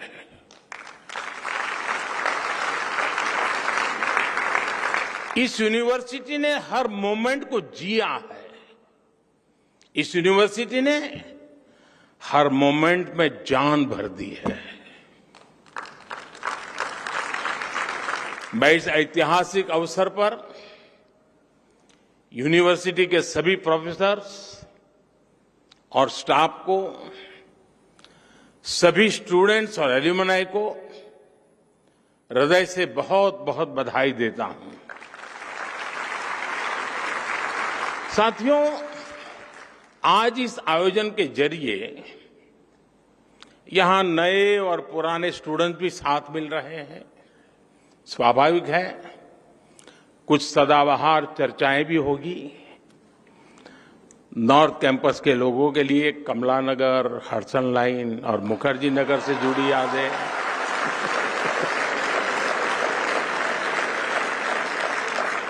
साउथ कैंपस वालों के लिए सत्य निकेतन के किस्से, आप चाहे जिस ईयर के पास आउट हो, 2 ड्यू वाले मिलकर इन पर कभी भी घंटों निकाल सकते हैं। इस सब के बीच मैं मानता हूं, ड्यू ने 100 सालों में अगर अपने एहसासों को जिंदा रखा है, तो अपने मूल्यों को भी जीवंत रखा है। निष्ठा धृति सत्यम, यूनिवर्सिटी का ये ध्येय वाक्य अपने हर एक स्टूडेंट के जीवन में गाइडिंग लैंप की तरह है।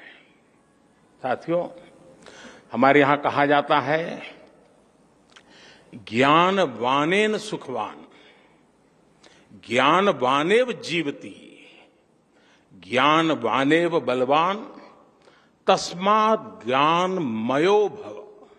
अर्थात जिसके पास ज्ञान है वही सुखी है, वही बलवान है, और वास्तव में वही जीता है जिसके पास ज्ञान है। इसलिए जब भारत के पास नालंदा जैसे विश्वविद्यालय थे, तब भारत सुख और समृद्धि के शिखर पर था। जब भारत के पास तक्षशिला जैसे संस्थान थे, तब भारत का विज्ञान विश्व को गाइड करता था। भारत की समृद्ध शिक्षा व्यवस्था भारत की समृद्धि की वाहक थी। ये वो समय था जब दुनिया की जीडीपी में बहुत बड़ा शेयर भारत का होता था। लेकिन गुलामी के सैकड़ों वर्षों के कालखंड ने हमारे शिक्षा के मंदिरों को, इन एजुकेशन सेंटर्स को तबाह कर दिया। और जब भारत का बौद्धिक प्रवाह रुका तो भारत की ग्रोथ भी थम गई। लंबी गुलामी के बाद देश आजाद हुआ। इस दौरान आजादी के भावनात्मक ज्वार को एक मूर्त रूप देने में भारत की यूनिवर्सिटीज ने एक अहम भूमिका निभाई थी। इनके जरिए एक ऐसी युवा पीढ़ी खड़ी हुई जो उस समय के आधुनिक विश्व को ललकार सकती थी। दिल्ली यूनिवर्सिटी भी इस मूवमेंट का एक बड़ा सेंटर थी। डीयू के सभी स्टूडेंट्स, वो चाहे किसी भी कोर्स में हो, वो अपने संस्थान की इन जड़ों से जरूर परिचित होंगे।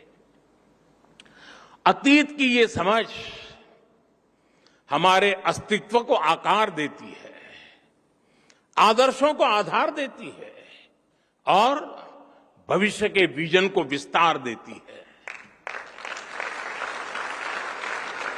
साथियों, कोई इंसान हो या संस्थान, जब उसके संकल्प देश के लिए होते हैं तो उसकी सफलता भी देश की सफलताओं से कदम मिलाकर चलती है।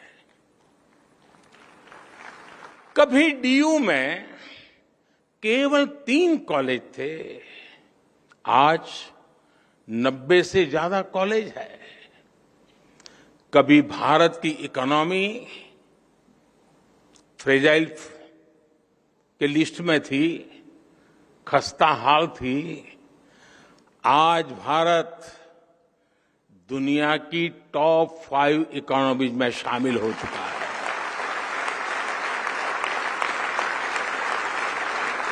आज डीयू में पढ़ने वाले लड़कों की तुलना में लड़कियों की संख्या ज्यादा हो गई है।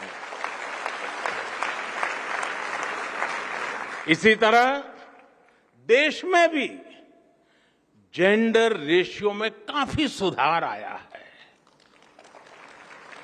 यानी शिक्षण संस्थान की जड़ें जितनी गहरी होती हैं, देश की शाखाएं उतनी ही ऊंचाइयों को छूती है। और इसलिए भविष्य के लिए भी यूनिवर्सिटी और देश के संकल्पों में एक रूपता होनी चाहिए, इंटरकनेक्शन होना चाहिए। 25 साल बाद जब देश अपनी आजादी के 100 साल पूरे करेगा, तब दिल्ली यूनिवर्सिटी अपनी स्थापना के 125 वर्ष मनाएगी।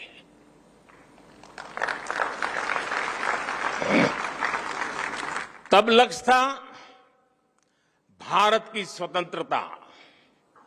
अब हमारा लक्ष्य है 2047 तक विकसित भारत का निर्माण।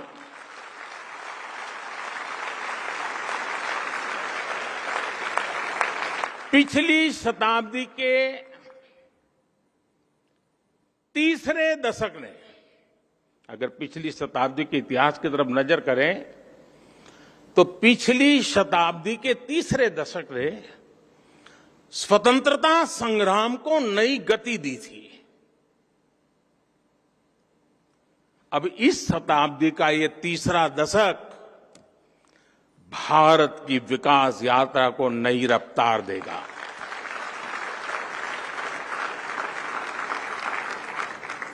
आज देश भर में बड़ी संख्या में यूनिवर्सिटी, कॉलेज बनाए जा रहे हैं। पिछले कुछ वर्षों में आईआईटी, आईआईएम, एनआईटी और एम्स जैसी संस्थाओं की संख्या में लगातार बढ़ोतरी हुई है। ये सभी इंस्टीट्यूट्स न्यू इंडिया के बिल्डिंग ब्लॉक्स बन रहे हैं।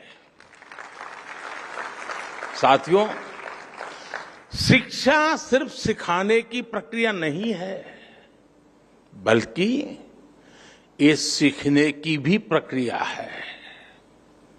लंबे समय तक शिक्षा का फोकस इसी बात पर रहा कि छात्रों को क्या पढ़ाया जाना चाहिए, लेकिन हमने फोकस इस बात पर भी शिफ्ट किया कि छात्र क्या सीखना चाहता है।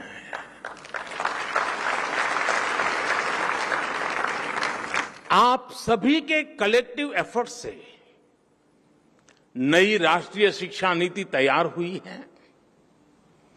अब छात्रों को यह बड़ी सुविधा मिली है कि वो अपनी इच्छा से अपनी पसंद के विषयों का चुनाव कर सकते हैं। शिक्षण संस्थाओं की क्वालिटी बेहतर बनाने के लिए भी हम लगातार काम कर रहे हैं। इन इंस्टीट्यूट्स को कॉम्पिटिटिव बनाने के लिए हम नेशनल इंस्टीट्यूशनल रैंकिंग फ्रेमवर्क लेकर आए हैं। इससे देश भर के इंस्टीट्यूशंस को एक मोटिवेशन मिल रहा है। हमने संस्थाओं की स्वायत्तता को क्वालिटी ऑफ एजुकेशन से भी जोड़ा है। जितना बेहतर संस्थाओं का प्रदर्शन होगा, उतनी ही उन्हें स्वायत्तता मिल रही है। साथियों, शिक्षा की फ्यूचरिस्टिक नीतियां और निर्णयों का परिणाम है कि आज इंडियन यूनिवर्सिटी की ग्लोबल पहचान बढ़ रही है। 2014 में क्यूएस वर्ल्ड रैंकिंग में केवल 12 इंडियन यूनिवर्सिटीज होती थी। 2014 में 12 यूनिवर्सिटीज, लेकिन आज ये संख्या 45 हो गई है। हमारे एजुकेशन इंस्टीट्यूट्स दुनिया में अपनी अलग पहचान बना रहे हैं। हमारे संस्थान quality education, student faculty ratio और रेपुटेशन सब में तेजी से सुधार कर रही है। और साथियों, आप जानते हैं, इन सब के पीछे सबसे बड़ी गाइडिंग फोर्स कौन सी काम कर रही है? ये गाइडिंग फोर्स है भारत की युवा शक्ति। इस हॉल में बैठे ही हुए मेरे युवाओं की शक्ति। साथियों, एक समय था जब स्टूडेंट्स किसी इंस्टीट्यूट में एडमिशन लेने से पहले सिर्फ प्लेसमेंट को ही प्राथमिकता देते थे। यानी एडमिशन का मतलब डिग्री और डिग्री का मतलब नौकरी। शिक्षा यहीं तक सीमित हो गई थी। लेकिन आज युवा जिंदगी को इसमें बांधना नहीं चाहता। वो कुछ नया करना चाहता है, अपनी लकीर खुद खींचना चाहता है। 2014 से पहले भारत में सिर्फ कुछ 100 स्टार्टअप्स थे। आज भारत में स्टार्टअप्स की संख्या 1 लाख को भी पार कर गई है। 2014-15 की तुलना में आज 40% से ज्यादा पेटेंट फाइल हो रहे हैं। जो पेटेंट जारी हो रहे हैं उनमें भी 5 गुना का इजाफा हुआ है। ग्लोबल इनोवेशन इंडेक्स, जिसमें भारत 18वें पायदान पर था, 80 से की बात, वहां से बढ़कर के आज हम 46 पर पहुंच चुके हैं। वो स्थान हमने प्राप्त किया। अभी कुछ दिन पहले ही मैं अमेरिका की यात्रा से लौटा हूं। आप सबने देखा होगा आज भारत का सम्मान कितना बढ़ा है, गौरव कितना बढ़ा है। क्या कारण है? क्या कारण है आज भारत का इतना गौरव बढ़ा है? उत्तर वही है क्योंकि भारत की क्षमता बढ़ी है, भारत के युवाओं पर विश्व का भरोसा बढ़ा है। इसी यात्रा में भारत और अमेरिका के बीच initiative on critical and emerging technology यानी आईसेट डील हुई है। इस एक समझौते से हमारे युवाओं के लिए धरती से लेकर स्पेस तक, सेमीकंडक्टर से लेकर एआई तक, तमाम फील्ड्स में नए अवसर पैदा होने वाले हैं। जो टेक्नोलॉजी पहले भारत की पहुंच से बाहर होती थी, अब हमारे युवाओं को उनकी एक्सेस मिलेगी, उनका स्किल डेवलपमेंट होगा। अमेरिका की माइक्रोन, गूगल तथा एप्लाइड मटेरियल जैसी कंपनियों ने भारत में बड़े निवेश का फैसला लिया है। और साथियों, ये आहट है कि भविष्य का भारत कैसा होने वाला है, आपके लिए कैसे कैसे अवसर दस्तक दे रहे हैं। साथियों, इंडस्ट्री 4.0 की क्रांति भी हमारे दरवाजे पर आ चुकी है। कल तक एआई और एआर वीआर के जो किस्से हम साइंस फिक्शन फिल्मों में देखते थे, वो अब आज हमारी रियल लाइफ का हिस्सा बन रहे हैं। ड्राइविंग से लेकर सर्जरी तक रोबोटिक्स अब न्यू नॉर्मल बन रहा है। ये सभी सेक्टर्स भारत की युवा पीढ़ी के लिए, हमारे स्टूडेंट्स के लिए नए रास्ते बना रहे हैं।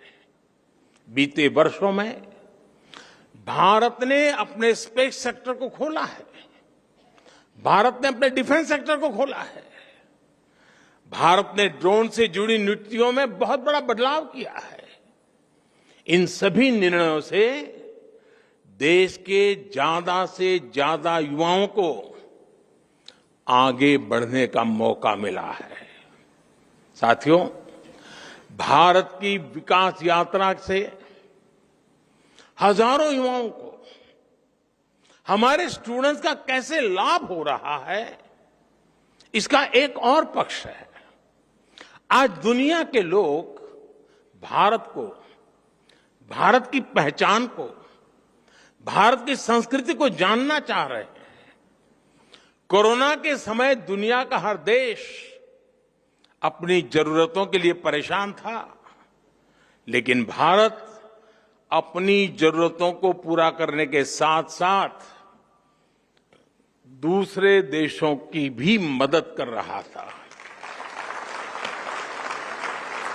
लिहाजा विश्व में एक क्यूरियोसिटी पैदा हुई कि आखिर भारत के वो कौन से संस्कार है जो संकट में भी सेवा का संकल्प पैदा करते हैं।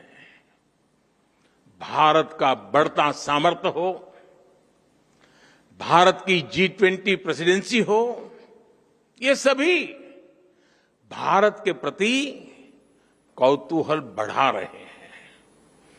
इससे हमारे जो ह्यूमैनिटीज के स्टैंडर्ड्स हैं, स्टूडेंट्स हैं, उनके लिए अनेकों नए अवसर पैदा होने वाले हैं। योग जैसा हमारा विज्ञान, हमारी संस्कृति, हमारे फेस्टिवल, हमारा लिटरेचर, हमारी हिस्ट्री, हमारा हेरिटेज, हमारी विधाएं, हमारे व्यंजन आज हर किसी की चर्चा हो रही है। हर किसी के लिए नया आकर्षण पैदा हो रहा है। इसलिए उन भारतीय युवाओं की डिमांड भी बढ़ रही है जो विश्व को भारत के बारे में बता सके, हमारी चीजों को दुनिया तक पहुंचा सके। आज डेमोक्रेसी, इक्वालिटी और म्यूचुअल रिस्पेक्ट जैसे इंडियन वैल्यूज दुनिया के लिए मानवीय पैमाना बन रही है। गवर्नमेंट फॉरम से लेकर डिप्लोमेसी तक कई क्षेत्रों में भारतीय युवाओं के लिए लगातार नए मौके बन रहे हैं। देश में हिस्ट्री, हेरिटेज और कल्चर से जुड़े क्षेत्रों ने भी युवाओं के लिए अपार संभावनाएं बना दी है। आज देश के अलग अलग राज्यों में ट्राइबल म्यूजियम्स बन रहे हैं। पीएम म्यूजियम के जरिए आजाद भारत की विकास यात्रा के दर्शन होते हैं। और आपको ये जानकर के भी अच्छा लगेगा कि दिल्ली में विश्व का सबसे बड़ा हेरिटेज म्यूजियम युगे युगीन भारत ये भी बनने जा रहा है।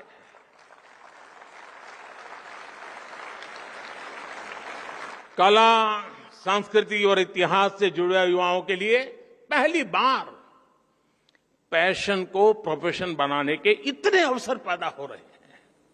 इसी तरह आज दुनिया में भारतीय टीचर्स की अलग पहचान बनी है।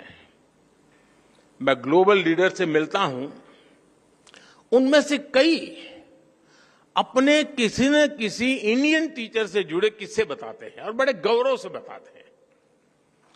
भारत की ये सॉफ्ट पावर इंडियन यूथ की सक्सेस स्टोरी बन सकती है। इस सब के लिए हमारी यूनिवर्सिटीज को, हमारे इंस्टीट्यूशंस को तैयार होना है, अपने माइंडसेट को तैयार करना है।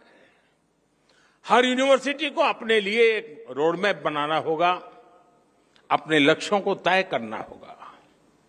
जब आप इस संस्थान के 125 वर्ष मनाएं, तब आपकी गिनती वर्ल्ड की टॉप रैंकिंग वाली यूनिवर्सिटी में हो, इसके लिए अपने प्रयास बढ़ाएं। फ्यूचर मेकिंग इनोवेशंस आपके यहां हो, दुनिया के बेस्ट आइडियाज और लीडर्स आपके यहां से निकले, इसके लिए आपको लगातार काम करना होगा। लेकिन इतने सारे बदलावों के बीच आप लोग पूरी तरह मत बदल जाइएगा। कुछ बातें वैसी ही छोड़ दीजिएगा भाई। नॉर्थ कैंपस में पटेल चेस्ट की चाय, noodle,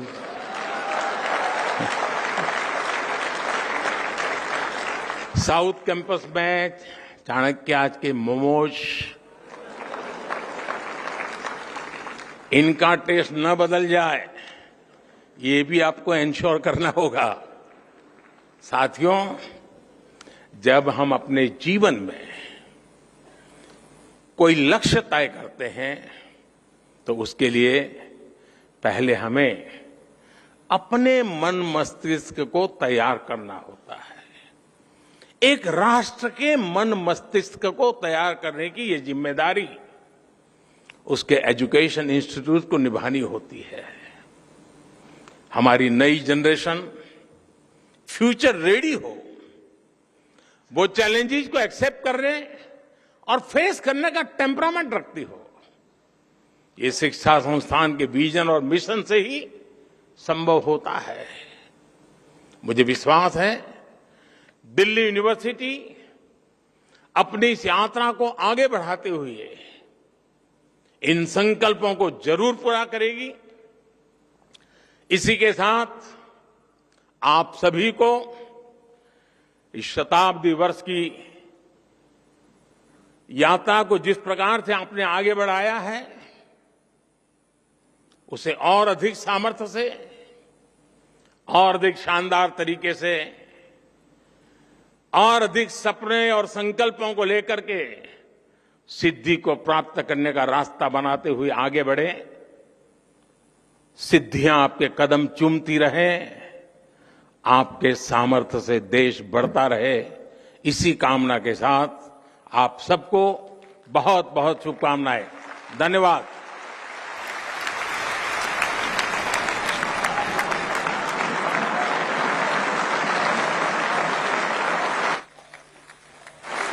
So that was, of course, Prime Minister Narendra Modi addressing there the gathering at Delhi University on the occasion of his centenary celebration. Students and staff and faculty of Delhi University were gathered at the sports complex in the North Campus of the university, where the Prime Minister just addressed the gathering.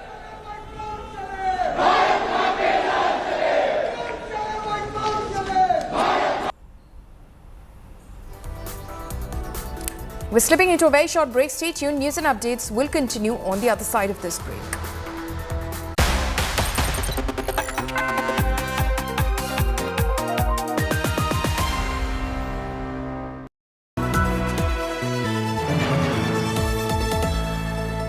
The India Today Group is pleased to announce the launch of a brand new online portal for our Best Colleges survey, featuring 6 years of ranking data as well as a wealth of granular information on thousands of institutes of higher learning.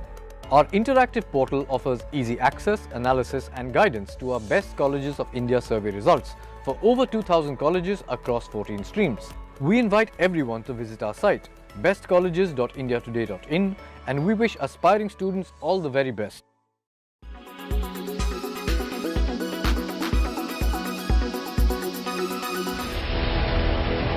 Andheri subway submerged. Colonies waterlogged. Roads submerged. India's financial capital, Mumbai, is on high alert as monsoon sweeps across the country.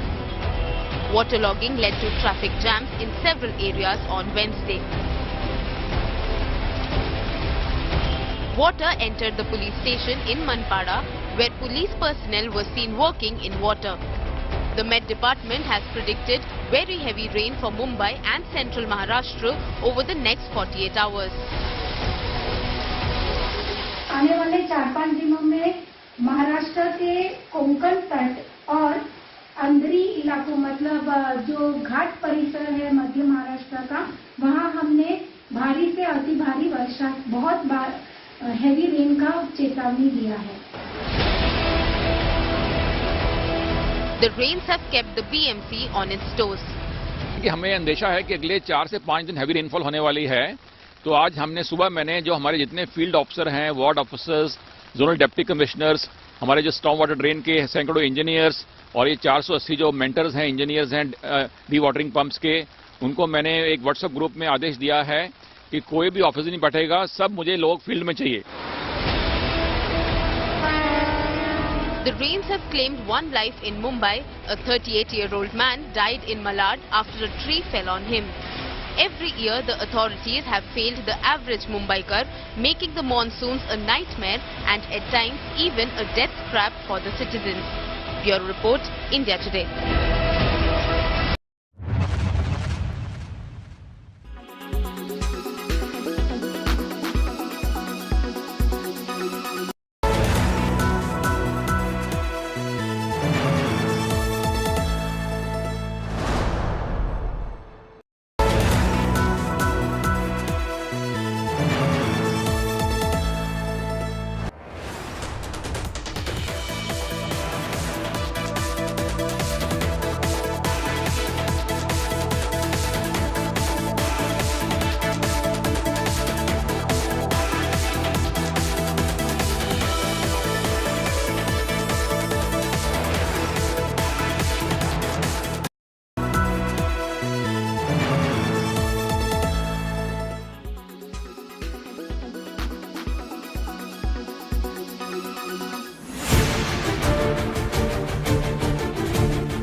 quality today.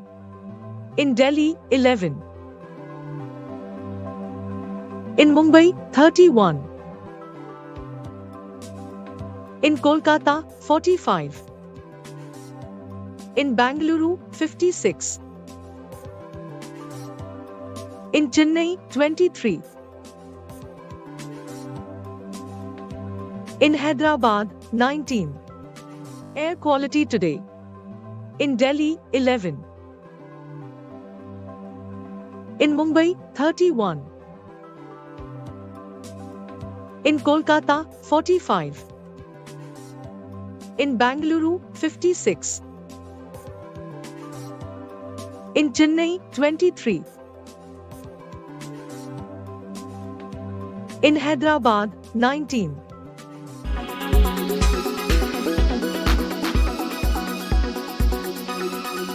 Make your media plan smarter with India Today Live TV on your connected devices. Amplify your brand with 100 million smart internet viewers. To advertise, mail us at sales@aajtak.com.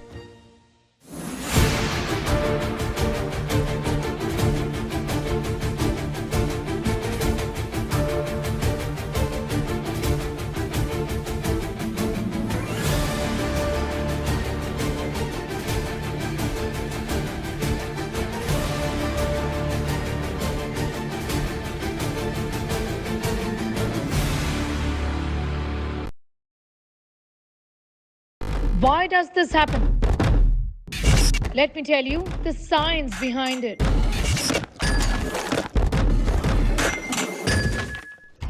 For more informative videos like this, keep watching India Today News Mode.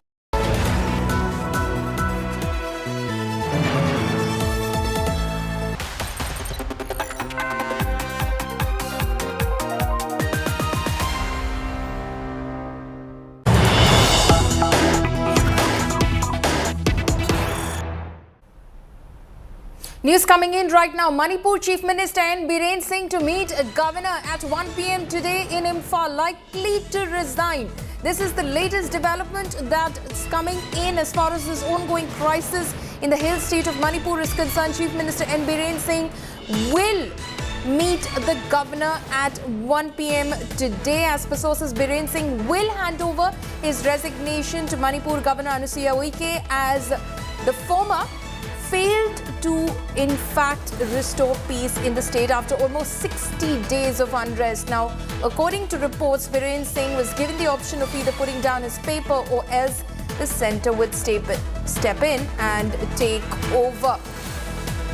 It's likely that the Chief Minister felt that he had no other choice but to tender in his resignation. But again, these are only reports that are coming in at the moment. He has sought an appointment with the governor, but we're also hearing that there's pressure building from his own party colleagues, from MLAs who are reaching his residence at the moment, asking him to not step down. It's obviously a matter of time before we find out whether Biren Singh does step down as the Chief Minister. Remember, there's been a lot of criticism for the Chief Minister since, of course, this unrest in the hill state of Manipur broke out on May 3rd. Kaushik Deka is now joining us over the phone line. Kaushik, is the Chief Minister resigning? Most likely. Means we still have an hour to go. He is meeting the governor at 1 p.m. and as far as I know, his resignation letter has been typed.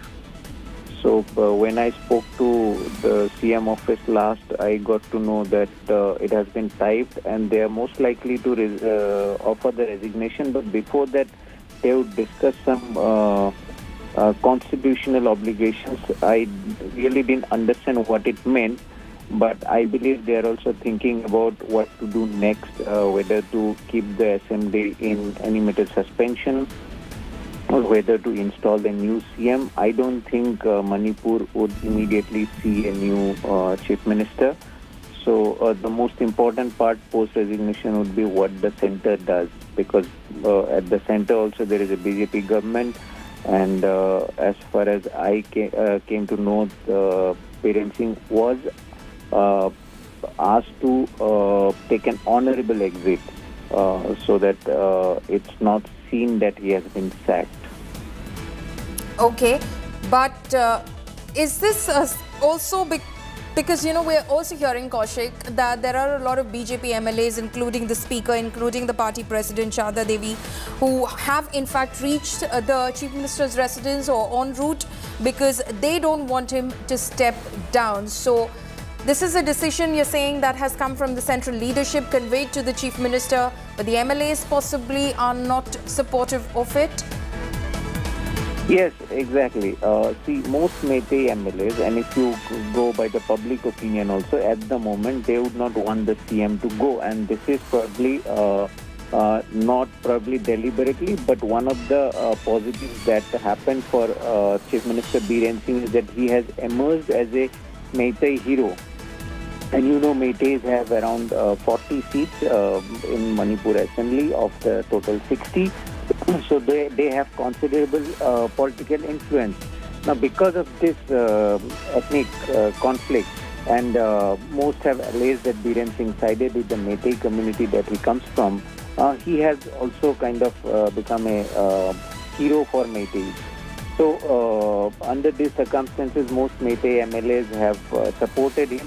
Though there were some rebels in March, earlier also, last year also, but at the moment he has support of a large number of MLAs. So, but the center also had to take a call because for more than 50 days the violence was going on, and with Biren Singh in power, most opposition parties and critics allege that he is a problem because of his statements and his drives against poppy cultivation and drug trafficking.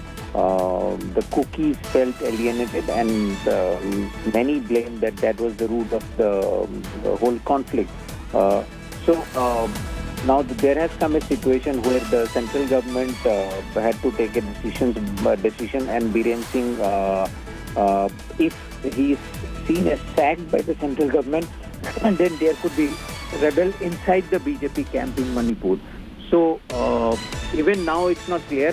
He might resign, but there would be a kind of rebel within the BJP who would force him not to resign. So the situation is still fluid, but there could be a proposal from, most likely there would be a proposal from Biren Singh's side to offer resignation.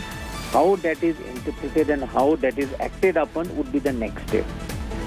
Okay, so he's offering his resignation at the moment, but we'll soon find out what actually happens, because there are, of course, BJP leaders who are reaching the Chief Minister's residence in Imphal right now, and in fact trying to convince the Chief Minister to not tender in his resignation. Kaushik, please stay on with us. Indrajit, my colleague, is also joining us at the moment. Indrajit, what are you learning from your sources on the ground? What's likely to happen?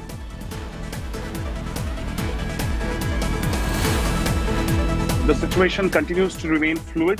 What we have confirmation of from the CMO is that the Chief Minister will be going to Raj Bhavan and meeting the governor. Now, whether he tenders his resignation or not, that is something which is extremely fluid right now. As Kaushik stated, there is the state leadership, and of course there is the party's central leadership, which has made its point very clear. Now, we are told that the state leadership is coaxing Biren Singh not to take any decision right now, not to tender his resignation. I spoke to Manipur BJP chief Sharda Devi, and she said that a delegation has been sent to the Chief Minister's office. They are trying to impress upon the Chief Minister not to put in his paper right now, and they feel that this is not the time. And the timing is going to be very, very important, because this comes on a day when Rahul Gandhi is still in Manipur. And yesterday we've seen high drama. So at this point in time, pressure clearly on the Chief Minister. The ball is in his court, and they will have to finally come to a decision. Okay, so it is, as far as N. Biren Singh is concerned, it will be his decision. The ball is in the Chief Minister's court. Kaushik Dekar is also over the phone line with us at the moment. Kaushik, very interestingly, this development comes at a time that Rahul Gandhi is visiting the state of Manipur, and also what my colleague Mosmi is telling us from on ground Imphal is that Rahul Gandhi has sought an appointment with the governor at 1:30 p.m. probably given that appointment at 1:30 p.m. because she had the time with her. It's very interesting that it's happening at this time. Yes, lots of things are happening at this moment, but what is certain is that the CM has typed out his resignation letter. That's what he confirmed to me. Right. But whether he offers that resignation, whether these MLAs prevail upon him and they don't let him resign, or whether some arrangements are being made with the central leadership and the state leadership, that's not clear. They are not revealing. But the pressure is on him to resign from the center. But the Meitei population and Meitei MLAs would not want that to happen. And that's Kaushik, I'll interrupt you there for a few moments. Mallikarjun Kharge is speaking. ये कभी सहन नहीं करते कि देश में democracy में opposition भी होता है, रूलिंग पार्टी भी होती है, और बार बार इनके मुंह से, प्रधानमंत्री से लेके उनके स्पोक्स पर्सन के मुंह से यही निकलता है ये ड्रामेबाजी है, वहां पर चुप गए हैं, फोटोशूट, ये ऐसी चीज बोलना खैर उनको तो शोभा भी नहीं देता। और ऐसे विचारधारा के लोगों को मैं वो लोगों के विचार को कंडम करता हूँ। और इनको रोका गया, क्यों रोका गया? अभी आप प्रोटेक्शन देना चाहिए। जब शाह जा सकते हैं, आपके लोग कैंप को विजिट कर सकते हैं, अपोजिशन पार्टी का क्यों नहीं कर सकते लीडर? आप और वो गए ड्रामा, आप गए तो क्या है, महा ड्रामा। तो ये जो उनकी एक सोच है, ये डेमोक्रेसी के विचारधारा के खिलाफ है। और ऐसे लोग एक तरफा हमेशा अपनी बात रखने की कोशिश करते हैं और उनके विचारधारा कंडम करता हूँ। और वहाँ पर ऐसा उन्होंने एक माहौल बनाया कि राहुल गांधी जी को आगे जाने के लिए, रोड से जाने के लिए मना किया, इसलिए मना किया। Mallikarjun Kharge is saying, but news that's coming in right now from Imphal is that Rahul Gandhi is to meet the governor at 1:30 p.m. So Rahul Gandhi will meet the governor at 1:30 p.m. That's the time that he's got from Raj Bhavan in Imphal. And N. Biren Singh is likely to meet the governor at 1 p.m. this afternoon. So very interesting and hectic, fast-paced developments that are taking place in Imphal. This while there are BJP MLAs present at N. Biren Singh's residence in Imphal right now, trying to convince him supposedly to not put down his paper, but the letter of resignation has been typed out, as my colleague Kaushik Deka was just pointing out. So this is the story that we're going to stay on top of, because all of these developments are expected to happen within a span of 1 hour. We're slipping into a very short break. Stay tuned. News and updates will continue on the other side of this break.